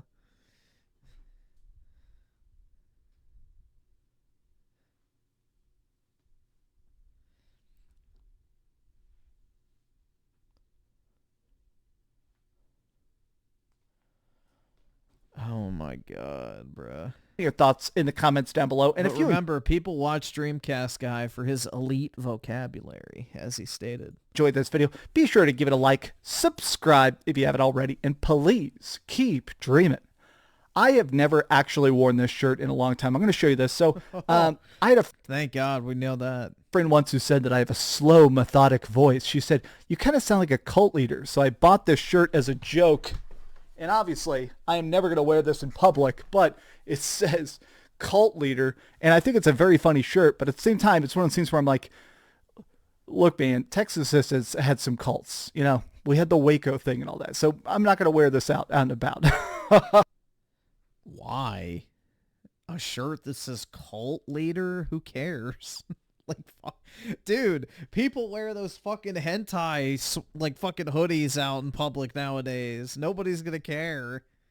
Who's gonna be like, oh my god, that's so offensive, dude. You're wearing a shirt that says cult leader with flowers on it. Yeah, why does it have flowers? I don't fucking know, dude. I have so many different questions about Dreamcast Guy. Thanks so much for watching that video. If you want to see something else, you can always click this link to see what I put up last, or, you know, subscribe and see what's coming up next. Bro. Also, I promise that whatever I do... Here, let's watch this one. Some bad news about Final Fantasy VII It's not bad news. I know exactly what it is.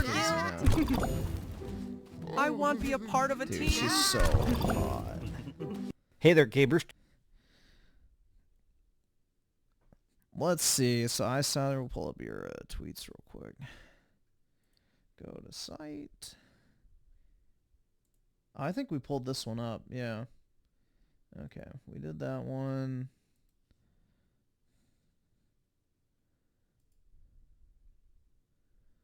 Let's see. The years really fly by. Yeah, isn't that crazy? Yeah, she just looks like a fucking man, bro. Like, look at that. That is gross. That's like fucking a dude on the football team wearing a wig.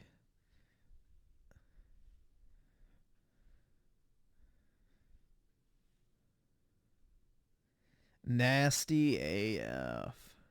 Yeah, old Mark going through his transition. I hope he arrives where he wants to be in life.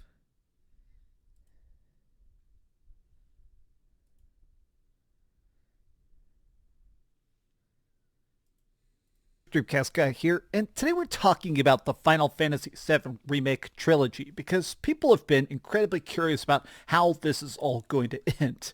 The trilogy thus far has been incredibly good, but very, very expansive. The first game was giants. The second game, Rebirth, was actually 4 times bigger than the first part of Remake, and people are going, not really. Okay, how long is this going to take to finish? How much DLC is there going to be? How many changes to the story are there going to be? Well, the director of Rebirth has just done a deep dive interview, and it's kind of pissing off a lot of Final Fantasy fans. But I want to explain why, because even as good as these games are, some of his statements are very concerning, to say the least. Hi, hope you're having a great day, and if you could, please give this video a like and subscribe if you haven't already. It's so cold in my room, I actually can't feel my fingers. So, please like the video. I'm going to try not to freeze to death. So, let's talk about this to begin with. We're going to go through all of it bit by bit because there is a lot to cover, but I also want to talk about the blowback, where a lot of the most passionate Final Fantasy people are saying, oh God, don't do this. But let's start with this. So they anticipated the mixed reaction to the controversial ending, but wanted... Yeah, no shit. They're not going to tell you what happened. They still got to sell you on part 3. To avoid fan service. So perhaps one of the most known things, the biggest obvious thing about FF7 is the death of Aerith. One of the main characters is a very beloved flower girl who's very in tune with nature and magic and stuff like that, and she unfortunately dies. In the original game, it's completely mind-blowing. I mean, I'll never forget as a kid, when Aerith died, I actually wept. Like in real life, I had never experienced a character permanently dying in a video game. I mean, it was like mind-blowing. So the idea that they're trying to be kind of wishy-washy about it to avoid fan service, this to me just seems like such weird phrasing. Like, you're making a remake. I assume that to a normal person, sticking to the story isn't fan service. That's being faithful to the original. Now, the comments are, of course, making fun of this. I mean, if you think about it, it's kind of genius. The main question basically everybody had is, are they going to kill Aerith again? And they replied, I don't know. So the ending was very, very mixed. You couldn't really tell if she's dead or not, or if she's a ghost, or what actually happened. They're really trying to... Yeah, because they're going to reveal it in part 3. I don't understand. Dude, this is literally like people watching Lord of the Rings, The Two Towers, and they're like, well, how the fuck does it end? It's like, well, you gotta watch part 3, you dumb fuck. I don't know, man. This is like really irritating to me to hear people bitch about a fucking intermediary ending. They're not gonna fucking spoil what happens at the end of the second of third, like 3 parts. They're gonna tell you at the end. The Twin Towers, yeah, there you go. Lord of the Rings and the Twin Towers. But yeah, it's like, dude, they're not going to fucking reveal what happens until the 3rd game. That's so dumb. You don't give away all the secrets. To like lean into this idea of multiversal timelines and stuff, which feels a bit unneeded, kind of Kingdom Heartsy in a way, but I still really enjoy it. It's just so different that at times you kind of go, okay, I'm sort of on board with this, but let's get into the part that has fans the most concerned. So the director Hamaguchi said he wants the third game to come out as quickly as possible. That's a big bonus. Now, this was already pretty known. Even before Rebirth technically, they already said it pretty much immediately. Square Enix said they're hard at work. The story is complete. Yep, and there's no DLC this time. That took a year supposedly for the Yuffie DLC and remake, so thank God. No more Yuffie. It's sketched out, it's scripted. There's even talks that they may be recording voice lines and stuff. Essentially, the next game is deep, deep, deep into full-blown development, not even pre-production. So thank God for that. They said they're looking to dig deeper into other stories. Oh my God. He wants to heed the call to spotlight other parts of the game's universe and look at different characters. What the fuck is wrong with that? That's called fan service. Now, people are taking this to mean that this is not going to be a trilogy. I mean, if you're retarded, you'll take it that way. Now, the reason this is getting met with a lot of ire, of anger, people saying, can we please not, please? People saying stuff like, okay, so it seems like we're going to get even more FF7 games. The chance of getting a mainline game from these developers, which are called Creative Business Unit 1, is now a 0. So when the FF7 games originally came out, we just had the first one, FF7. But then it just kept selling. It kept being so popular. Back in the day, every year pretty much, you would get a new Final Fantasy. From 1 to 10, they were coming out back to back. You'd even get spin-offs like Chocobo Dungeon or things like Final Fantasy Tactics or the fighting game era guys. But when it came to 7, because it just kept selling, in the early 2000s, they started doing different weird experimental projects. A sequel movie called Advent Children, a prequel game called Crisis Core, Crisis Core is great. Another futuristic game called Dirge of Cerberus, and they combined it all together into what they call the compilation. So this trilogy of games, originally I kind of thought it would make nods to the compilation without completely remaking every single line, every single story beat. So the fact that they're kind of saying maybe we're going to do even more Final Fantasy games, more FF7 games beyond the trilogy, as a fan, as a person that's not only beaten all those games a bunch of times and really appreciates even the bad stuff and stuff like Dirge of Cerberus, I think I don't like the idea of them just getting stuck forever, just doing FF7 and nothing else. And a lot of people are talking about this because, look, man, this sounds like we're going to be getting more FF7 games after Remake Part 3, and it's hard to find the words to describe how much I do not want that. Let Creative Business Unit 1 make something new. So if you played Rebirth, it is fantastic. It is huge. It's got tons of side quests. It's got main stories. It's got some seriously heartbreaking beauty. It's got crazy graphics and fun combat and incredible depth and just so much. So a lot of people are saying, okay, let these people make FF17, right? Right now, we're getting these huge gaps between each Final Fantasy. It does feel like lately they've been trying to up the release of it. So now we're getting like a remaster, a sequel, and a mainline, right? So we'll get another part of the FF7 remake. There's rumors that we're going to be getting the FF9 remake perhaps next year. And people are going, okay, I want to see the people. Yeah, and the team that did the Dragon Quest 3 HD remaster or whatever the fuck that just came out, they apparently want to work on Final Fantasy VI next and give that game the same treatment, which would be fucking awesome.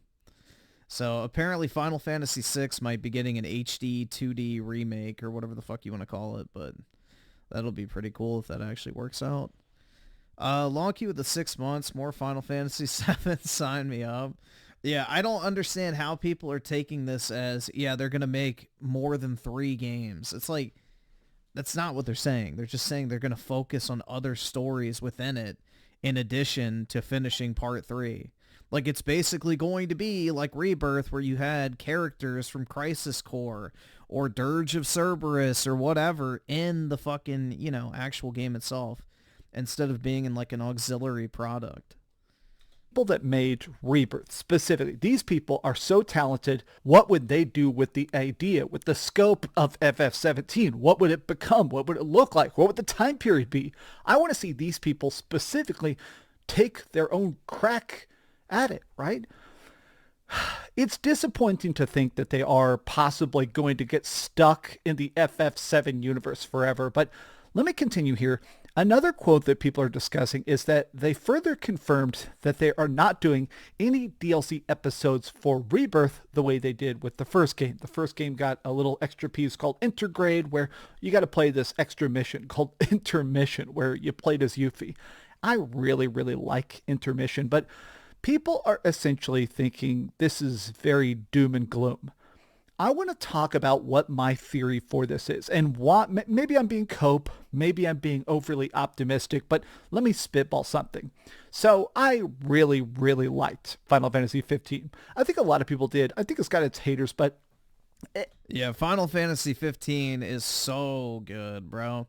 Criminally underrated and underappreciated. FF15 and the whole boy band vibe and cruising around, the very beautiful ending of it. Final Fantasy 15 is an incredibly good game, and it just kept selling. So because of it, they ended up doing standalone DLC for each of the main characters. So they each had their own extra quests you could go on, and their own little extra adventures, and they're fantastic. Now, nobody's going to remember this now, but this is originally one of the things that kind of helped my channel blow up. I reviewed every piece of DLC from that game, including the Final Fantasy 15 multiplayer. Yes, they released multiplayer.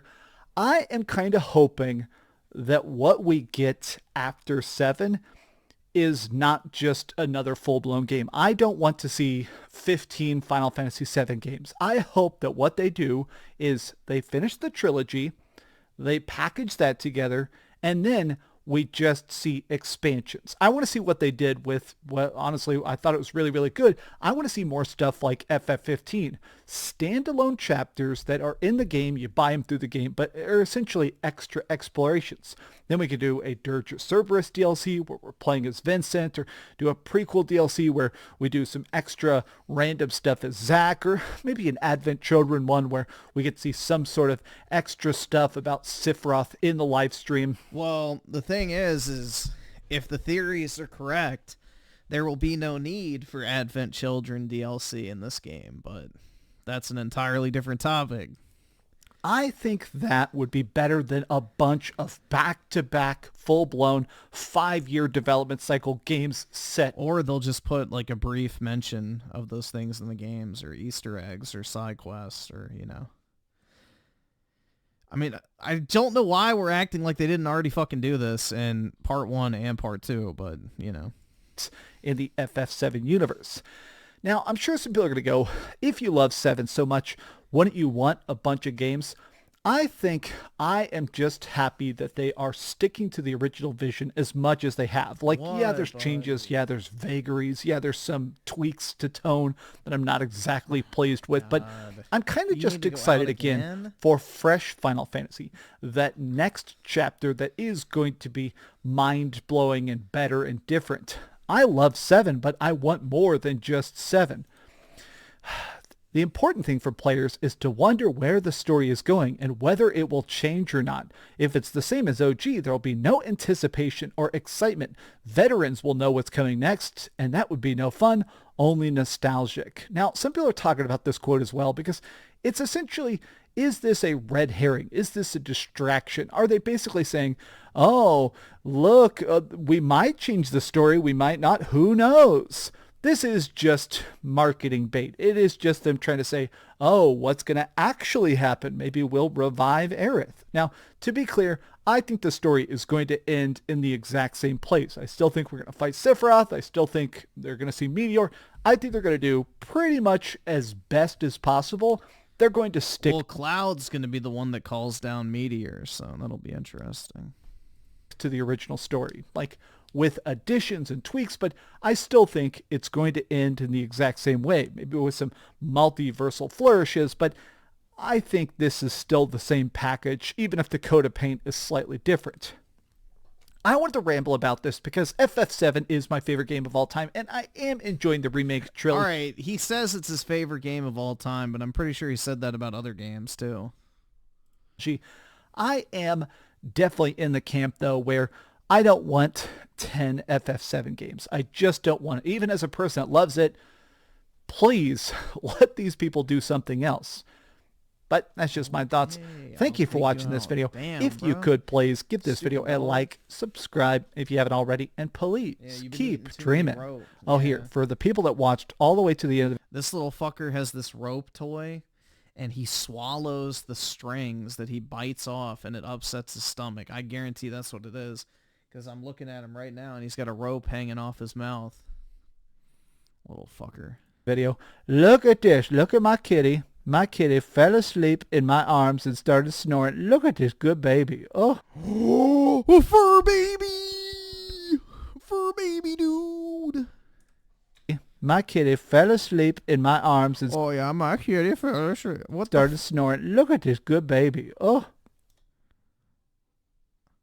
Bro, what in the fuck? Dude, my dog falls asleep next to me every single night, and I'm not like, oh, look at my little sweet baby. Reddit fedora tip. Aren't you just a heckin' quirk chungus little chonker, dude? No, I don't. My dog just lays next to me every night. It's not anything special. He knows his position, which is my, sheet heater. He warms up the bed for me, so it's nice. Yeah, that's right, dog.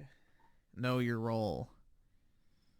I'm not like, oh, look at my little baby. Oh, he's so sweet and sleeping. Like, fuck that.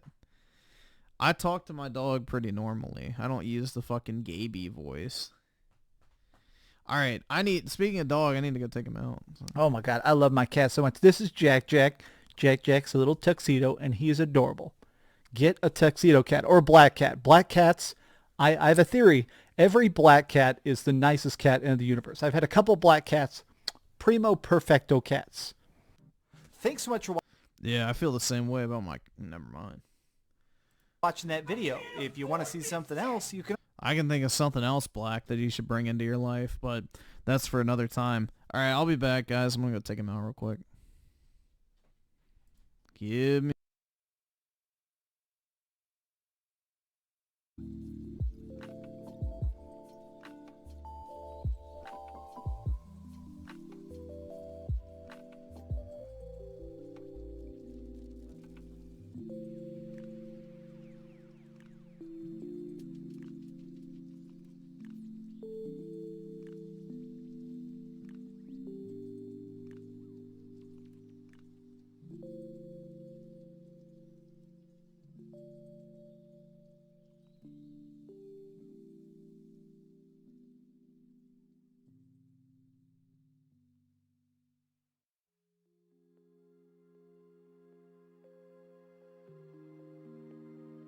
I can't afford this shit!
Alright, I'm back.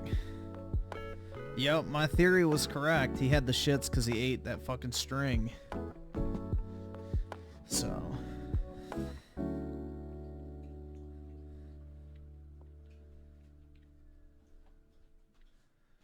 I had a feeling. Let's see. So, Rip me with the 5. People don't hate capitalism. They hate crony state corporatism. Trump was a good middle finger to the bureaucrats, but we need to keep going. Yeah, I need to shut down pretty much every single executive agency. Personally, that's what I would do. But, you know, Congress doesn't want to go along with that because that hurts the big money.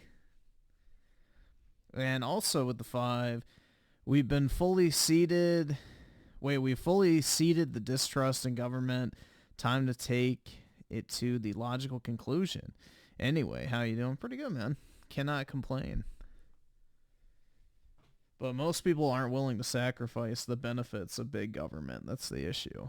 So they may say they hate it, but they love what they get from it.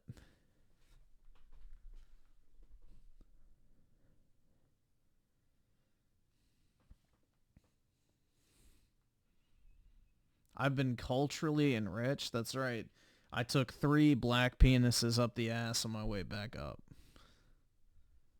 How did you know?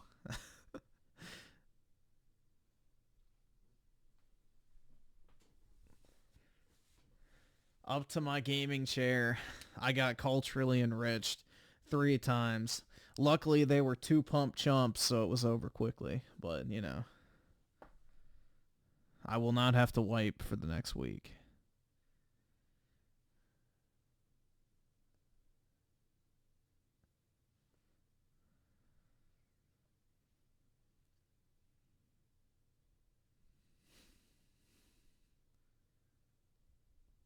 I saw with the 5, like the ghettos and the hood, hate Uncle Sam until that check comes. Yeah, exactly. You know, everybody loves the EBT and the welfare, the unemployment, the Medicare, the Medicaid, Social Security, all that free shit, Section 8 housing, you know, all that free shit, man. Like the Obama phones. Hell yeah. But it's just, you know, the government was never supposed to provide for people's basic needs. The government is supposed to provide an environment where people can meet their own basic needs through hard work, not the other way around. And Ripple Mormy with the 2, my free stuff. Yep, my free shit, man. I don't know. It's just, like, pathetic. It really is. I just don't, like... The concept of the government taking your money just pisses me the fuck off. So, if people actually had to cut, like, a check every single month and write out their taxes instead of having it deducted from their paycheck, there wouldn't be a single fucking Democrat in this country, and you can't convince me otherwise. If you actually had to write out a check for your taxes every single month by hand and then watch the money leave your account after it already was deposited, that would psychologically flip a switch in pretty much every single person who works mind. And there wouldn't be a single fucking Democrat who is in favor of taxes in office right now. I guarantee you. 100%. But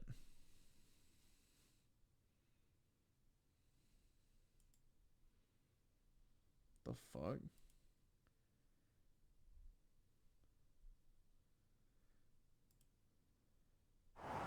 Behind the delivery trucks that keep your life stocked, thousands of employees at BP go to work every day. They're part of the... Nobody cares, bitch.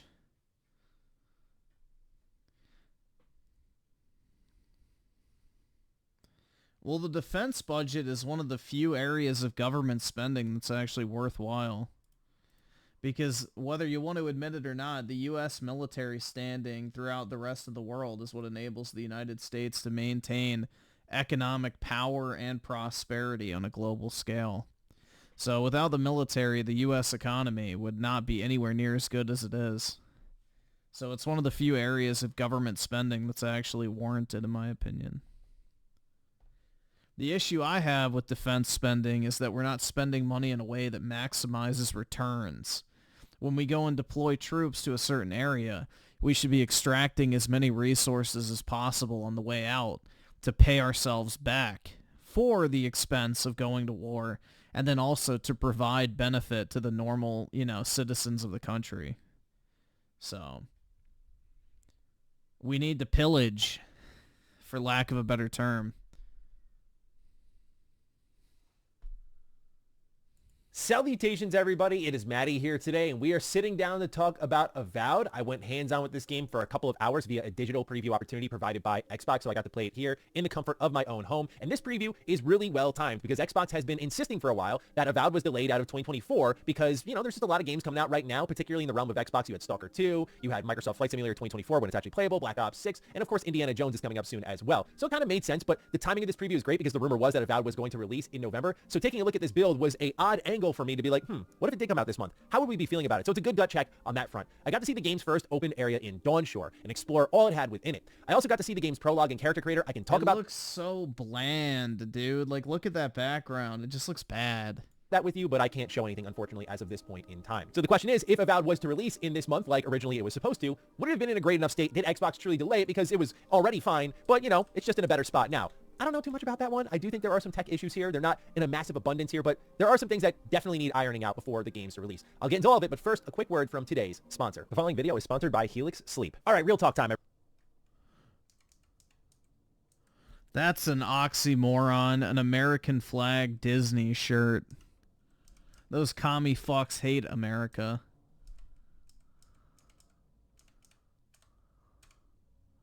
Really different from any Obsidian game you've played before. It's very different from Fallout New Vegas, where you could just talk your way through things. It's very different from the Outer Worlds, where you could definitely shoot or talk your way through things. In this game, you can stealth. In this game, there are multiple options of approach, and I found it to be refreshingly great and fitting for an Obsidian game, because the choice wasn't just in its dialogue and how I would handle my approach with certain situations, but also how I would crawl about the level. I felt there was an equal level of choice there. The areas are much bigger feeling than the Outer Worlds by comparison, whether it be the towns or the plethora of locations for you to explore. If this is an idea of what the rest of the game may be like, then I personally underestimated Avowed's scope. For comparison, Dawnshore reminded me of Monarch, and Monarch was the largest area to be found in the first Outer Worlds game. I know it's been a lot of years since then, but that was still a big, open, expansive area, and I was surprised by how sprawling, you know, Avowed really was, especially in this opening area where normally they keep things tame, but it was really well done, and I was enjoying the moment-to-moment exploration of seeing things in the distance going, hey, what is that out there?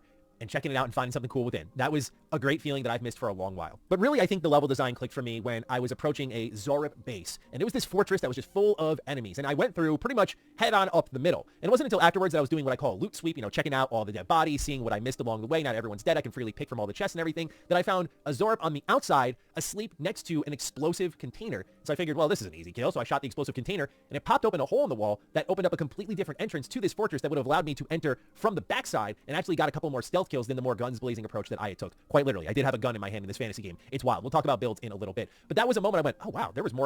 Why is it wild to have a gun in a fantasy game? That's been done a bunch of times before.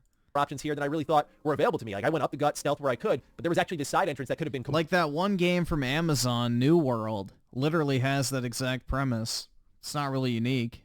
Completely way more quiet. You can also use the elements to reach different areas. For example, I'll use a fire spell, or I told Kai to use his fire spell to burn down some spider webs. So you'll have moments like that throughout. And I'm not judging it because it is early on in the game, but I do hope for the rest of the game these become more complex and kind of reward my creativity in a way like I'd say a Breath of the Wild does, because the interactivity is there. So I'm hoping that it does elevate as the game goes on and that these were just kind of training wheel moments. If it is just as it is, it'll be fine. I just think maybe a little bit of missed potential there. Because again, I think the real heartbeat of this game, I mean, you have the Obsidian elements there in dialogue and in choice. We'll talk about that, but it really is this level design. And I feel like if they tap into the maximum potential for that, you got something really good here. Now, all of this exploration I did was actually never interrupted by loading screens. Like, once I got to Dawnshore, I was there. But that also means that no, there isn't that Skyrim moment of stumbling upon some ruins and finding a sprawling dungeon within, at least not yet. You know, I found when I was playing in third person, which will... Yeah, if this is the slice of the game that they're showing you, this is the best they have. So don't hold out for anything getting better. What you're seeing right here is the absolute best the game has to offer.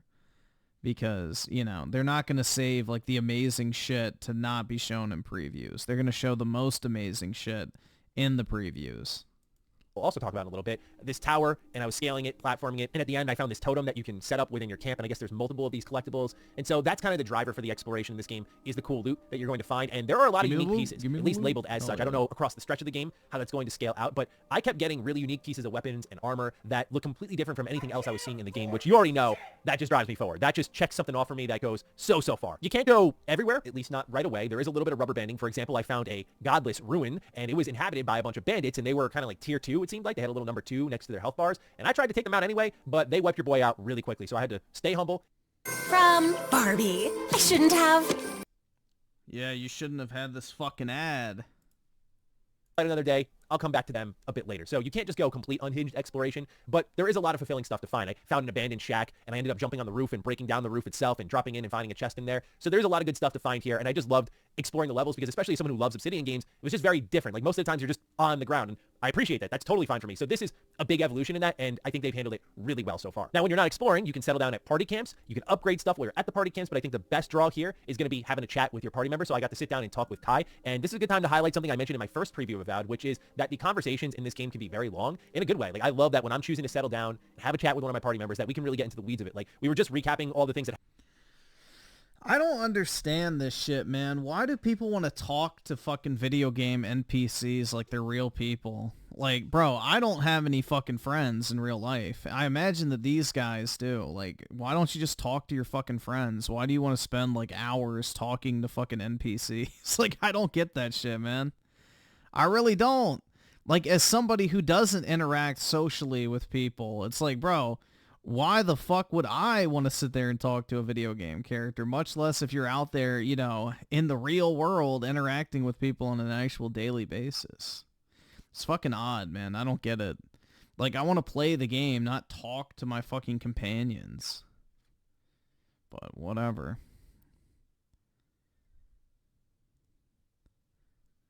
Let's see. Rip and Mormy with the 5. Nobody is entitled to someone else's labor. Why should I have to pay for someone else's shit? When you know about Marx's life, it makes sense. Yeah, he's a fuck up. Yeah, nobody likes to bring up Karl Marx's early life because it hurts his entire fucking ideology, for sure.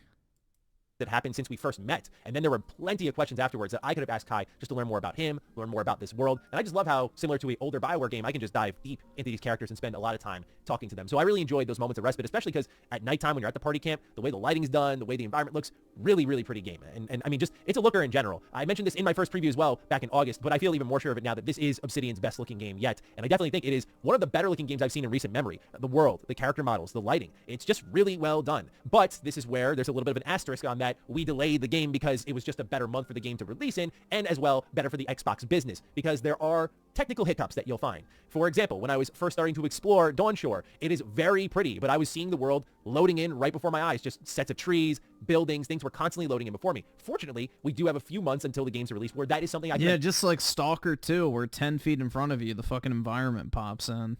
Imagine is ironed out. However, this doesn't scream to me, yeah, the game was pretty good to go, but we just wanted to give it a few extra months because that's better for our players. The frame rate does dip a decent amount when you're in third person as well. It's definitely below 60 FPS, not coming close to 30, at least in my experience with playing on my PC, which has a 3080 8-core processor and 32 gigabytes of RAM. But the frame rate does dip. And also, I mean, as much as I like the third person, I wish there was a quick hotkey to switch to that. At least in my playing, I did not see this. You would have to go into the game options menu and toggle that on, because I went first into the controls and thought, oh, maybe it's just not in this build at all. But then I found it, again, as I mentioned earlier, in the game options, so you have to switch it on and off through there. And this kind of stinks because one thing I love in, say, any BGS game is I'll get a new piece of armor, a new weapon, I'll equip it, I'll go in third person, check myself out, admire my look for a moment, and then I'll go back to first person. The fact that I have to go into menus and swap that out, at least right now, I hope it's something they can figure out where there's a hotkey you can press to kind of just flip between these two, because man, oh man, would it be a difference maker. There was also one conversation I had with an ambassador where the audio just straight up disappeared when I first met him. And at first I thought like, oh, it's an earlier build from where the game is supposed to come out. Maybe this line just hasn't been recorded yet because of the release date they set, but then the guy just started to talk afterwards and I could hear him clear as day. So yeah, there's a decent amount of technical issues here for sure. Enough popped up where I would say, yeah, this game needs a couple more months, where the release date feels right, but I just want to make sure you all, through my experience, can at least read through some of the corporate speak that you were seeing on the other end and not just gobbling it all up. Now, on the gameplay side of things, oh my word, there have been some improvements since that August build I played. For starters, the overlines on finishers isn't really there anymore. That was something I complained about because it just felt like every enemy I was killing was going into a weird, long, janky, slow motion, and then you'd pop the enemy, they'd be dead, and it was cool at first, but it was happening so many times. I'm sick and tired of this aesthetic of big-headed characters with cartoony look. Well, dude, it's just ugly. That's the problem. It's not, I wouldn't even say it's the cartoonish art style. It's the fact that the characters are just ugly. They're deliberately ugly. They make everyone ugly nowadays. Nothing can be beautiful. Nothing can be, inspirational. Everything has to be ugly, depressing, and bleak. Now there's a stun gauge. When you stun the enemy, you can choose to do that. And it is fulfilling because you have to work to stun them. So when you do let loose that big attack, especially with like the wand, when I did it on this bear boss after I met the ambassador, I was just, oh my God, man, I like brought up a bunch of elements from the ground itself. It was actually really cool. I was like, that felt satisfying. And that's where I realized, like, okay, I haven't seen this until this point in time. That's a much better balance compared to what we were getting before in that earlier build. So less of a reliance on that. I think the visual feedback is where it needs to be when it comes to combat. So much so that I forgot this was a concern/complaint of mine in the months leading into this preview. So that was really nice to see. And the last thing I would like to call out is stamina management. I don't know if they tweaked this, but it felt, at least in the early game, much more important. Like, just like in Oblivion where every action you take would cost you stamina. It's the same thing here. You're going to be dodging a lot. You're going to be jumping a lot. You're going to be swinging a lot. And it doesn't matter what you're doing. You're going to be spending stamina where you can't just go in gung-ho. So there's a little bit of in and out with it, which I thought was also an improvement. Maybe I'm just recognizing it more now, but it felt much better in the terms of combat. And while the level design is open-ended, so are the builds. And there are so many different weapons and options that you have early on. It is truly overwhelming. Like every weapon I found, oh, a wand, I want to try that. Oh, a gun, I want to try that. Oh, a sword, I want to try that. Oh, a dagger, I want to try that. Oh, a two-handed axe. Okay, I want to try that too. There were just so many things headed my way that I wanted to try. It was ridiculous. Now, Avowed does support multiple equipment builds, so you don't have to make too many tough decisions. At least in the early going, you get to switch between two equipment loadouts. So I kind of had my ranged weapon option, my close range weapon option. But if you're having a tough time deciding, you do have at least two sets of equipment that you can switch between, which I think at least eased some of the pressure I felt. Still, reading over all the ability options and attributes is a monumental task unto itself. And that doesn't even get into the companion abilities you also have. When you look at the attributes, there's two examples I want to call out. Might, which impacts your damage, and then dexterity, which impacts your attacks. I sided with the 5. Not only it looks VR, but even more of an Oblivion. Yeah, you can tell like they were going to make a Skyrim clone, but they kept all the worst aspects of a Skyrim-like experience. I don't fucking get it, man. I really don't. It just looks bad. It genuinely is an unappealing looking game. Speed. So you could build to kind of rush these two and just have a character that can wield a typically slow swinging weapon with much greater efficiency. Or you could do what I did and kind of make this ranger wizard hybrid build. So at close range, I would have my wand and my spellbook, and I was really enjoying that. But then when I was at range, I was using my arquebus, and that thing changed my life. That made me really fall in love with Avowed and how the levels were laid out and how I was picking enemies from a distance. And I loved how I'd like pop someone in the head and they'd all look around like, yo, who just did that? They didn't immediately detect you. And I thought that was nice because after coming off of Stalker 2, where I would pop one person and everyone would know where I was immediately, I like how this game, there's a little bit of confusion, so maybe I can get a second shot off before everyone goes, oh, the gunshot came from over there. So yeah, great equipment options, great ability options. Some of them are just passives like, oh, your wand does 25% more damage. Some are unlocking spells that would be in the grimoire permanently, so then maybe you swap out that grimoire you have for instead a different grimoire that has other spells that you typically wouldn't have, and now your options are really, really starting to open up in an impressive way. And that doesn't even get into the godlike abilities that can really turn the tide of the battle. So there's a lot here. I'm definitely optimistic when it comes to gameplay builds. I hope it stays on this trajectory, but after my Dragon Age the Veilguard preview, where I was very optimistic about build quality in that game, yeah, I'm going to take a breath here and just wait to see the final product in that manner. Now, I can't show you the character creator. I thought it was decent, but I didn't like how my character came out. The godlike features that you have to attach to your face, like these plants, or my character has, I don't know what's coming out of his face, but it's just not good looking. I don't know how else to put it. I don't like when a game has characters that I don't really like to look at. And I kind of feel that way about most of the characters I've seen so far. Yeah, they make you an ugly, deformed creature. It's all about being ugly. That's all it is, dude. It's about removing beauty. Everything is about removing beauty, because anything that is beautiful or inspirational looking or something you aspire towards or some idealized version of something is harmful to the current thing, propaganda, which Microsoft is one of the main players behind pushing, so... Are in Avowed. Maybe I'm just getting used to it, but even though I love Kai's voice actor, it's the same one as Garrus, like the way he looks, just not really feeling it. There's a character in the prologue that is like insane looking, and so maybe I just have to adjust to this world a little bit more. In fairness, I have not played Pillars of Eternity yet. My overambitious goal in my mind is to be able to finish that at least before Avowed comes out, but I think I'm biting off more than I can chew there. Point being, though, is I'm still adjusting to the visual style of these characters. I'll leave it to the more hardcore Pillars fans to decide if this looks good or not, but for me, it just looks a little odd. I don't know. However, fortunately, my character is nice and armored up. So when I'm playing in third person, it does have that Skyrim feel. I will say the jogging animation has a little, I don't mean this disrespectfully, but I call it the poopy pants run, where you're kind of like waddling around like, oh man, don't want this to fall down my leg. It reminds me a lot of that. So I might end up just kind of going first person only this, especially when you combine it with the performance dips. And also for me, I thought the VFX were far more effective when you were in first person. It felt like way more epic and intense and chaotic, and I like that feeling, and a little bit of that was lost in third person. That's why I think the quick switch would be really great, because then I could explore in third person. When combat starts, I can zoom right in, and I'm back. Well, yeah, dude, there's nothing wrong with looking at a male character and being like, yeah, that's an attractive guy. Like, you don't have to want to fuck him, but you can acknowledge, like, a dude looks good, like... if like your friend buys a new fucking suit and he's looking like extra sharp, you're not gay for saying like, yeah, man, you look good or whatever. Like, There's no harm in that. That's not fucking gay, bro. So, no worries. Like, yeah, it's so obvious what the motivation is. They want to appeal to the most disgusting, vile, bottom of the barrel types of society. And then at the same time, it's just a, unified demoralization effort across all different mediums of entertainment. First person. That said, though, the character creator does bring one. The Amex Business Gold Card. Gotta get up, gotta get out, gotta get home. One great element to the forefront, and that is Spend your money. dialogue. So when you're building your character, you can choose like your back. Yeah, use your Amex Gold Card too. Give me monies! Story, if you will. Like I was an arcane scholar, and oh my gosh, it is used so frequently. I think some people will actually feel like it's too much. It might even feel to them, I put this in quotes, watered down. Because to be fair, it is a lot of flavor text. It's not like every skill check you're doing is finding a new solution somewhere. This is a lot of flavor text, but it gave me a true sense of self of who I wanted to be, down to my attributes where I'm a much more perceptive individual and I'm an arcane scholar. So I was kind of playing this egotistical mage, if you will, who has a gun, by the way. And I was really Reddit chuckles, my superior intellect. Digging that. So I was getting into my character. So I think the dialogue enables a kind of be who you want to be, and then the world enables, at least early on, a potential play as you want to play. And so I'm feeling optimistic about Avowed. I know it's tough competition in February, but I just saw they did 5-day early access for the premium edition, and then you see it's on Battle.net, it's on Game Pass, so it doesn't look like they are going to be shying away from the release window with a lot of big games surrounding. They're putting it on Battle.net.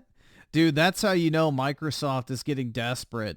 They're putting their PC games on fucking Battle.net now. Bruh. Does anybody even use Battle.net anymore other than for fucking World of Warcraft? I don't think so.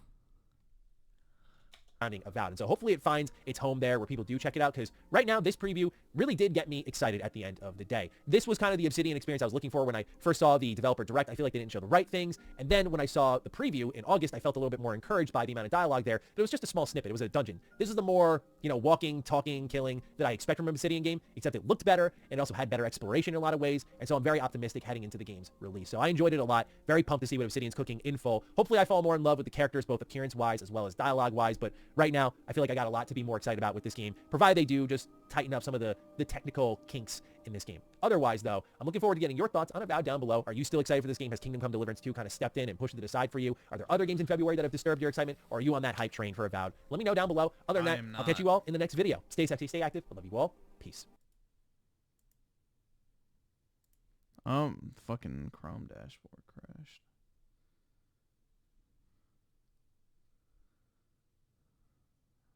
There we go.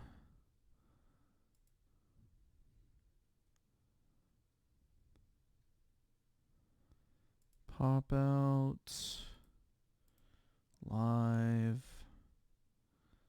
Alright, so let's see. Revenstar with a 3. YouTube won't let me type it. Read my next comment. Okay. The reason why they're making everyone is to... I don't even think it's trans, dude. No, it's this entire, removing beauty out of the daily life of civilians makes them more depressed and easily fucking, manipulated. The sadder, the more depressed, the more angry, the more emotionally distraught a person is, the easier they are to influence. So, it's part of a more... it's not even just video game specific. It's not even just entertainment specific. It's in our architecture. It's in everything. Office designs, schools, everything. It's designed to oppress. It's oppressive design to remove beauty and divinity out of the daily life of people. Because there's a great deal of relationship between, beauty and spiritualism and all that type of shit. So when you remove those elements from every aspect of human life, it basically removes your connection to the divine in a sense. And the people behind this type of shit are extremely superstitious. So, a lot of Satanist types, a lot of occult fuckers, all this type of shit. So they believe heavily in the power of symbolism and, all of that. So it's all about, removing the connection of people to the fucking divine, which is like, you know, really conspiracy theory type shit. But then you read about some of these fucking weird ass organizations that take place all over the world, and you're like, well, why are the most wealthy, powerful, and influential people on planet Earth engaged in literal occult rituals and fucking, you know, weird shit like that if there's nothing to it? And, you know, at that point, you kind of have to make a decision whether you're going to believe it's real or not. But it's like, why would all these people with all these fucking resources, all this influence, all this power, do this type of shit in their free time? I don't really think it's a coincidence, but, you know, maybe they just like to have fun. I don't really know how that would classify as fun, but yeah, shit's crazy, man. So, Revenstar, just so you know, I don't see a message from you in the chat, so whatever you're sending is getting filtered from normal chat, too.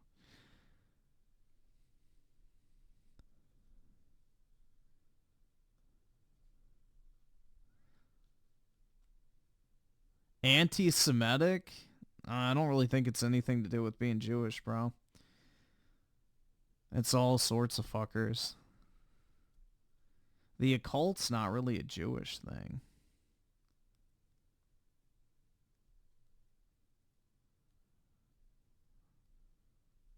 Yeah, I see that message, but not the other one you sent.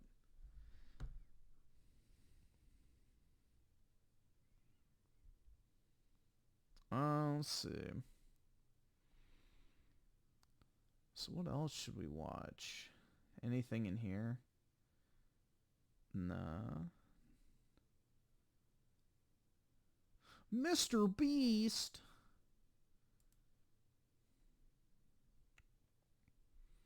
Oh my god, dude. Oh, what is this? Fable leaked gameplay? Rated E to T.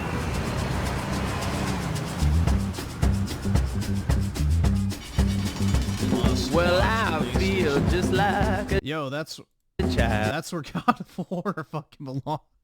Yo, it's the perfect place to get rid of The Last of Us 2, God of Snore Ragnarok.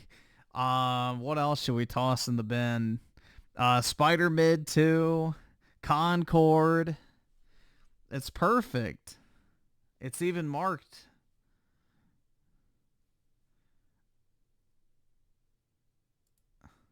This is Weekly Gaming News.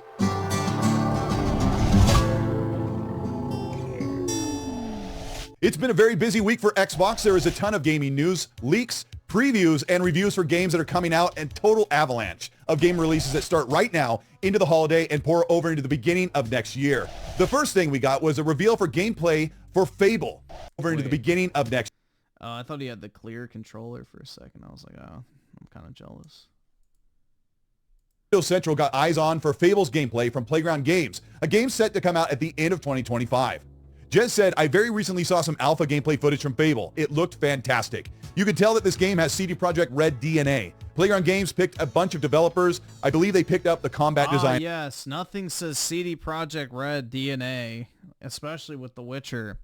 Like, you know, racially diverse medieval characters that are all fucking hideous and disgusting to look at. Melee combat, the pirouettes, the dodging, the seamless hack and slash into execution, which looks really cool. All that stuff is there. It looks super polished, super good. If this was early gameplay, then it probably looks even better now. Beyond that, there was a mixing in of different weapon types. There was pulling out a bow, an arrow, and also dropping spells. I saw a spell that lifted a group of dudes off the ground and slammed them down. I also saw some enemies like a giant chicken. It looked like a dangerous, scary chicken. I also saw werewolves. It looked really great. The combat looked really tight. I saw a variety of weapons. I saw a big mallet thing, which is being used to swing around and hit multiple enemies at once. My hype level went up from seeing this stuff, so that's why I'm bullish on Fable now. Who supposedly leaked this? That's what I want to hear. So we're 136. Let's go back. A game set to come out at the end of 2025. Jez said, I very recently saw some alpha gameplay footage from Fable. Jez! Yeah, holy fuck. Okay, yeah. Dude, a literal fucking corporate shill. Dude, he's bullish on everything, Microsoft. What a fucking idiot. Other people that got eyes on Fable said that the game... Yeah, Jez is about as good of a source as, you know, I don't know, a cheese grater is at masturbation. Looks incredible with the combat matching the production values like we saw in Hellblade 2. The vibe of Witcher 3, Geralt's awesome combat mixed with what we've already seen with Fable, and the production that we've seen in the new Hellblade game gives tons of promise for Fable. But that's not even the best part in this leak. This leak also says that Jez Corden was told that you can play as a male character in Fable. Of course, that's always been the case in the Fable games, and veterans know. Yeah, so you get to play as... You get to choose to play as a young boy or a... So you get to play as this thing or the fucking soy cuck. Oh boy. Young girl. And he hasn't seen eyes on of the male character, but that will be available. Playground Games also has a penchant for making customizable characters. Like in the Forza Horizon games, you can choose from 15 different presets. I would suspect that we'd be able to play as the female character shown here, but be able to change skin tone, hairstyle, facial complexion, and other things to make it your own, while also staying sort of true to the character they intended, whether you choose a female or a male character. But what we've seen so far and what is yet to be shown is probably going to be readied for the developer direct in the early part of 2025. So watch out for Playground's Fable. Just days after, Xbox had major previews for Avowed, the upcoming RPG from Obsidian Entertainment. This game is set to come out February 18th, 2025, just 3 months from now, and hands-on from reviewers, critics, and content creators like myself. I got hands-on what would be a 2-hour playable demo in the prologue, which we couldn't talk about yet, and the first biome called Dawnshore, where you first arrive and start the main part of the game. This demo was supposed to be 2 hours long, but I put in well over 8 hours before I started gathering my preview thoughts. Check out that video. It's here on the channel. It just came out yesterday. The game has really great combat, and most of it is meant to be in first person, but there is a third person combat mode and explorer mode that I showed in my video, and you can see it here. It looks really great. It's not perfect. There are things that need to be polished over time, and hopefully they're listening to the critiques as they come through from this preview, but Avowed looks like a Sea of Thieves style game on steroids with graphics in between the recent Dragon Age. A Sea of Thieves style game? Oh, dude, does he even like... I really don't fucking get it, man. Is he even playing these fucking games? Sea of Thieves. Holy shit, man. Game and newer Bethesda titles. Of course. Yeah, well, every YouTuber's gonna lie about how much time they actually got to play to make it sound like they're the definitive source, essentially. Of course, third person does look and feel great, but there's something missing if you don't play it in first person. So if they can add a toggle to go back and forth at ease, I think people will choose playing in either of these modes, and it will be really, really satisfying. So the previews from journalists cite things like, now it's one of my most anticipated games of 2025, or one says, this preview proved that I'm going to love Avowed. And another said, classic Obsidian fantasy on a AAA budget. So far right now, the reception for Avowed, even though it's 3 months out, is this shit does not look AAA. Very, very good. Fans are shocked, surprised, and delighted, as was I once I got hands-on with Avowed. But there's one more important news piece that comes from Paris Lilly of Kinda Funny Games, who interviewed the lead director that said 30 FPS is the least of what they're going to do performance on the Xbox Series S and X. They actually are getting performance mode worked on, so it sounds like they are trying to get 60 FPS at launch, which I really hope they do, because it doesn't look good when Xbox can't get their own console from their own first-party studios to hit 60 FPS on a capable, excellent piece of hardware like the Xbox Series X. More to come on that very soon. But Avowed looks really great, and I think it's starting to win people over. Stalker 2 is another game that came out from Xbox and Microsoft and Game Pass, a partnership with GSC World Studios, a Ukraine... Dude, this game did not come out from Microsoft. Why do these bots keep pushing this narrative? It is not a Microsoft game. They paid for exclusivity. Just like Final Fantasy VII Remake is not a PlayStation game. They just paid for exclusivity. Holy shit. This is not hard to figure out. Studio that went through literal actual war, lost people in the process, and had such a long development cycle of many delays. It looks like Stalker 2 should have taken another delay because it came out right in the middle of... Dude, Immortals of Avium looks better than fucking Avowed.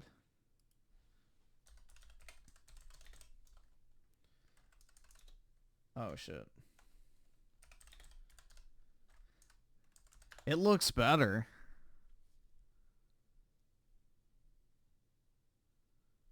Let's see. Just hoping I could find, let's do... I just wanted to see like towards the end of the game. Watch this. Transformers 1 is now streaming on Paramount Plus. Unbelievable! It's the Start over? So. Damn. All right, let's see the combat. Run, This shit looks way better magic-wise than fucking, whatever it's called, Avowed. Which Immortals of Avium is not a good game, but the combat definitely looks better for first-person magic. DJ.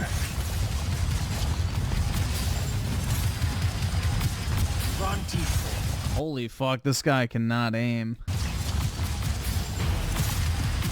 What the fuck is he doing?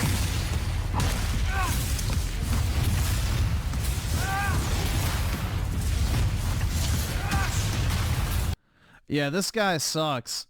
But the thing is the magic combat still looks better than Avowed. November here, just 3 days ago, and it's had performance issues across PC and the Xbox consoles. There's a quality mode for the Xbox, and there is a performance mode, but as Digital Foundry shows, it doesn't quite hit that 60 FPS target. The Xbox Series X essentially is never going to be hitting 60 FPS. It targets 60 FPS in its performance mode, but it is pretty much never there when it matters. If you are alone in a room or with almost nothing on screen, then yeah, it can be 60 FPS, but in the world or in combat, it'll typically be in the 50s or in the 40s occasionally. This mode is almost never hitting the desired VSync refresh rate, and should not be used on a fixed refresh rate display. On a VRR display, it feels a lot better, minus any moments when it is CPU limited intensely or when you traverse the game world, as frame times there will be a bit more erratic, and that still looks a little bit choppy to my eye. Barring the performance issues on all hardware right now, which will be patched out and the day one patch is much better, there are also bugs and glitches and small issues with Stalker 2 for all players playing on whatever device. But reception and number of players has been really great. Stalker 2 is still persisting to be a great, successful title for the brand. Also, those of you who are expecting to be like Far Cry, for what brand? Call of Duty will be in a strong surprise to know that this is really a patient game, and it's for the hardcore. It's a classic Stalker game for those in the cult fan following that have been playing Stalker for well over a couple of decades. Stalker 2 is one of those games that you will die a lot. You're meant to die a lot. You can save at any time if you're not in the middle of combat, which makes it more palatable. But the visuals on Xbox could be much better, and they sort of showed everything, I think, at PC. So it does look really good in the trailers, and you will see a bit of a visual downgrade like you're seeing in this footage here on Xbox Series X. But underneath all of that is a really great game. It's still It's not a great game. Acquisition season, and Sony has made an attempt to buy From Software. Well, the company that owns From Software, the games Elden Ring, Dark Souls, Demon Souls, but PlayStation, through Sony, is in talks to acquire Kadokawa, a company that also has a major anime company. This would be, more importantly, a monopoly for the anime group, content paired with Sony's already owned Crunchyroll. Hoag's Law, who covered a bunch of the Activision Blizzard acquisition for Xbox, put in his expertise about Sony going after such a major conglomerate, which includes entertainment, media, and gaming. Hoag's Law said, "Honestly, I'd be more concerned about Sony accidentally bankrupting themselves than monopolizing games and anime. I just don't see a simple way for them to pay for this. They have approximately $12 billion. This company is likely worth 15 to 20 billion. But let's see if that's actually the case. Kadokawa market cap. It is... What the fuck is this idiot talking about? Dude, the market cap is literally 608 billion yen, which is like 500 something million. What a fucking dumbass, bro. It's like $4 billion to $5 billion. The fuck? Dude, these internet experts are just fucking retarded. This is supposedly a lawyer, and he doesn't know how to do exchange rates or look up a fucking market cap on fucking Yahoo Finance? Dear God, man. This is what I'm telling you. Education does not equal intelligence. So let's see. Yen to USD. So 608 billion. 1, 2, 3. 1, 2, 3. 1, 2, 3. So that is $3.9 billion. So not even $4 billion. Yeah. They can definitely afford that shit. This is definitely not a case of... I can't afford this shit! But even partial payment in equity would be running close to red line. This is one of those situations where Xbox or PlayStation are trying to consolidate and acquire different studios to bolster up their own platform and make it bigger so they can flex their muscles next to Tencent, Embracer, Microsoft, and now Sony. And those fans who are asking for more acquisitions are going to learn the sharp truth that most of these games that are acquired of these studios and publishers will most likely be multi-plat deal. Jason Schreier of Bloomberg said, "Don't worry, folks. Even if Sony buys Kadokawa, rest assured that future Dark Souls..." Bro, he doesn't even know how to spell it. And this is Cult giving you, you know, fucking expert opinions and shit. Like, bro, you don't even know how to spell Kadokawa. It's not Kadokawa. Holy shit, man. This is incredible. And Elden Ring games will still come to Xbox. PlayStation fans excited about the prospect of Elden Ring 2 or future Dark Souls games or other major games from Software being exclusive only to the PlayStation platform have just now received the news that no, they will not be exclusive. Yes, they will. There's major copium that From Software... Welcome to jail, Smurf. Wait, put me in that cell, huh? There's major copium. This cell is for VIP Hero Wars. Ooh, hell yeah, dude. Players. I want the one on the left. You gotta be at least Hero. Will actually make... Listen to this shit. The news that no, they will not be exclusive. There's major copium that From Software will actually make a Bloodborne title or a remaster. There's major Bro, you are the copium. You used a fucking meme as an official source to prove that the games won't be exclusive when... Oh my god. Remake or even a Bloodborne 2. And if that happens, I can see Sony being able to pull the trigger on an exclusive deal for perpetuity on their platform. But as for all other mainline From Software games, they'll still come to Xbox. Yeah, because so many Sony games come to Xbox, right? We are in an industry right now who is more concerned with getting active users every month. People buying more games, even if that means bringing them to PC day and date or bringing them to all consoles day and date or shortly after that. Of course, fans are going to celebrate about Elden Ring and all those games belonging to PlayStation, just as Xbox fans have celebrated having Call of Duty in the ownership of Xbox. But really, this should translate for fans down to more money, more revenue, and more strength going into more games. Yeah, they don't... Dude, the thing is Sony's not buying Kadokawa for fucking, you know, From Software. They're buying it for the anime. So they will have no problem handing it over to their gaming division and just say, yeah, you can do whatever you want with it, you know. Go nuts. They're just going to make everything exclusive, and then, yeah, it'll be a staggered PC release. So. If that's your preferred platform. But PlayStation is definitely trying to directly compete with Microsoft and the other competitors. One last piece of Xbox news that rolled in. They're competing with Microsoft. Yeah, dude, Microsoft and Sony are definitely in competition. For sure, bro. Because, you know, it's such a tight race. Today, which I don't know if this really affects most of us, but Xbox announced Ultimate Game Pass streaming. Phil Spencer talked last week about getting all of your games that you own on the Xbox platform available to stream on any device, because if you bought those games and you're playing them in the cloud on an Xbox console in a server rack, by all rights, there should be no legal reason to stop you from playing those on a mobile phone. Wait, so you mean you can actually do what PlayStation Plus and GeForce Now have had for years? Interesting. Great job, Microsoft. If it's physically playing from an Xbox, which is within the IP and franchise regulations. But now, Xbox has made push forward to get streaming games. 50 titles were already announced to be playable on any device through Xbox Game Pass Ultimate and xCloud. Xbox said, "We are happy to announce over 50 great games are now available for streaming. Our library of cloud playable titles will continue to grow as we work with our partners around the world to bring you diverse and expansive selection of great games across devices. You can stream any version of these games below that you own." Some of the titles that I broke out from the 50 that I thought were super important and big popular games were Assassin's Creed Mirage, Balatro, Baldur's Gate 3, Cyberpunk 2077, Dying Light 2, Hogwarts Legacy, Metro Exodus, Mortal Kombat 1, NBA 2K25, The Witcher 3, Tom Clancy's Division 2, and the new Warhammer 40k Space Marine 2.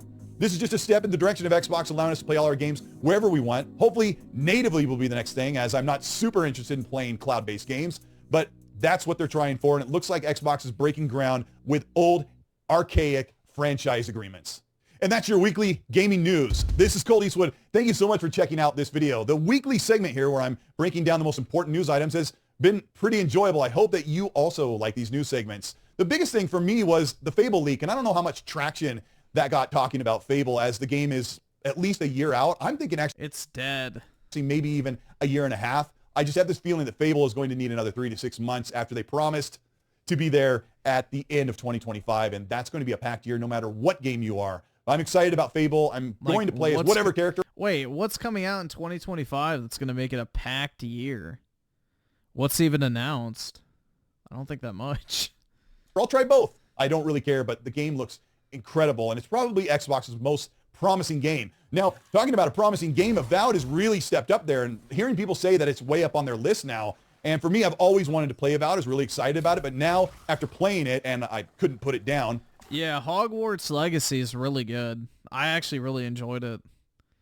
Like, the combat is actually very enjoyable, so that's one of those games, like, I bought mainly because of the trans controversy, just to say fuck you to, you know, the Looney Tunes that added people to the list of that wizard game if you streamed it. So, yeah, it was just to piss off those people, because I don't really have a huge interest in Harry Potter, but the game was actually pretty good.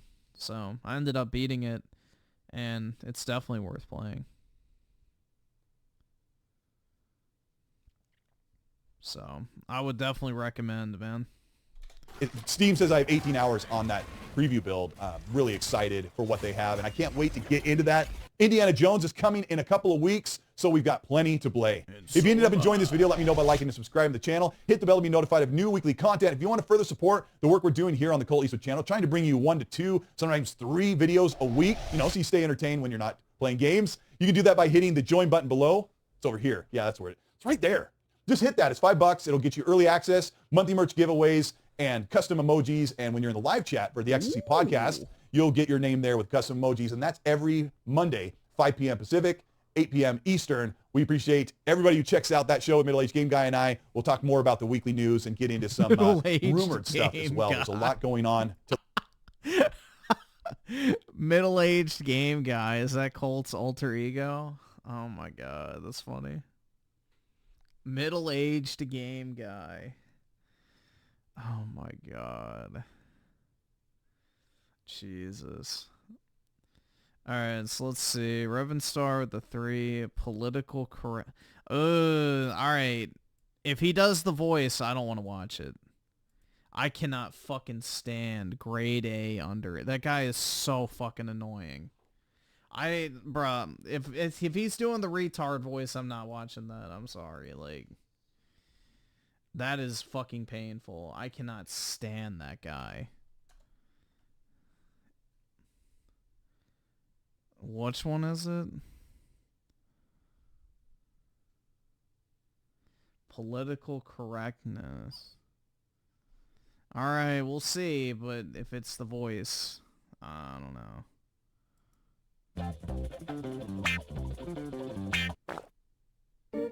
As we enter, come the way to get... You know what? There's that rule on the internet that says if it yeah, I don't know. I may just take my headphones off. exists, there is porn of it, right? Well, I want to make a new rule for 2018, which is, whatever you do, someone somewhere will be offended by it. And it's true, isn't it? Listen, right? Being politically correct... Like, just the way he talks is so... I don't know, bro. This is like literal fucking brain rot. Like...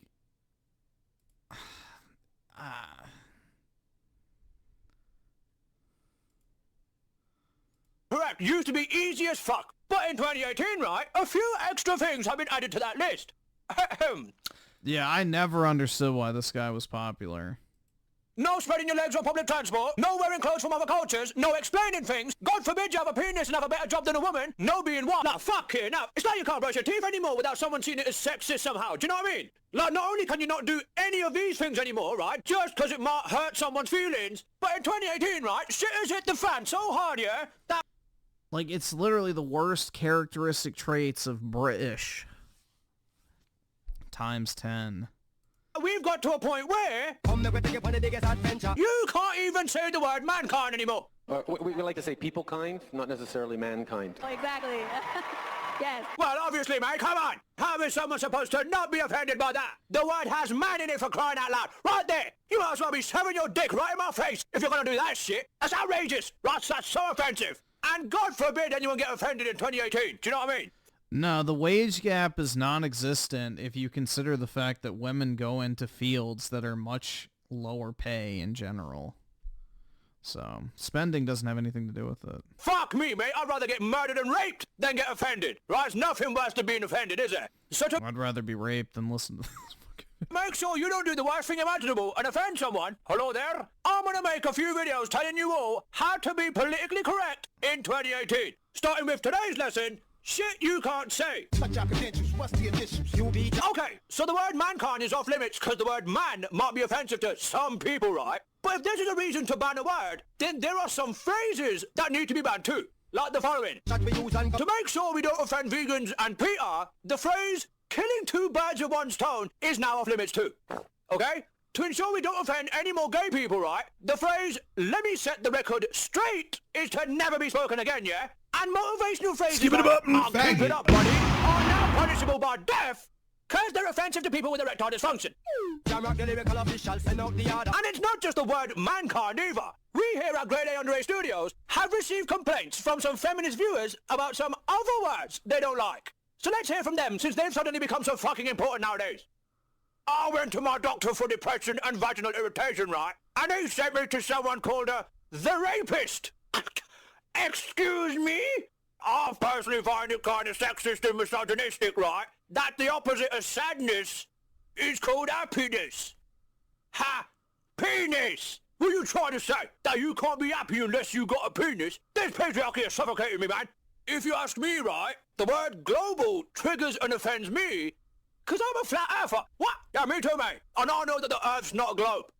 Okay, that's just retarded. Real revolution rhymes, reading piranhas. And it's not... Oh my god. Let's see. Osky the 2, let me set the record straight, mankind. Yeah, it's just, dude, I have never fucking liked this guy. His delivery is absolute fucking shit. I mean, maybe it appeals to the British. I don't fucking know. But I have never fucking understood why this dude was popular. Like, it's literal fucking ear cancer. Not just words and phrases either, it's places as well. Listen, right, if enough retards, including the Canadian Prime Minister Justin Trudeau, seriously think... This was not edgy back in the day. When did this... Yeah, 5 years ago? Fuck no, this wasn't edgy. Hell nah. This is not what I would classify as edgy. The fucking mankind is offensive to say, just because it has the word man in it. This is like normie tier fucking anti-woke shit. So this is not even like, you know... this is like lower than mundane Matt type shit. And suggest saying people can't instead, right? Then I'm sure that he'll follow through on his morals and do the right thing, yeah? And tell the leaders of... This is literally a moist critical video in fucking retard language. Ja peoply, ro people ya, and oh people, that they need to change their offensive and triggering names as well. Yeah, good on you, Justin. You let those countries know, mate. Burn candles, say prayers, paint murals. It is true. And it's not just these three. Like, America's such a male-privileged country nowadays, right? That the only way to fix that would be to change its name from America to I'm Erica. Alaska and Alabama have to change their names as well, because the Allah part in it is offensive to non-Muslims. Very not cool. And perhaps worst of all, right? The African country called Niger. Change your name, mate! And I got the gun, I got the ganja. And let's not forget, right? Mankind is banned because everyone's a member of mankind, but not everyone is a man, alright? It's not inclusive, so we change the word. That's better? Wait. Then shouldn't the term Homo sapien be banned too?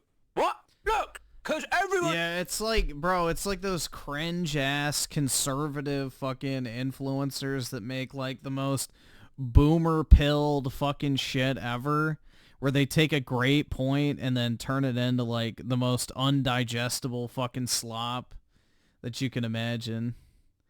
Osky the 2, whoever sent this is very special. Let's just say.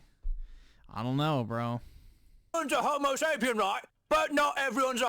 But this guy, it was a complete fucking mystery because I had never fucking heard of this dude until he like tried to fucking, you know, take down Keemstar back in the day. And it was fucking horrid. No, I'll pull up your tweet in a minute, man. I see it.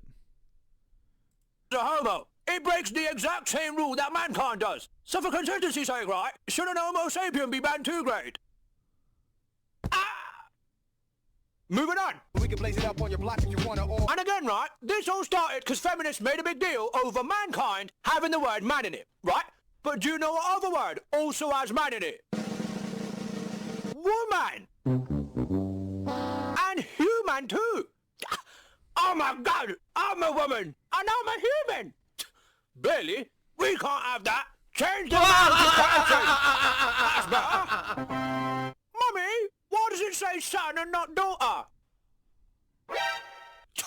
Oh my God, that's non-inclusive too. Change it again. Hence, we all now have to say Whooper child and Hooper child. Much better.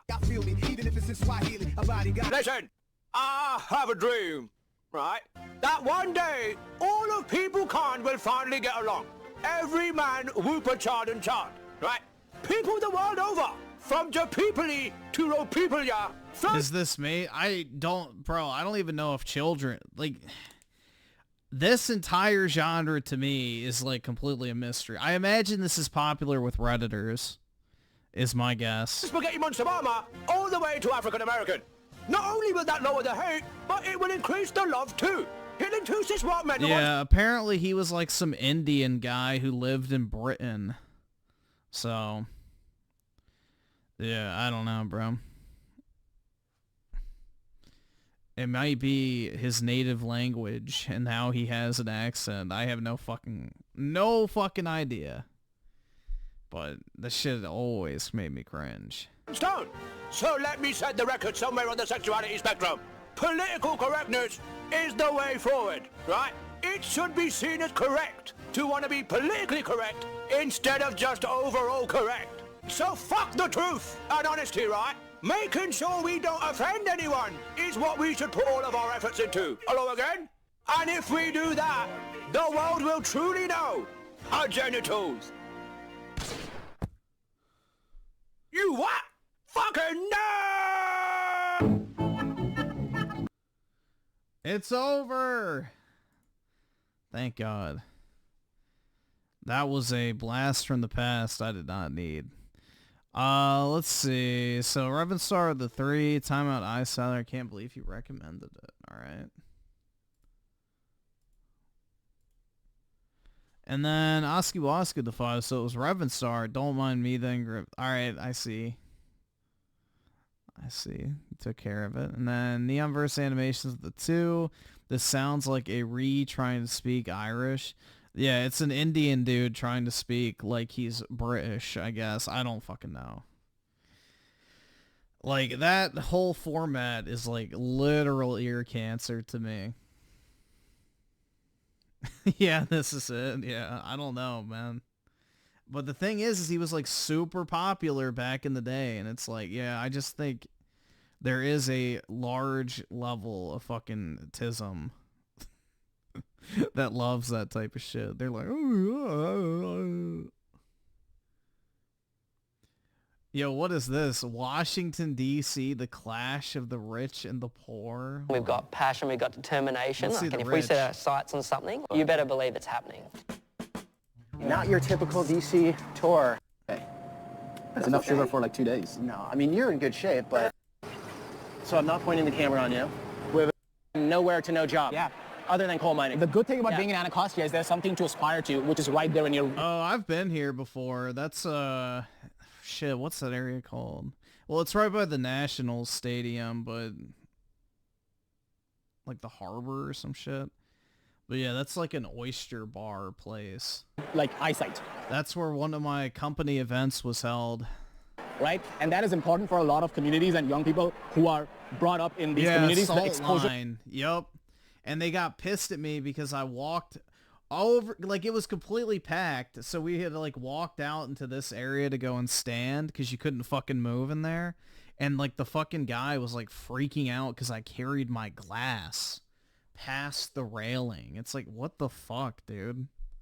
To the fact that a new world exists. The exposure and the understanding that that bridge can be crossed. Literally. But yeah, that's right outside the Nationals, like baseball stadium or field, whatever you call it. Oh, they're planning January 6th now. The federal agencies, and we do state and national coverage too as it pops up. Right. And you wanted to bring Christian into this because obviously he has I'm always hand on the... because I'm a mentor figure. Yeah, he actually no. Yeah, this is where the inauguration will be. That's a lie. No, I'll answer you like why I wanted to bring data, but to give data all. There's less divide in the country. USA. He doesn't care. The funny, he's just here to make a buck. That's the most beautiful buildings. All right. As you go further up, you'll see the most expensive zip codes in terms of real estate in probably arguably in the entire Northeast. And it's all in the same city, which is funny. Oh, look at this. It's lively. It's your buddy? Look at this outfit right here. Georgetown, also the university, I know because I went from 2008 to 2012. There's a lot of international students with a lot of money, and especially like from the Middle East. So there's a lot of Saudis, Qataris, people from Bahrain, Egypt, all over the Middle East. There's a lot of wealthy Arabs who come to study at Georgetown. How much is this place right here? What are one of these places? Probably $3 million, something like that. $3 million for what? $3 million for one of those little 3 bedrooms. 2,000 square feet? Yeah, a little more than that, but yeah, something like that. Yeah, 20. Probably not 2,000 square feet. Hey, how about this white one here? Oh, dude, yeah, it's 4 or something. Sagnik and I lived in a, so that lets you know how smart I was back then. And yeah, this is a desirable street. Blazer, and he just walked grand, dude. In 2008 with 65. Griffin has touched grass. Yeah, I've been in DC for years now. This is the bus stop I used to wait at. Let's do it. Let's take the bus. Let's do your old commute. Yeah, it's been a while. How you doing? What shithole part of DC are they? I see. Yeah. The city is divided into 4 quadrants, and this is the southeast quadrant. Okay, so... Oh, yeah, that is crappy. Little backstory. Originally from India, you lived in the UK, then you came to the States and ended up in... I don't remember how much I paid afterwards, but I lived there upwards. And the biggest driver of DC's crime is homicide and carjacking, which is like kind of hard to grasp because like... Yeah.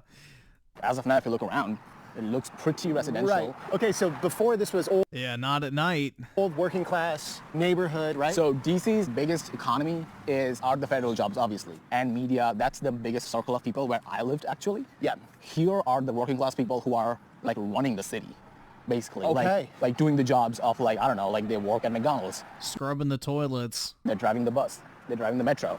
What is a place... Yeah, and even then, they're not living in this area. These are like $1 million homes. Like this go for, do you think? Or one of these townhouses? I mean, look at it. Like from the outside, it's a good house. Looks great, yeah. Right? But like just because of the area, I don't think it's going to cross like 3.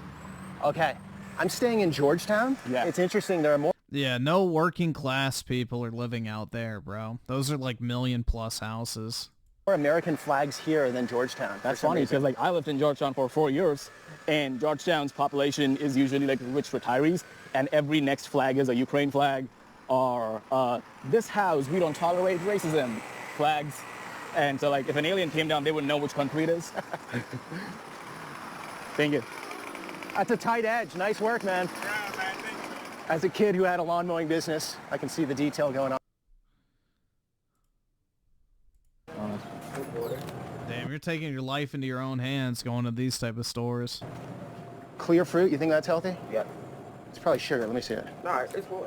It's fruit. Sugar's 57 grams. Look at this manipulative marketing. Yeah. Look at that. Clear fruit. It's clear fruit. I'm sorry, that's junk. Let's get something better. They make it look good. Look at that. 114% sugar for the day. That's enough sugar for like 2 days. No, I mean, you're in good shape, but... Sag. What's up? What you're saying is so true. There's literally nothing you can get healthy in here. And what do you got here? Let me see this. Again, Skittles? Skittles. Yeah, well, there's a reason why there's no grocery stores in DC, and it has to do with a certain demographic of people that, you know, resulted in those stores closing. Candy on water. I'm getting that. 31 grams of sugar. Not to be the diet police, but all right, let's do it. Let's do it. Diet police.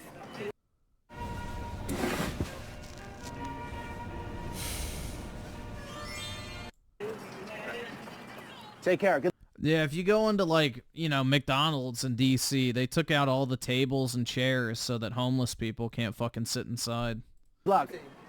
Like it's okay, nasty point driven down there, home. man. You go in a store like that, and what are you gonna get other than water? And yeah, like that was one of my biggest culture shocks. Like I don't know, like I went to school, I know what countries are, I know how things work, people work, but when you come to, you know, like you're coming to America for the first time, right. And then you move into whatever area, you're still kind of agnostic about whatever life means, and then was the first thing. I don't know why the fuck you would choose to move into DC though. Like, go move into fucking like Alexandria or Arlington, and you'll at least be, you know, somewhat filtered from the trash of DC.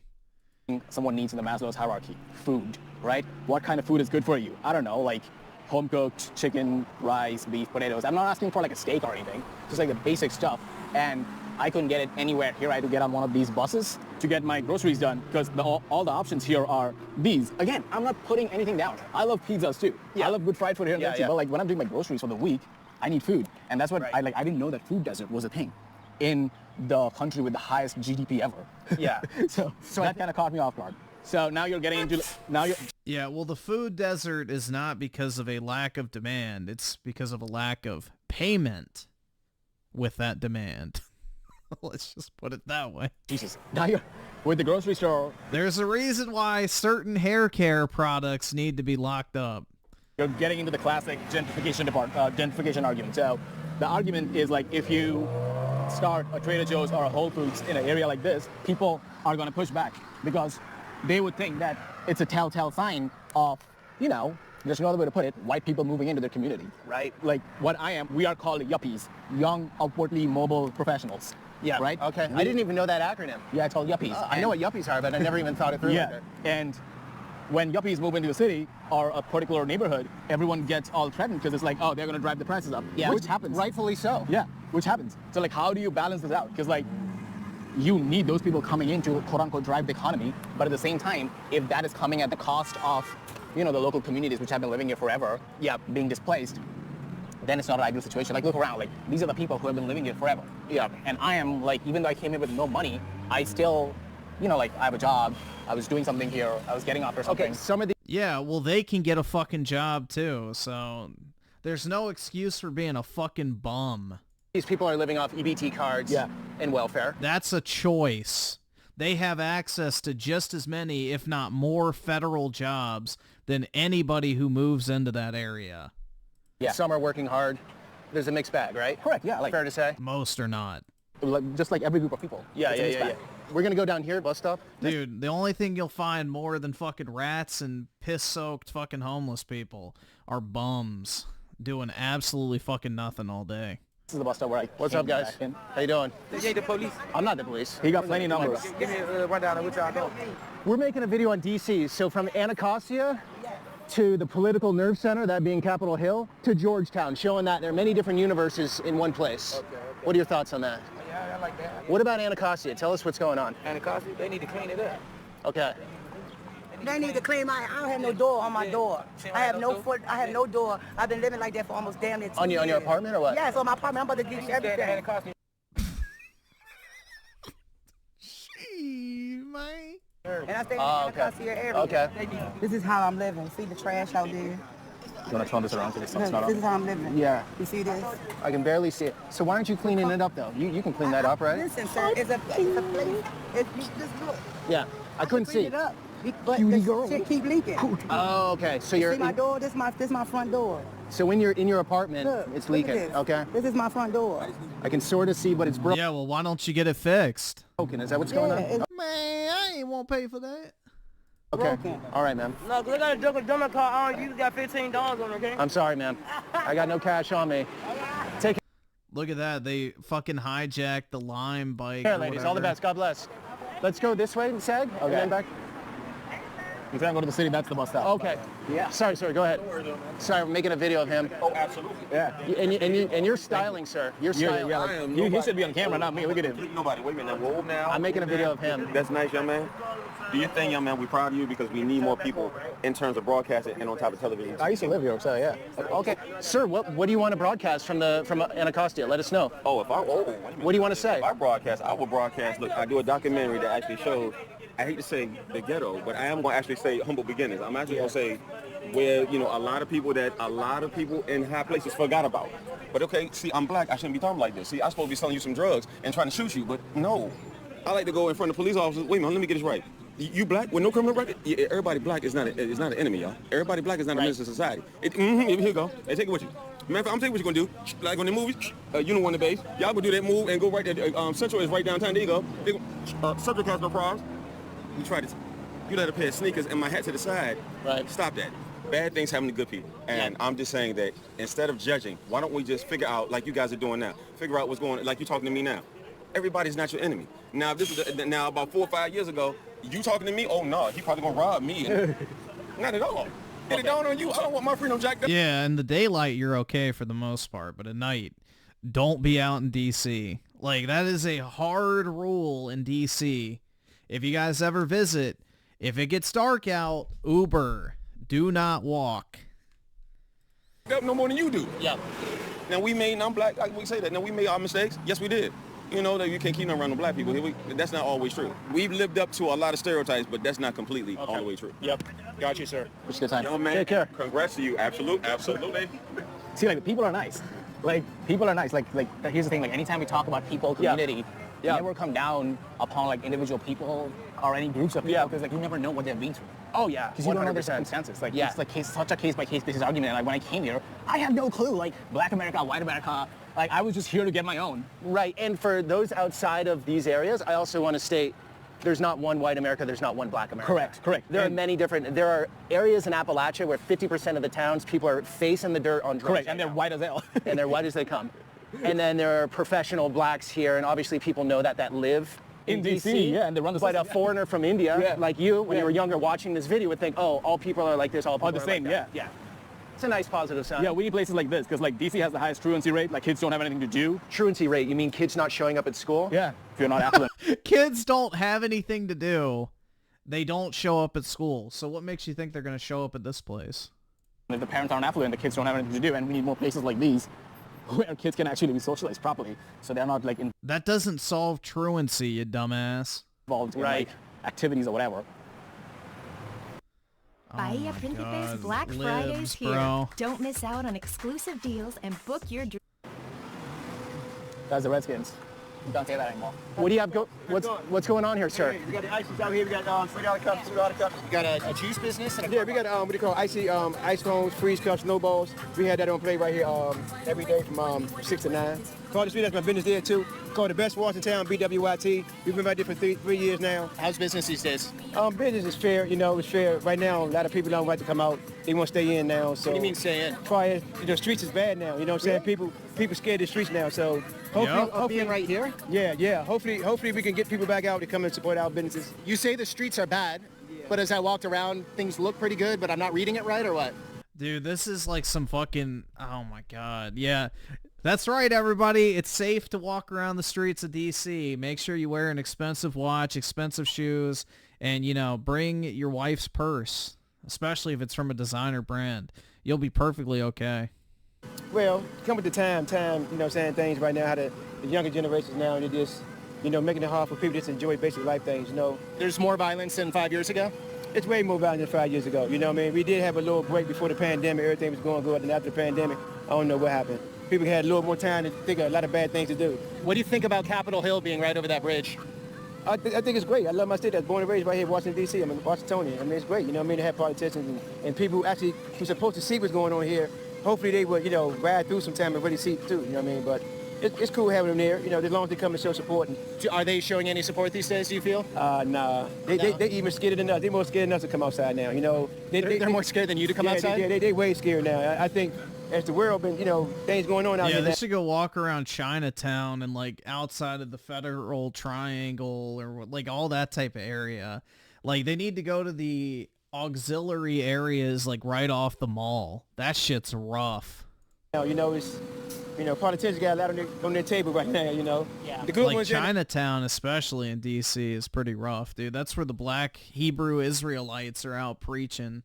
At least they used to be. The bad ones. Should I be scared as an outsider to walk around these streets or not really? No, dude, I don't fucking live in DC. There's no way I'd live in DC.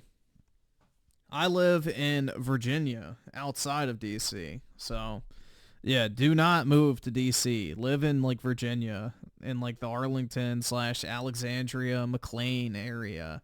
If you need to go into DC, it's a much better, living circumstance. One should be scared of nothing. I mean, if anything's going to happen to you, it's going to happen. They, God forbid nothing to happen to no one, you know what I'm saying? But, who's to say we're here today, gone tomorrow, so, you got to still live life, you know what I mean? Be happy, smile, you know what I'm saying? You get what you put out, you know what I mean? You get the positive energy, you get positive energy back, you know what I'm saying? So, never be scared of never be scared to live, you know what I mean? Never be scared to live. That's one thing you can't be scared of, just live. Look at that thing. Yeah. This is the bus stop I used to wait at. Let's do it. Let's take the bus. Let's do your old commute. Yeah, it's been a while. How you doing? So I'm not pointing the camera on you. We have a very nice lady originally from Ethiopia, very well-spoken, charismatic. She works in education over here, so there's some great programs going on. Commutes from Virginia to Anacostia and then back. Did I get That's the way to do it. that right? Okay. So we just crossed the bridge right now. Now you can see the neighborhoods changing. You're still technically in the southeast, but you're no longer in Anacostia. You see one stop away, the neighborhood just changed just like that. Right, half mile. Yeah. Thank Take you. care. Nice to meet you. And what did the real estate just double in value? They tripled. Tripled, okay. Like there's a bank maker right there. There's a nice little diner situation right there. The first time I made the trip and I was like, what the hell? So you didn't have these drastic changes in London? Okay, so here's the thing. It's not like poor neighborhoods, rich neighborhoods is unique in DC or America. It's all over the world, right? Yeah, of course. But how we approach it from development, real estate, education, redevelopment, that's where all the debate lies. So in London, London itself is all about the yuppies, right? It's being driven by all the European people who are moving in there, working in finance, media, tech. Yeah, London is being driven by all the Europeans moving there. Yeah, is that why it's 36% white? Yeah, I don't fucking think so, bro. What in the fuck is this dude talking about?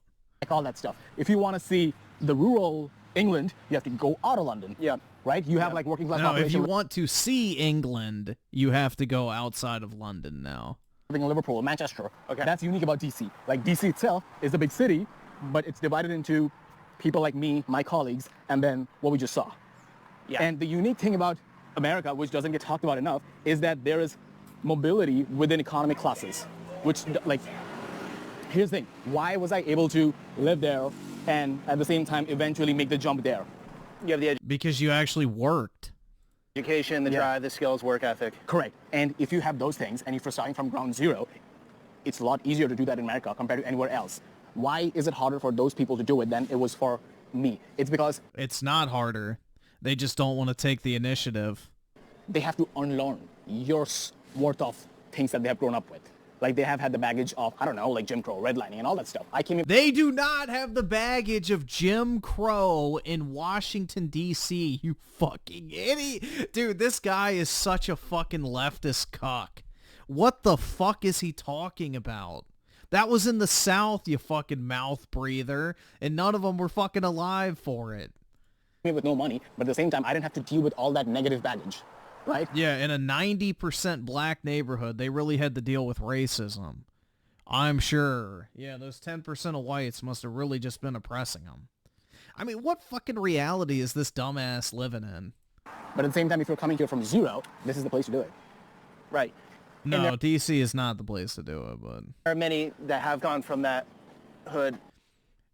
Dude, I hate this fucking place. This area sucks dick, but this guy's lying through his fucking teeth. Yeah, right? Totally. They made it. It's very He's complicated. promoting leftist mind cuck mentality. Because I've spent a lot of time in inner city America. And so if someone, let's just give an example, one example. You're outside the projects, 12 o'clock midday on a Tuesday, and someone's drunk and gambling with their buddies. If you give them more resources, it's just more drinking It's gonna fuel the fire. and nicer cars. Yeah, it's going to fuel the fire. So how do you get out of those cycles? Yeah, the cycle. Because if you're in the cycle, Yeah. you can put whatever you want at it, and nothing's really going to change, Correct. right? And it's almost cliche to say that, but the only thing which breaks the cycle is education. My parents didn't have a lot of money, but what they had was education. And the Indians, and guess what country spends more money than any other country on planet Earth per student? The United States. And look at the results. do not mess around We with don't mess education. around with education, no. I mean, Tiger Mom is a Chinese, Taiwanese saying, right? But I think it should come from India. Yeah, the helicopter mom. You had the helicopter. Yeah, okay. she won't leave you alone until you get your homework done. Okay. And Indians by the numbers, thrive in this country. Yeah, we are the rich. I'm not flexing, by the way. I'm just like giving you a number. Like Give me a flex. Indians are the richest minority in the country. Yeah, I just believe in numbers and reality, and so there's something to be said for that. Yeah, but you asked like what breaks the cycle. It's like, you know, like that guy who's gambling at like midday noon. I'm not saying Wait, that Indians? I thought it would be the Jewish people, dude. He's a gone case and he couldn't be done anything, but we have to treat him like what he is. Who can be helped is a kid who's growing up in that environment and doesn't have a school to go to, or is like missing out of school. No after-school programs, not eating good food, or no dad in the house. Like those are the kind of people you should focus on. Taking the manipulation. No dad in the house. Good luck with that one. From the marketing machine with the drink that looks healthy, but it's a sugar bomb. There's so many of those, pisses me off. Which so is much. like borderline criminal. I am an FFK, which means a former fat kid. And you are an FFK? Yeah. No way. Yeah, I'm FFK. How'd you get ripped? I just played sports and I got bullied pretty hard in school. That I wouldn't expect to see in DC. Oh, this? Oh, yeah. Is that a syringe in there? For a second.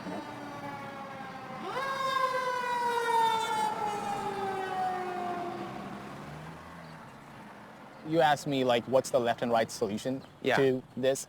The left solution is if we want to fix black neighborhoods, or neighborhoods which aren't catered to, let's put more black people in positions of power, right? The flaw in that argument is that the problem isn't race, the problem is class, right? Those black people who we are putting in positions of power, they went to Harvard, they went to Connecticut. They don't have anyone who's from Anacostia in their circle. So why would they empathize with them? And so that's the left's problem. Oh my god, that is so idiotic. That is not the left's approach. It's the complete opposite, but please continue. And the right's problem is they lean too much on meritocracy. The right would love to put someone like me. Oh no, how dare you earn your way to the top, you fucking piece of shit. Pay for these fucking broke, lazy fucks who don't want to do anything.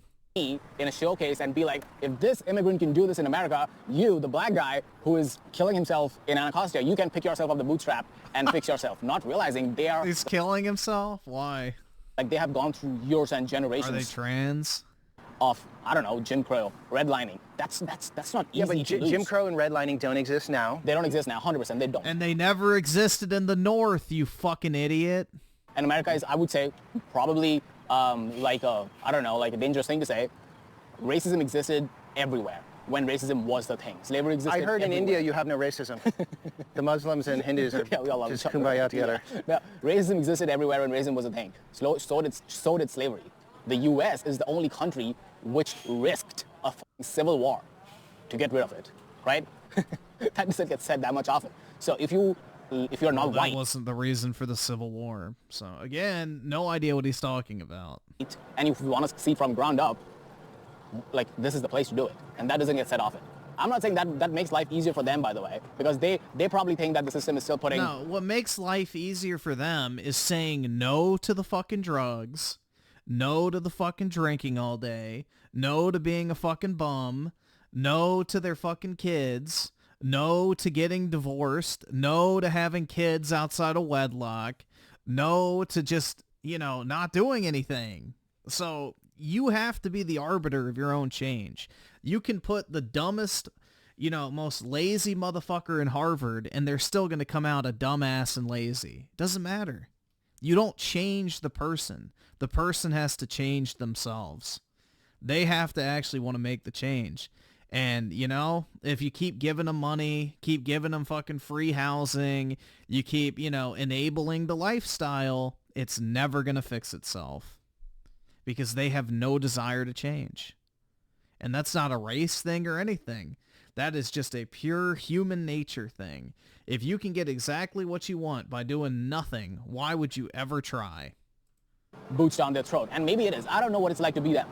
But I'm just giving the other side of the argument.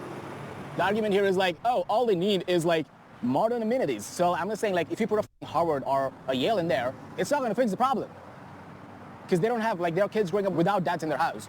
They don't really give a shit about college. They care about getting $50 so that they can buy dinner tonight. You're not a child. You're a man. So stop wearing so many layers to go outside. DC is a shithole. Don't go there if you can avoid. Like, honestly, if you're going to go to DC, stay in, like, the National Mall area and stay in, like, the Smithsonian area, which is also the National Mall. But you don't want to go too far. into DC in any direction. Stay towards, you know, the main touristy section and do not go down, you know, certain roads at night. So, it's actually very fucking dangerous out there. So, I know people who have been mugged. I have almost been mugged, but yeah, it's just like not fucking worth it. It's a dangerous fucking place. You can't have a gun in DC. It's illegal to carry a gun in DC. So even if you're like concealed carrying or using it purely in self-defense, you simply possessing a gun in DC will charge you with a felony. So if you shot somebody in self-defense, you would go to jail for like, you know, premeditated murder, I'm sure, because why else would you bring a gun into DC other than with the intention of shooting someone? So yeah, DC is a leftist shithole, bro. Like, good fucking luck. Like 97% Democrat, so you're fucked if anything happens to you in DC. So, yeah.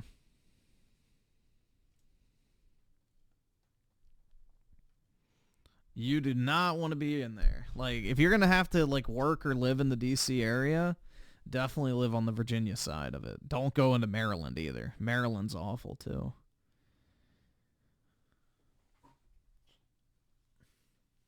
Let's see. It's Ryan Miller with the 5. Hey, Griffin, I had such a dog shit week due to people in the UK. Don't how to each other properly, and I'm counting the days till I leave to America. Nice, bro. You decided on where you're going to end up, or still trying to figure it out? Revenstar with the 3. Timeout Darren Scotty Sims for toilet water. I don't even know what that means. Toilet water. Is he here? Oh, there we go.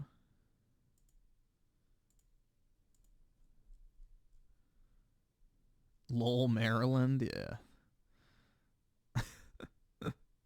I love that meme where it's like the Baltimore mayor, where it's like, yo, this bridge be broken, yo, or some shit like that. It's fucking so retarded. Yeah, that bridge still hasn't even been fixed. Crazy.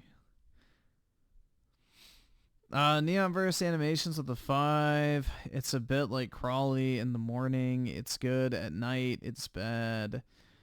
I wouldn't say it's worse than DC. Yeah, DC is very dangerous. It's one of the most dangerous cities in the U.S. So, yeah, DC, a place where guns are illegal, has some of the highest rates of gun-related homicides in the country. Crazy. Who would have guessed? Revenstar with the 8. I don't understand DEI when Black Friday has been around for decades. Is that supposed to be a joke? All right.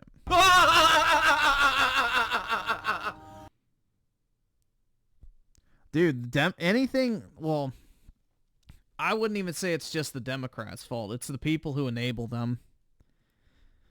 You know, this sounds mean, but like, poor city dwellers ruin the cities they claim to care about. But, you know, it's the silver-tongued Democrats that sell them on all this bullshit and then do nothing. But at the end of the day, they're the ones voting for them, so they reap what they sow. They're the ones who elect these fucking assholes. So, can't really feel too bad for them, personally. When you see a 70% Democrat area go to fucking hell, I only feel bad for the 30% of people that didn't vote for that. Not the other 70.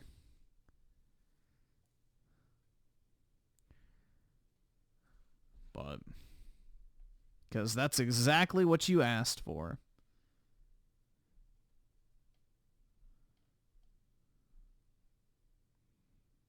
But yeah, there's no grocery stores in like entire areas of DC. It's crazy.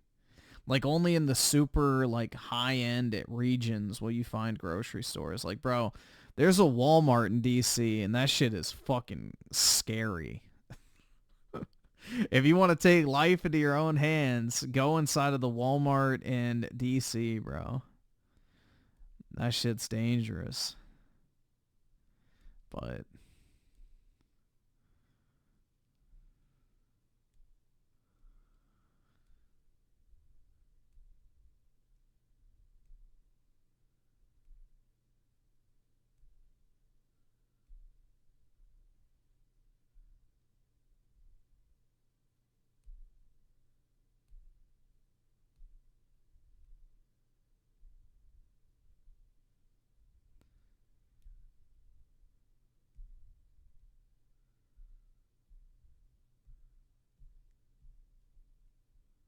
my congressional district is plus 57 or 57 Democrat.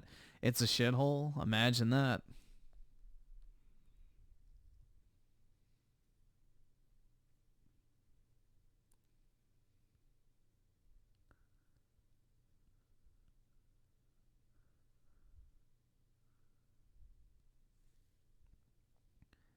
And when the morons move from California and vote for the same shit and wonder why it's I don't think that's happening as much as people thought, as we saw from this last election, man. Like, look at the fucking margin shifts and all of, like, you know, the Floridas and Arizonas and Nevada and Texas. All of those states swung heavily to the right. So that's where all those people are leaving and going. Same with New York. So I don't think they're keeping their voting habits anymore, which is great.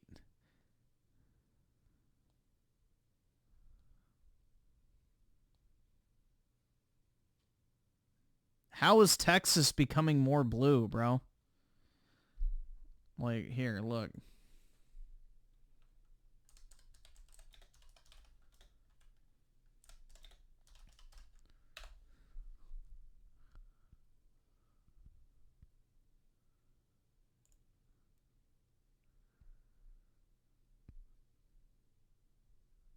So in 2020, let's see. Do they just have the stats? What the fuck? Why don't they just... Oh, there we go. So yeah, recent presidential election. I can't afford this shit! Why is 2024 not up there? Alright, so 2020 was 47% Democrat, 52% Republican. Trump. So basically 5 points. In 2024, what was it? 56% Republican, 43% Democrat. So a 13-point spread up from 5. So just think about that for a second.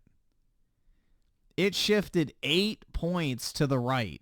So, no, it's not becoming more blue.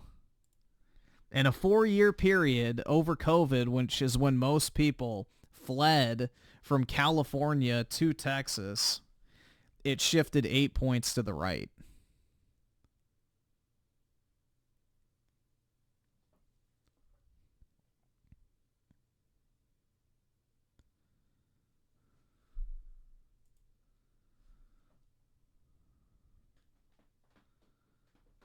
Well, it depends on who runs, but you can only use historical data, so...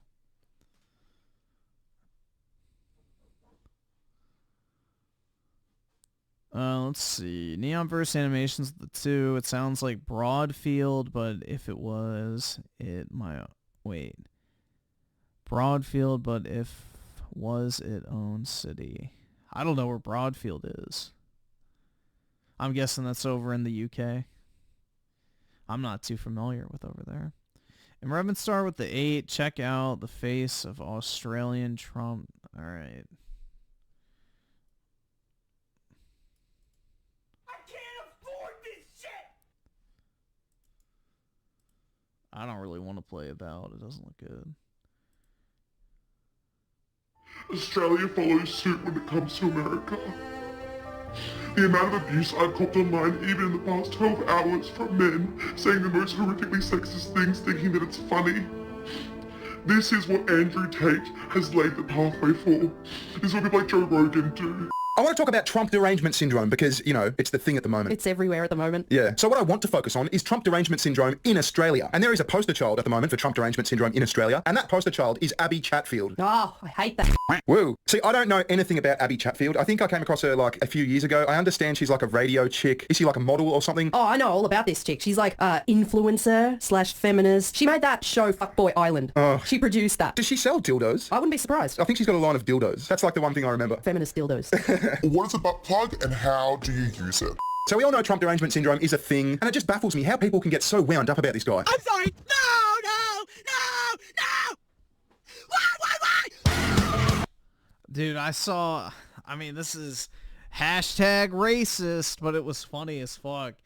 Somebody just inserted like fucking screeching chimp noises over this, and it like fit so well because it looked I don't know, bro. Please, let me join your guild. It was pretty good. I want to be a part of a team. I mean, this... Like, the sounds lined up perfect with the fucking, like, you know, mouth. Guy who is essentially a 90s New York Democrat. You know, he doesn't want anything that outlandish. What does he want? Secure borders, prosperity for his nation? Yeah, and all the women out there are like, oh, this is the end of female rights. Get ready. We're not going to be able to vote soon. They're going to be tracking your ovaries with fucking period apps. Like, it's crazy. Yeah, and it's one thing to have TDS in America because it's like their president. Yeah. But it's a whole other thing for Australians to have it. And I know some people out there are going to be like, yeah, but you guys keep talking about Trump. Aren't you obsessed? Yeah, we make videos about retards. There's lots of people retarded about this at the moment. Have you seen there's videos out there that are so fucking cringe? I think it's of like Belgium, Sweden, and some other Eastern European country. They've rounded all of the women up in their parliament and they're standing all together on these steps and they've like spliced it into this compilation of "We stand with you, American women." Oh my god. Oh my god, it's so cringe. If you can find it, show it because it's awful.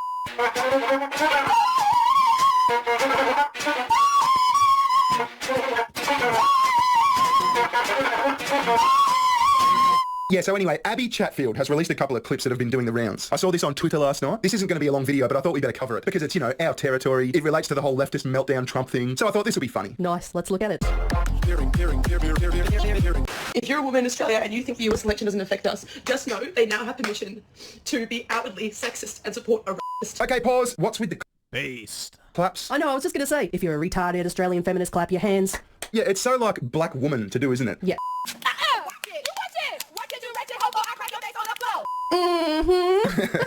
Just know that in your heart, no. She's clapping for a racist. You idiot. But here's the thing. He's never been convicted of No. He wasn't even adjudicated of like lots of lefties like to say. They're just mad because there's audio of Trump saying, I grabbed her by the pussy. Yeah, I think that's what it is. That's what it is. Just know that in your heart, no. That they now have permission. They now think they are the majority and they're so uneducated they think that because they're the majority, they are right. Isn't that the most condescending Yep. We're going to lock you in the basement and use you as breeding cattle. thing you can say? And there's so much of it going about now. Oh, they're just uneducated. Fuck off. I mean, it's so snooty to talk like that, isn't it? It really is. You disagree with me? You're uneducated. They now have permission to be racist. Yeah, women will be transformed into birthing pods. This is transphobic. They have permission to laugh about our reproductive health and our reproductive freedoms. Australia follows suit when it comes to America. The amount of abuse I've copped online, even in the past 12 hours, from men saying the most horrifically sexist things, thinking that it's funny. Well, you better get online and cry about it. That's going to stop it, I'm sure.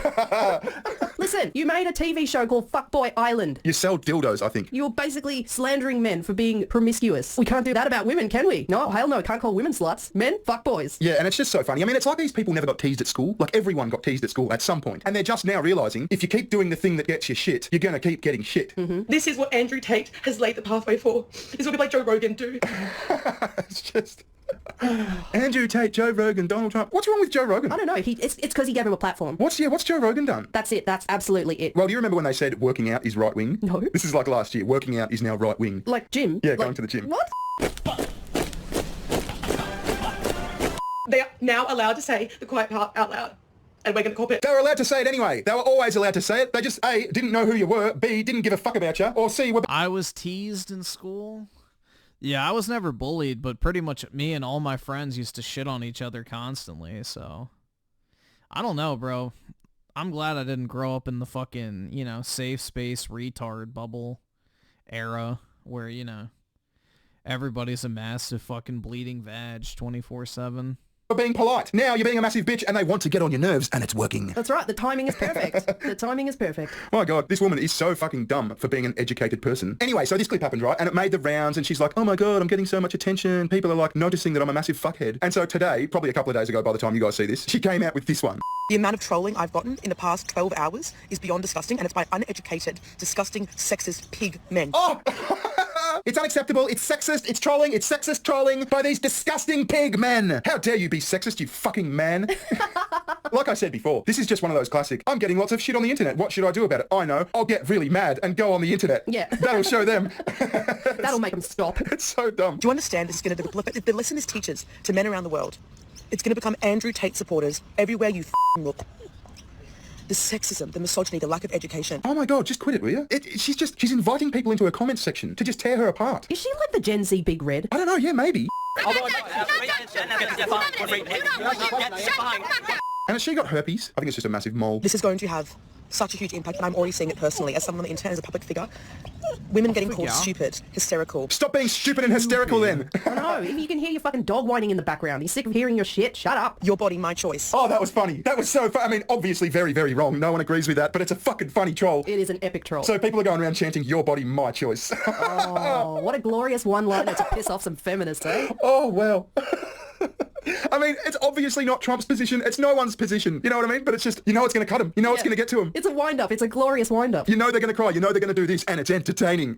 This is why women are so upset. This is why it's affecting us. Yeah, well, get over it. No one even knows who you are, Abby, or they didn't until you did this. I mean, some people in Australia do, I guess. But now the whole world does. You're like the face of Australian TDS. Congratulations. Yeah, get ready for some male trolling on an international level. Anyway, I thought that was funny. I thought we better comment on it. Don't forget to visit Sugar Tits channel. There's a link in the description. Yes, she's a woman, but she's...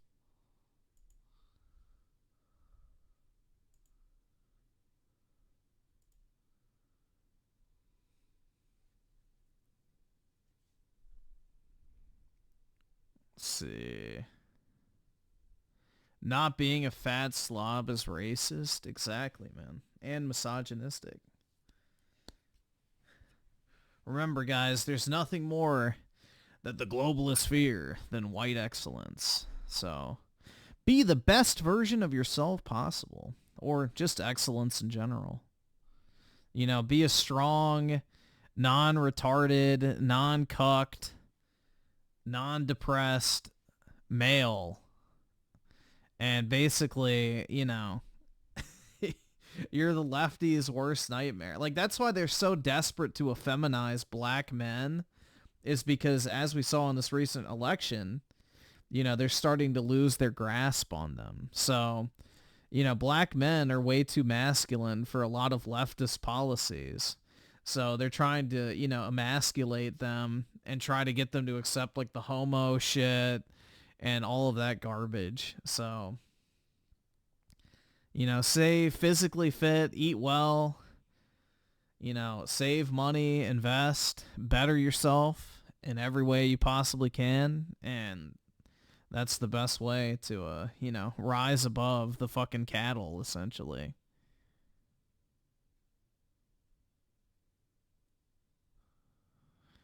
Neonverse animations of the two. Hey, I'm here to defend FBI. Not all of them are like this. I don't know, bro. FBI's a Fed, so he's a part of pushing this type of propaganda.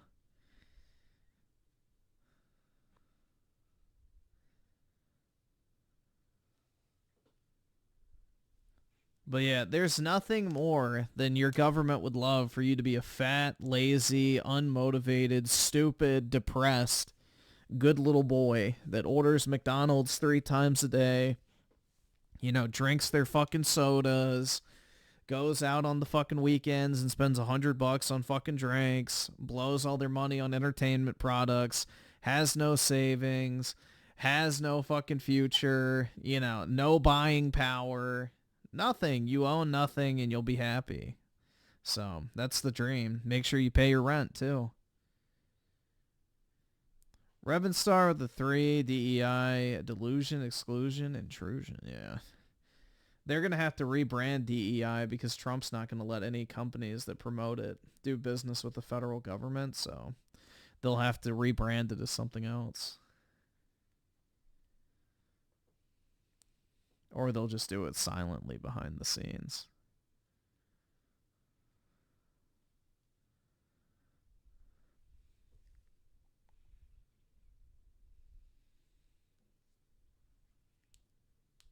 Well, you can have a fucking big gulp from 7-Eleven every once in a while. Just don't make that your primary source of hydration.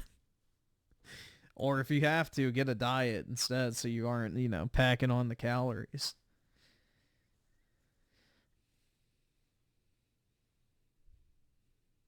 Most black dudes aren't voting for Trump. Yeah, but this was the biggest rightward shift of black men in political history, so that's the worrying trend for them. Or if black men just don't go out and vote Democrat, that's another problem too. So even if black men don't vote Republican, if they don't vote at all, then that's also problematic. So...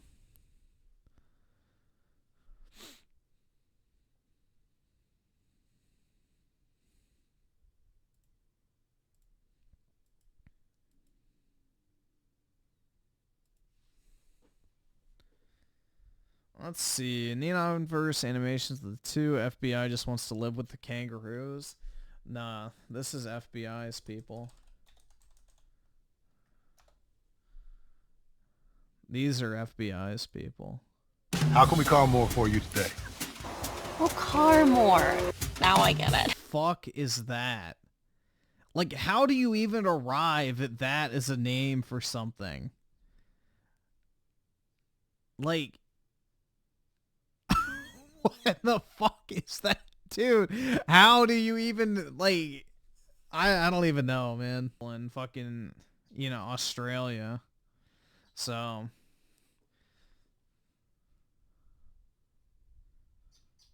Yeah. Have y'all seen that fucking cringe ass shit that took place in New Zealand? Of those fucking screeching natives acting like they're actually gonna fucking do something? That shit's so cringe, man. Yeah, basically they had their parliament meeting or some shit, and they had like a bunch of natives in there, and they all started doing their fucking screeching war dance bullshit. It's like, yeah, so scary. Gun. Just imagine, dude, thousands of them in unison did that fucking war dance thinking they were going to scare off the colonizers, and in reality, it just swiffened their bullets. Yeah, it's fucking embarrassing. Absolutely embarrassing. You look like a fucking clown doing that shit.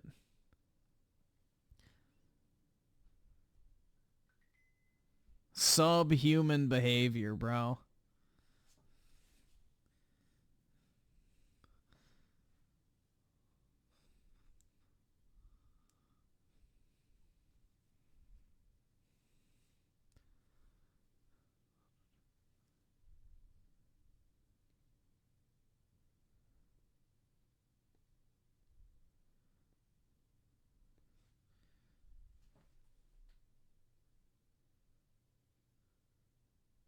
What time? Oh, shit. It's already 7. Damn, man. All right. Well, I think I'm going to hop off, guys. It is 7 o'clock, so I'm going to go ahead and probably head to bed. Hope y'all have a wonderful Sunday. Appreciate everybody hanging out. And I will talk to all of y'all later. Peace out, guys.